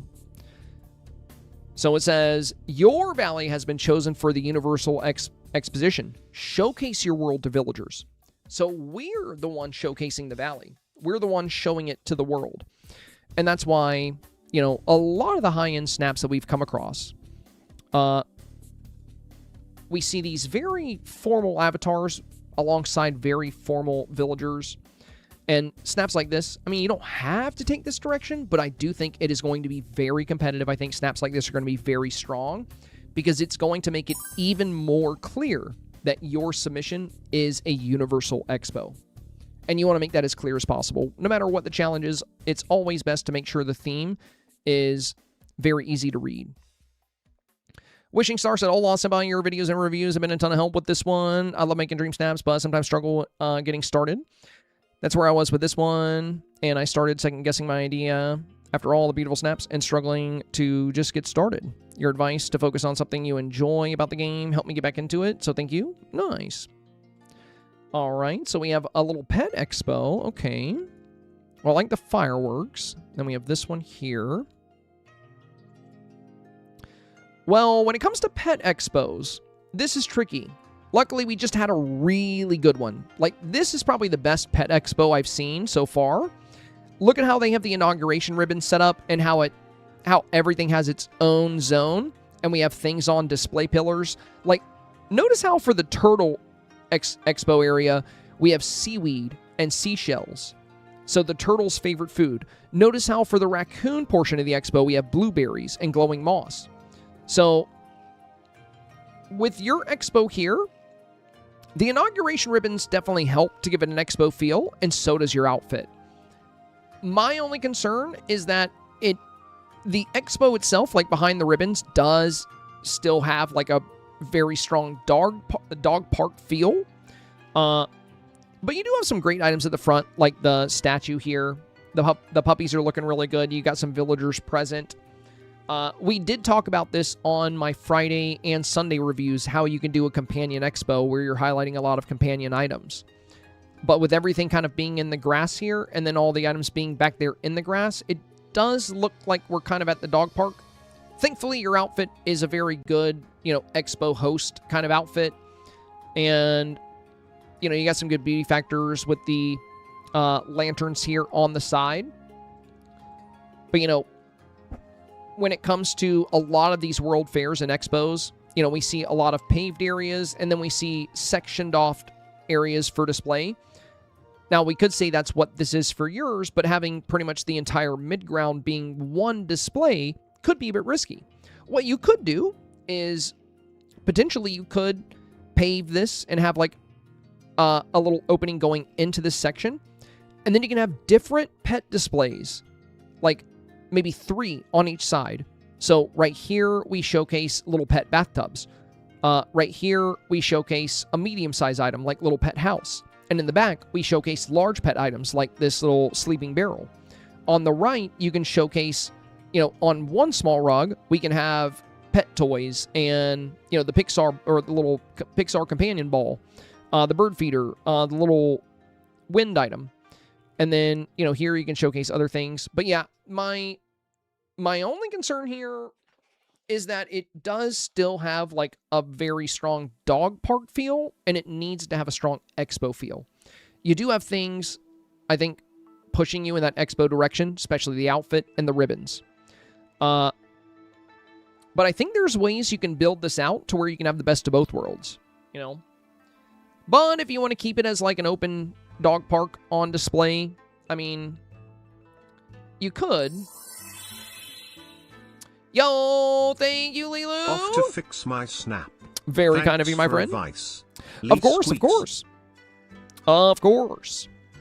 You know, I always got your back with the snaps. But yeah, it's a really pretty scene. You could always save this one in your gallery if you want to keep this one and maybe fall back on it, like if you don't like breaking it up.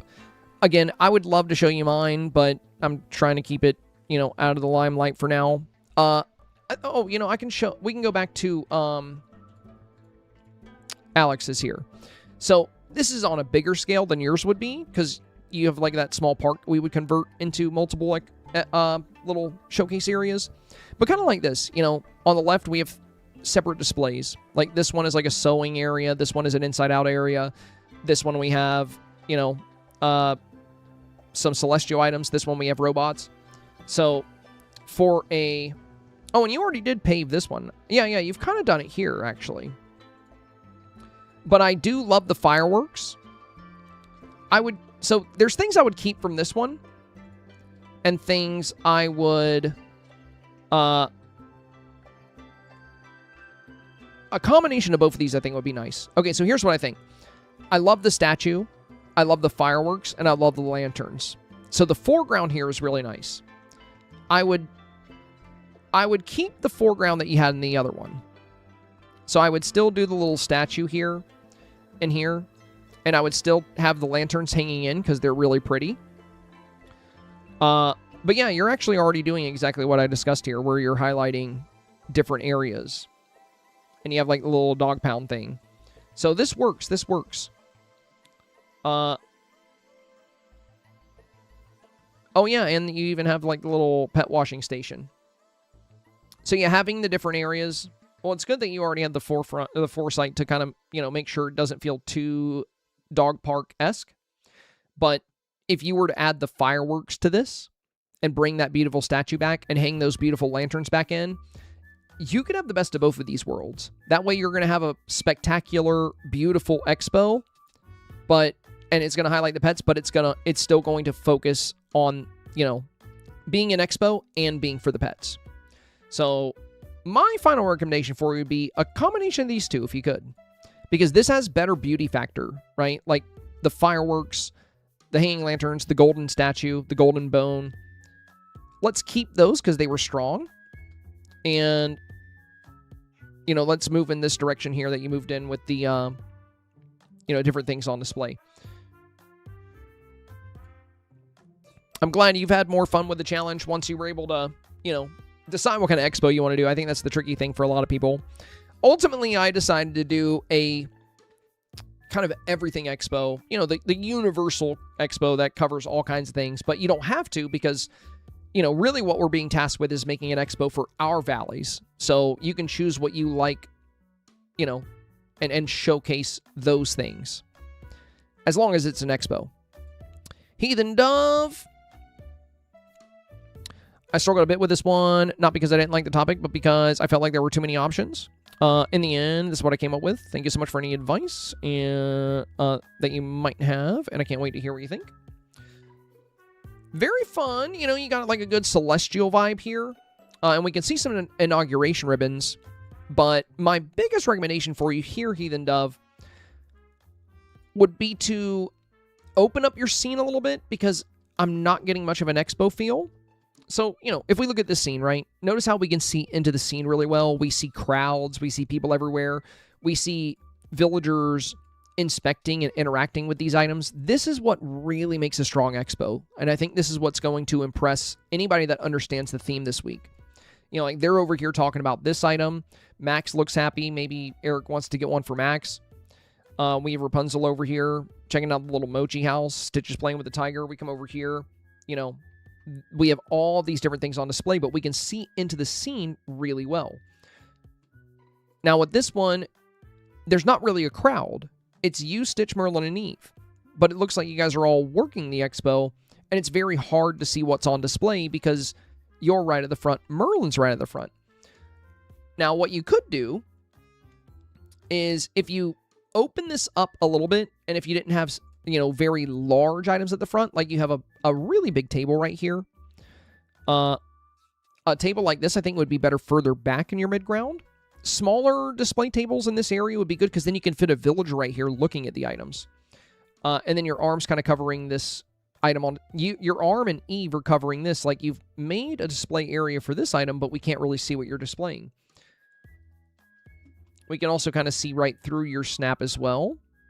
So, you could always add more... Like, why not add the inside-out headquarters right here just for, like, a good futuristic techie item? That's going to fill in this gap. It's going to give you more detail in your skyline. So yeah, you've got some great architecture featured, but it's all very close to the frame, and it's very hard to see much of your expo because you're very close, Merlin's very close, and Eve's covering the center. Now, luckily for you, I don't think you need to completely restructure or remake the entire snap to make this work, but I would encourage you for a secondary review to consider moving things back just a little bit. Give us more visibility into your expo. Because I think what's really going to perform well this week are going to be scenes that allow us to see expo attendants interacting with the environment and participating in this expo. Kind of like we just saw here, like all of these villagers participating or interacting with the expo makes this a very, very clear and distinct expo, and we can clearly see what's on display.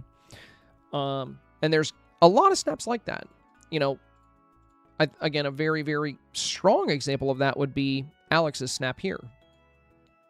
I know I keep going back to this one, but it's a solid universal expo.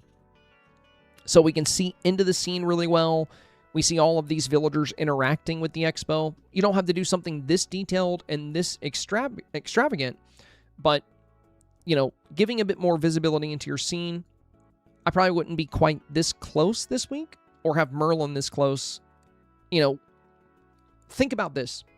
Rather than having Merlin right at the front, stretching his arms out, taking up a whole bunch of real estate, wouldn't it be even more appealing to have him doing the confused expression, looking at some kind of advanced, telescope? Like he has a telescope. You can place that down, and you can have Merlin looking at it like, In fact, I think that's pretty close to what's happening here. So we have his telescope here, but look at him squinting at this planet. Like, this is so Merlin, right? Like, that just makes so much sense.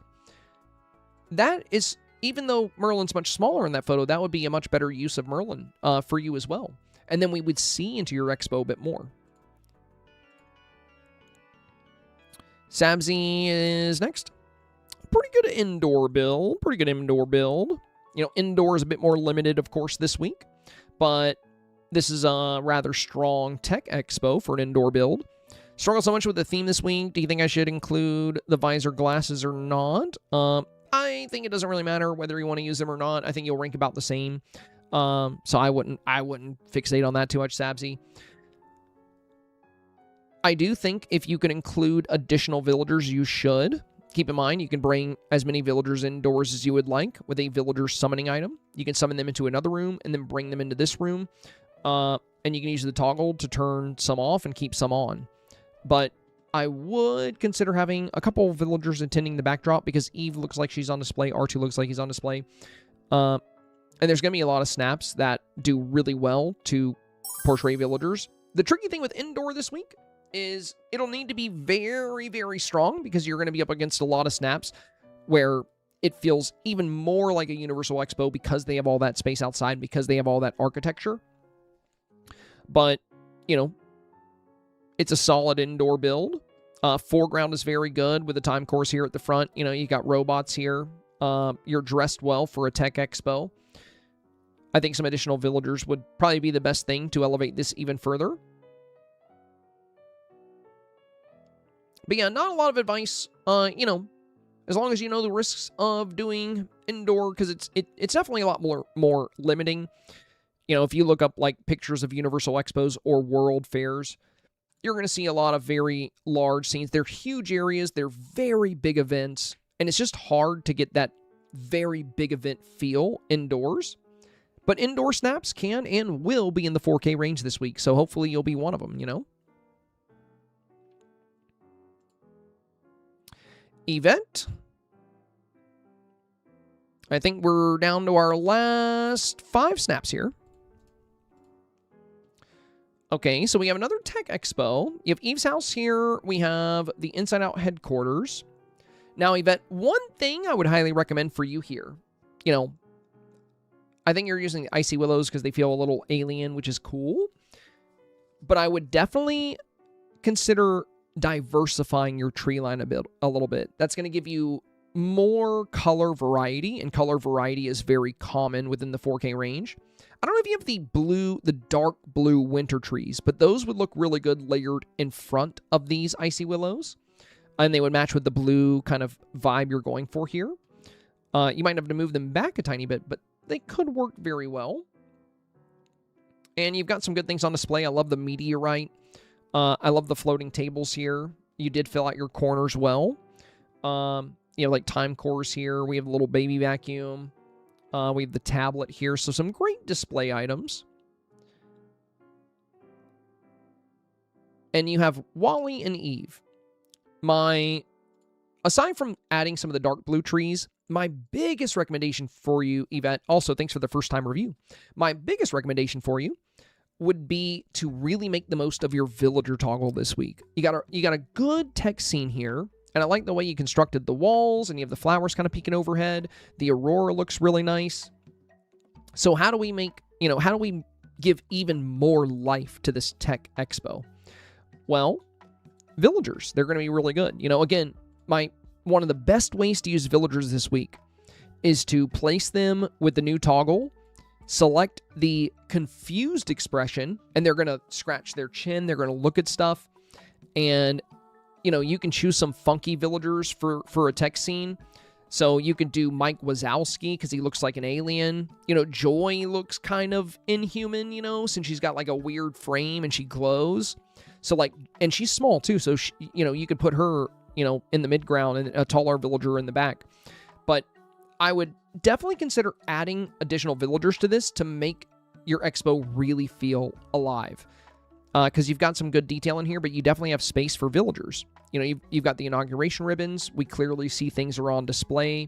We have you hosting the event. So yeah, my biggest recommendation would be to add in more villagers. And if you can, I know you want to use blue trees because you have a lot of blue light. But if you have those dark blue winter trees, they could look really good, kind of mixed in with these light blue just to give a little bit more color composition to the top of the scene. And then don't forget, too, with your aurora, you know, we have the fireflies here, but with the light blue, you know, they're kind of hard to see. Maybe you could use a couple of New Year's lantern clusters instead, because they're those, you know, crystal-like stars with the, almost like the celestial vibe. That could be kind of good. Or you can use some light fireworks. I would do Mushu ones because, you know, they have a bit more color, but they could be really cool on the corners of the scene if you wanted. I wouldn't do all of those things, though. I wouldn't do the New Year's lanterns and the fireworks. I'd kind of choose, but that could add some more fun detail to the sky. You could do bubbles. Like, you could do bubbles with items inside of them, like the fairy bubbles. Those could be pretty cool. There's a few things you can do to, you know, make the sky have an even better wow factor. But yeah, aside from all of that, and aside from the trees, my biggest and I think most important recommendation in your case would be to populate this expo a bit more. Because I think a lot of the most competitive photos, the ones that'll give you the biggest threat this week, the ones that'll be the hardest to beat in these 1v1 scenarios, are going to be these scenes with a very, very dominant villager presence that really give the feel of a world fair or a large-scale expo. These scenes that have a lot of villagers interacting with the expo or interacting with one another, they're going to feel like very authentic expos. And if they have a big beauty factor as well, I think they could be very hard to beat if you don't match them on villager presence. That doesn't mean you have to have as many villagers as, let's say, this photo. You know, you don't. But if you have room for more, and it's not going to hurt your scene, there's no harm in adding a few extras. Merlin can be good because, you know, he's into some pretty wacky stuff. He'd probably be pretty intrigued by these items. Mike could be good. Really, whoever you would want to add, honestly, would be fun. But, you know, give it some thought. Think about who else you can bring into the scene. Again, Joy, Mike Wazowski, Merlin, you know, like even Merida or, yeah, just whoever. Gildessa, what a cool name. Okay, very cool looking scene here. I really like the way you have Eve's ship facing forward. So many people were facing it away, and the way you've set it up with the inside-out house is actually really nice. Great job filling out the bottom left and bottom right-hand corners here. Displaying so many items on these gear tables, the ancient tables. Good job. This was a difficult prompt for many of us, myself included. However, I got going with this build, and it just came together. I'm recovering from surgery, so I fear it's not my best work. It may break my 4K streak, but it's the best I can come up with during my recovery. Honestly, you should be very proud of this Gildessa. I think it's really cool. I think you did a great job. You gave yourself plenty of space. You have these fun ancient lights. You have a good outfit. You have the Eternity Owl robot. You have Wally. You have Eve. Though same recommendation I had for the previous snap. I would encourage you to add some extra villagers if you have time, if you're not too tired on the road to recovery. And then my other recommendation would be, I would consider enhancing the saturation to bring out a little bit more color. Main reason why is with the pale blue icy willows back here, these icy trees, and the white of the inside-out house and Eve's ship, and the outfit and Eve, it's absorbing a lot of the color from the scene. And my concern is, with so many of the expos we've come across being very vibrant and very colorful, you don't need to get rid of all your white and completely change your scene around. But I do believe that enhancing your saturation a bit here to really bring out the colors of the Aurora more, and to make these different ancient lamps that you have in place pop even more than they already are, I think would be worth considering. It doesn't necessarily mean I think more saturation is better. I don't think, it doesn't mean I like more saturation more. But when I look at results in the 4K, about 80% of what I see is very vibrant. So, we can tell by looking at those photos in the 4K range that vibrancy and vivid colors are very popular among the core player base and the core voters. So, since you have an abundance of white here, I think it would be a good idea to up the saturation a little bit more if you want to do anything else with this. But yeah, I love the centerpiece, the center focus of this, the houses. Considering you're recovering, I think you did a fantastic job here. Also, same thing I was mentioning with this one. If you have the dark blue winter trees, I do think they will be a good way to keep the blue while breaking up some of the lighter blue here. Especially if you layered the dark blue over or behind some of these light blue lights. Because the light blue from these lamps is very close to the light blue of the trees, so it blends in pretty well. But if you have a dark blue behind that, these will pop like crazy. Of course, that might require you to restructure the mushrooms and stuff. So if you don't want to worry about that, that's fine. But at the end of the day, you're showcasing items really well here. You have lots of fun techie stuff. I think the centerpiece is very well done. Biggest recommendations would be to really send the saturation a bit further and consider adding more villagers. Adding more villagers would probably be the easiest positive thing you can do. And again, there's just really fun stuff you can do this week with having villagers interact with the environment. And I think it's going to be very commonplace with a lot of the strong expos. Wag is next. Oh, very solid, Wag. Very solid. I love this. So you have different vehicles on display. Well, this is very fitting for a World Fair or a, major expo, like a Universal Expo. So Oswald's car featured here. We have Ursula's. Cruella's car featured here. Looks like Wally's house kind of facing towards the camera. So we're showing different vehicles. Now, I would dress a bit more formal. Now, if you're doing a futuristic expo, futuristic outfits, I think are really good. But for more conventional expos, I think outfits like this are going to steal the show this week. In fact, I'm wearing something very similar to that. Or like these. Since we're the host of the expo, we're not just like working the expo or, you're wearing a B&L suit, which is like very futuristic, but you don't have a futuristic expo. You have more of a conventional expo. It's more of a conventional, World Fair. I would dress as a formal host here. I think it would work really well. Now, the other thing, there's two big things here. Number one, I would definitely add more villagers. I mean, you have Oswald's car. Why not have Oswald jumping up for joy that his car is being featured? You could put Cruella over here by her car to show it off. Like, you can have some of these villagers working the expo, and then you can bring in even more villagers to be checking out the expo. But I would definitely have some villagers, like, checking out the goods and some villagers showcasing the goods to really play up what you're going for here.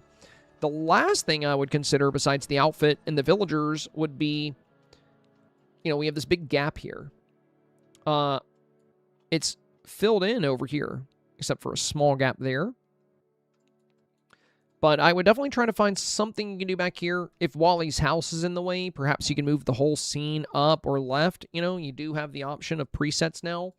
But it kind of throws off the balance that we can just see off the floating island here when, this side is filled out so well. So my eye keeps getting drawn to this gap here. And I do think it would be, you'd have a straight line all the way across, very filled out. And you can even use foliage panels or street lights back here just to blind it out if you wanted to.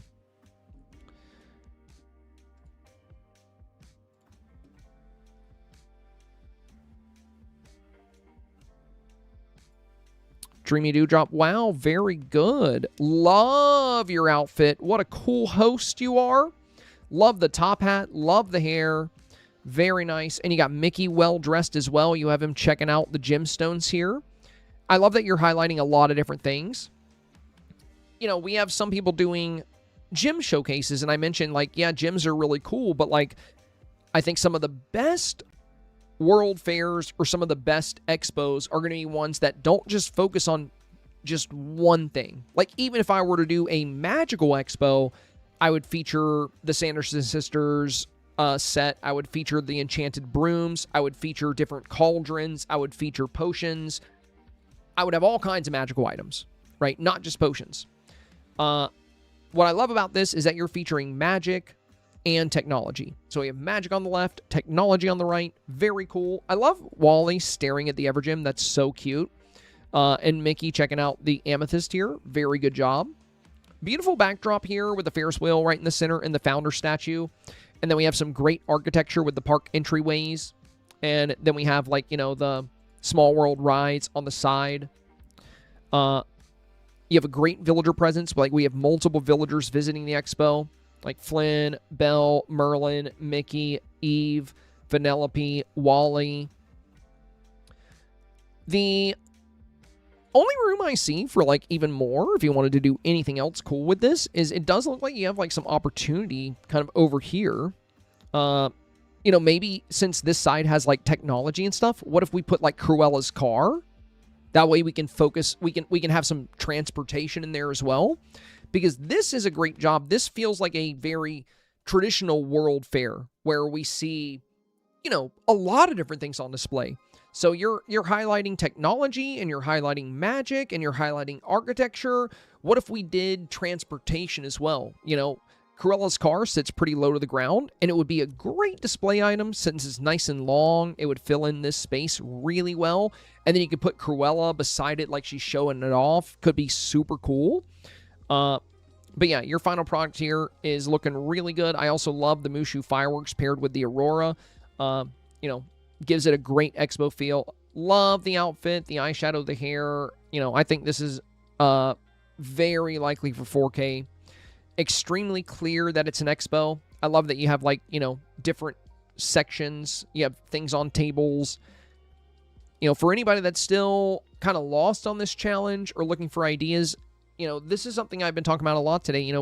Start with your backdrop, build a nice backdrop with some architecture, and then just highlight what you want. It could be magic, like here on the left, technology, like here on the right, even gemstones, like here on the central path. There's so many cool things you guys can do this week. Now, I know it gets really confusing when a challenge is like, where you can just showcase what you want, and it's not as direct. It's not like Dreamlight Diamond Showcase where they just wanted to showcase gemstones. This is a expo, a World Fair expo, where we're showing off our valleys and the items that make up our valleys. So it's hard to choose what to use. But if you're looking for inspiration, my biggest advice would be to just Google what is shown at World Fairs. What kind of things are highlighted, and then ask yourself how that would translate to the valley. Dreamy said this week was a bit trickier for me as far as snaps go. I ended up scrapping a couple of ideas because I wasn't feeling it. This is what I managed to put together. I know it's not my best work and definitely have to tweak things.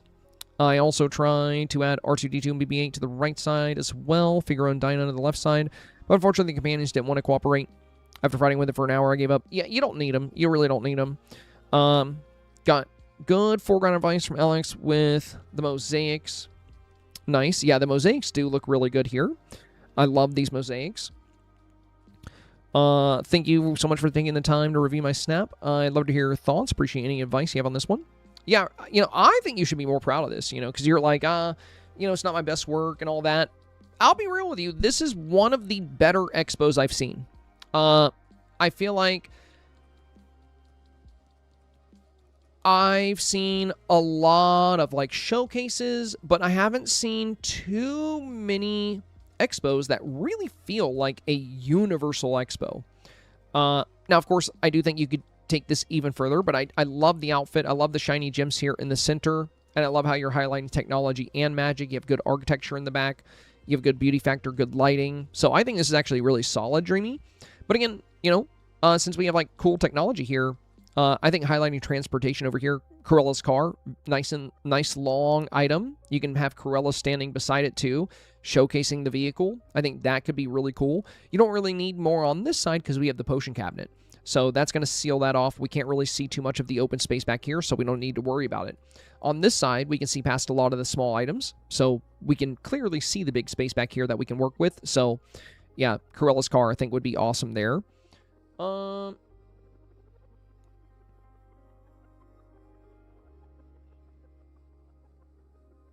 yeah, the way you have the villagers checking out items right in the foreground, I think is also a really good play.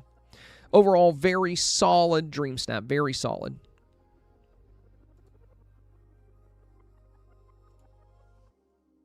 Last snap of the day, Shannon. All right, we got option 1 and option 2. Okay, it looks like you really fixed the saturation in the color here. On the first one, it's very bright and very pale. Might be highlight and character lighting. Whitewashing things a bit. Now on this one, we get some really good bold color, so this looks a lot better. Now you have some inauguration ribbons set up here. You have items on display pillars. So it looks like you're highlighting a lot of flowers and topiaries. Lucky for you, this does feel like an expo. So you get my stamp of approval here, Sharon. Very nice, or Shannon. I've seen a few flower builds today, or maybe not today, but over the week as I was doing reviews. And sadly, some of them, they felt like gardens and not really like expos. They didn't have much of a crowd. Things weren't really sectioned off. It was just a bunch of flowers and like a path. And that would worry me because the voter really needs to know it's an expo. because, you know, at the end of the day, when you vote, it's going to say build, design, and bring your expo to life. Same sentence that's at the end of the challenge is what people are going to see when they vote. So the word expo is out there. So if we want to bring our Valley Expo to life, we need to make sure it feels like a show. You know, like if you go to an expo, there's going to be different sites to see. There's going to be sectioned off areas. There's going to be things on display. And as far as setting that up with flowers, I think you did a pretty good job here. Like we have, you know, these, I like the orange lilies like lining the edge of the display. That makes it very clear that this is a different section. And then we have the inauguration ribbons on the outside. You have these little pockets where people can kind of wander into them and check out what's on the pillars. And you even have like a bit of a celebration in the back with the little mini aurora, the fireworks. It adds a lot of beauty and magic to this. You've already fixed what would have been my biggest concern, which is the whitewashing of this. Like it's kind of painful to look at because it's super bright, so much so that we've lost a lot of good color. But this one, the colors are very vibrant. You've got the saturation dialed in. Nothing is too bright. You've got a nice silhouette on the backdrop. Now, how a flowery expo will perform? Hard to say, you know. It's not quite your average Universal Expo or World Fair, but valleys are very unique places. You know, every valley is different. Like maybe what's special about your valley is the flowers, so voters will just have to accept that, you know. I think one of the safest directions to go this week would be builds that highlight several different types of things. Like this one has, you know, all these beautiful gemstones. Then it has technology and magic and architecture. And we were talking about adding transportation. But you don't have to do that. You could focus on beautiful flowers and beautiful topiaries and houses that, you know, kind of vibe with that concept as well. Again, just because something is a bit of a safer direction doesn't mean it's the only direction. So I think you should be proud of the snap. I think it's very well made. You got good villager presence, lots of beautiful villagers, and your dress actually works really well for this type of scene. So super fun dress. Well done, well done. Yeah, and you said, is this on theme? The prompt wasn't my favorite this week, but I love flowers, so why not? Well, maybe after building this, you end up liking the theme, because that's kind of what it's all about, you know? This is a theme that if you truly understand what it's asking you, it's not too hard to enjoy it. The theme is essentially asking us to showcase our world to villagers by bringing an expo to life. So what do you want your world to be, right? If you want your world to be a beautiful world of flowers, you get to make an expo of flowers. If you want to do a expo that showcases all, you know, if you have a valley that has all kinds of things, you can do an expo that showcases all kinds of things. If you want to have a valley that focuses on tech, you can do an expo that focuses on tech. You know, that's the neat thing with this challenge, is that at the end of the day, what you choose to do is kind of in your hands. The only thing that has to be a certain way according to the theme is that it does need to be an expo, and you need to bring the expo to life. So making sure it's very clearly an expo and making sure you have attendance there to bring that expo to life, those are the only things that really need to be there for you to be on theme. As far as what's in your expo, as far as what villagers you use or how you dress, that's going to be your call. And that's why I like themes like this, because we will see more diversity while voting for this challenge than we will for just about any other type of challenge. All right. That is it for today. Ashley, the only snap you, I don't know if anybody else uploaded. Oh no, we locked the form so nobody else could. You can delete everybody's snap except for Dreamy Luna. Dreamy Luna submitted her snap after 3 p.m. It was actually 3:05, so they will be reviewed tomorrow. Everybody else that submitted before 3 p.m. has now officially had their review. All right. Dang, dude. Even doing the reviews all day Friday, and even doing the reviews on Sunday. We still ended up doing reviews until like almost 9:30. We're getting busy, bro. We're getting busy. We got a lot of people submitting for reviews. Well, that was fun. That was good. That was good. Lot of great snaps. Hopefully, for those that have had reviews, hopefully, I'm hoping all of you guys, have a bit more of an understanding of like the expo concept for the theme. As mentioned several times throughout this review, there's a lot of people out there that don't really know what this theme is talking about. They have no idea. There are a lot of people there that don't really know what an expo is or would be. So I think results on this challenge are going to be all over the place because it's really going to depend on what kind of voters you get. So even if you didn't make an expo, even if you, just made some kind of beautiful photo, who knows? You might still get 4K for it if you get the right voters. But as mentioned, you don't want to put all your eggs in that basket. You don't know if you're going to get the voters that do understand the theme or the voters that don't. So for the voters that don't, they'll vote for anything that's pretty. For the voters that do, they'll vote for anything that's pretty and on theme. So you can get both of those voters to vote on your photo if you make something that's beautiful and clearly an expo. That way you can win over even the pickiest of voters. And that's what I recommend for this week. And I know it's kind of tough because we've never been tasked with making an expo quite like this before.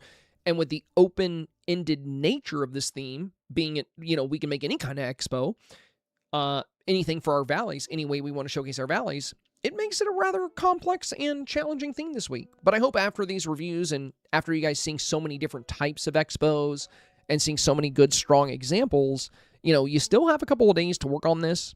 And for all of those of you that did receive a review today, you have until 3 p.m. Eastern Standard Time tomorrow to upload for a secondary review where we will take a look at your Dreamsnap and the changes you've made and, see what kind of direction you've taken the snap and see if it works better for you or not.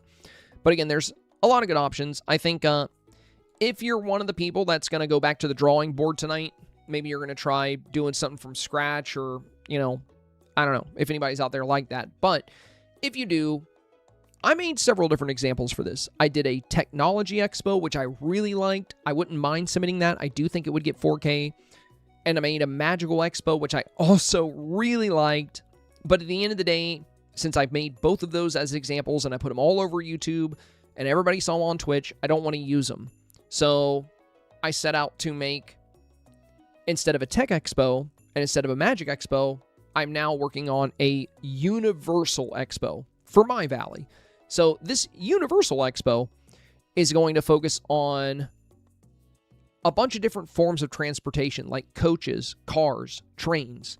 And then it's going to focus on technology like telescopes, planets, starlight projectors, ancient machines.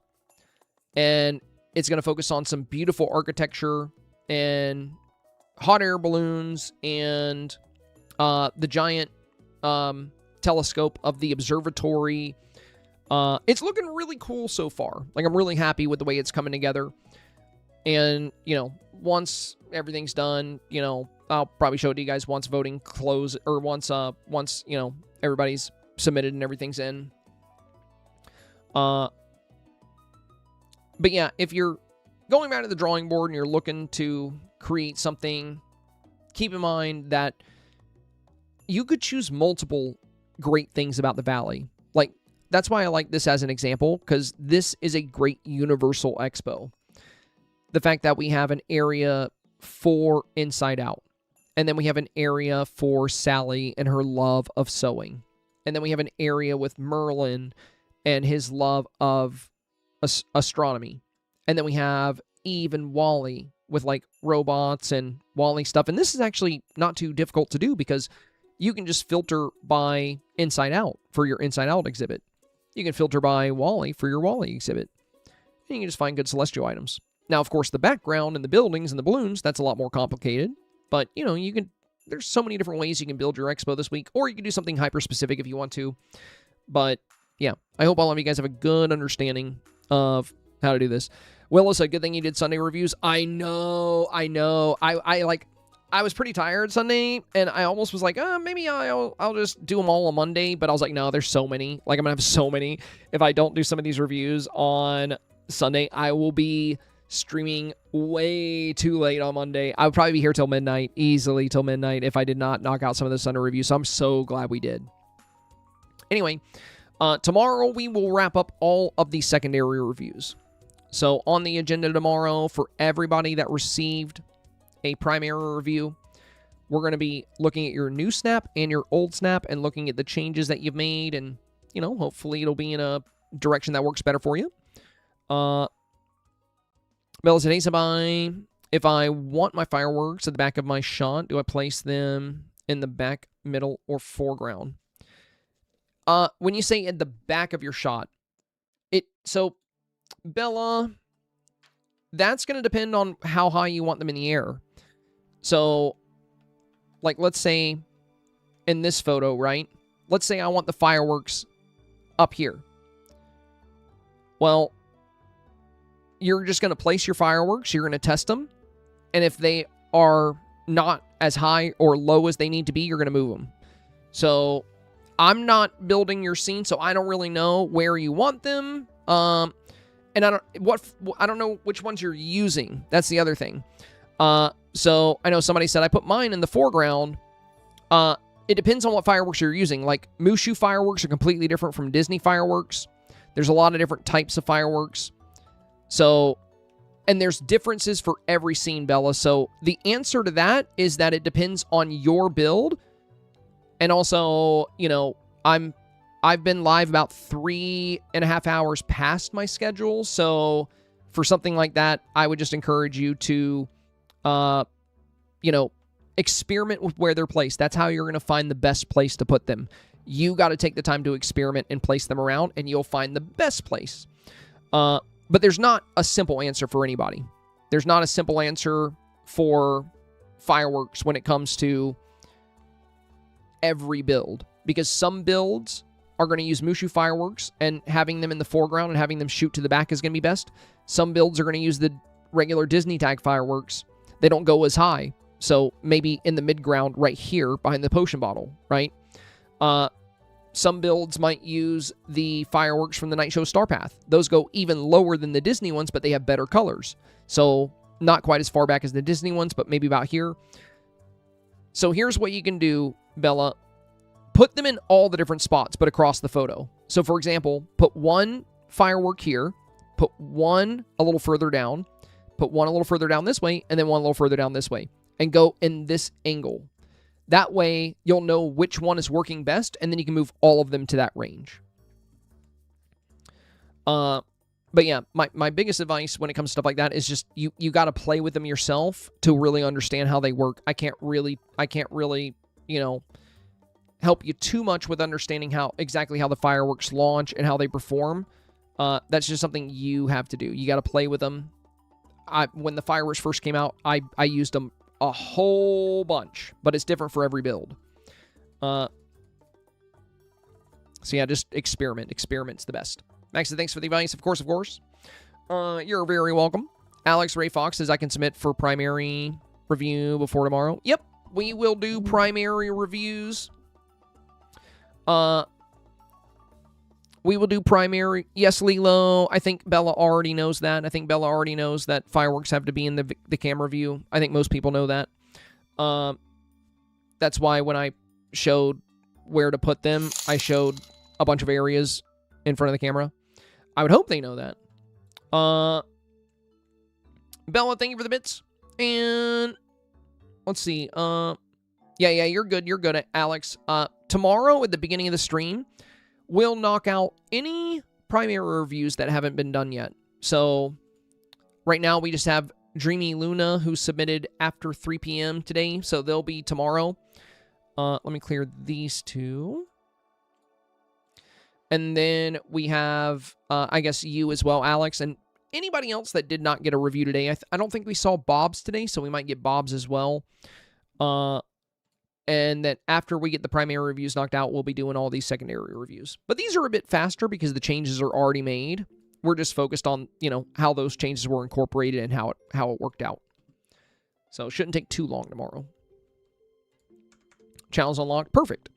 All right. Well, I'm going to hop off because I'm hungry and tired, and I'm going to go get some rest. As always, you guys, thank you for being here. Hope you all have a wonderful night. Stay safe, stay awesome, and stay healthy. Thank you so much for another wonderful day, and also a very, very big heartfelt thank you for 195 goals in a row. That is amazing. Thank you so much. I don't know if Nomi's still watching, but thank you, Nomi, for the gifted subs and for the major contribution to today's goal. That was very kind of you. And I hope all of you guys have gotten your drops, because tomorrow's the last day, I believe. So yeah, as always, stay safe, stay awesome, stay healthy. Thank you so much, you guys, and I'll catch you tomorrow for the secondaries. Have a wonderful night. Ta-ta for now.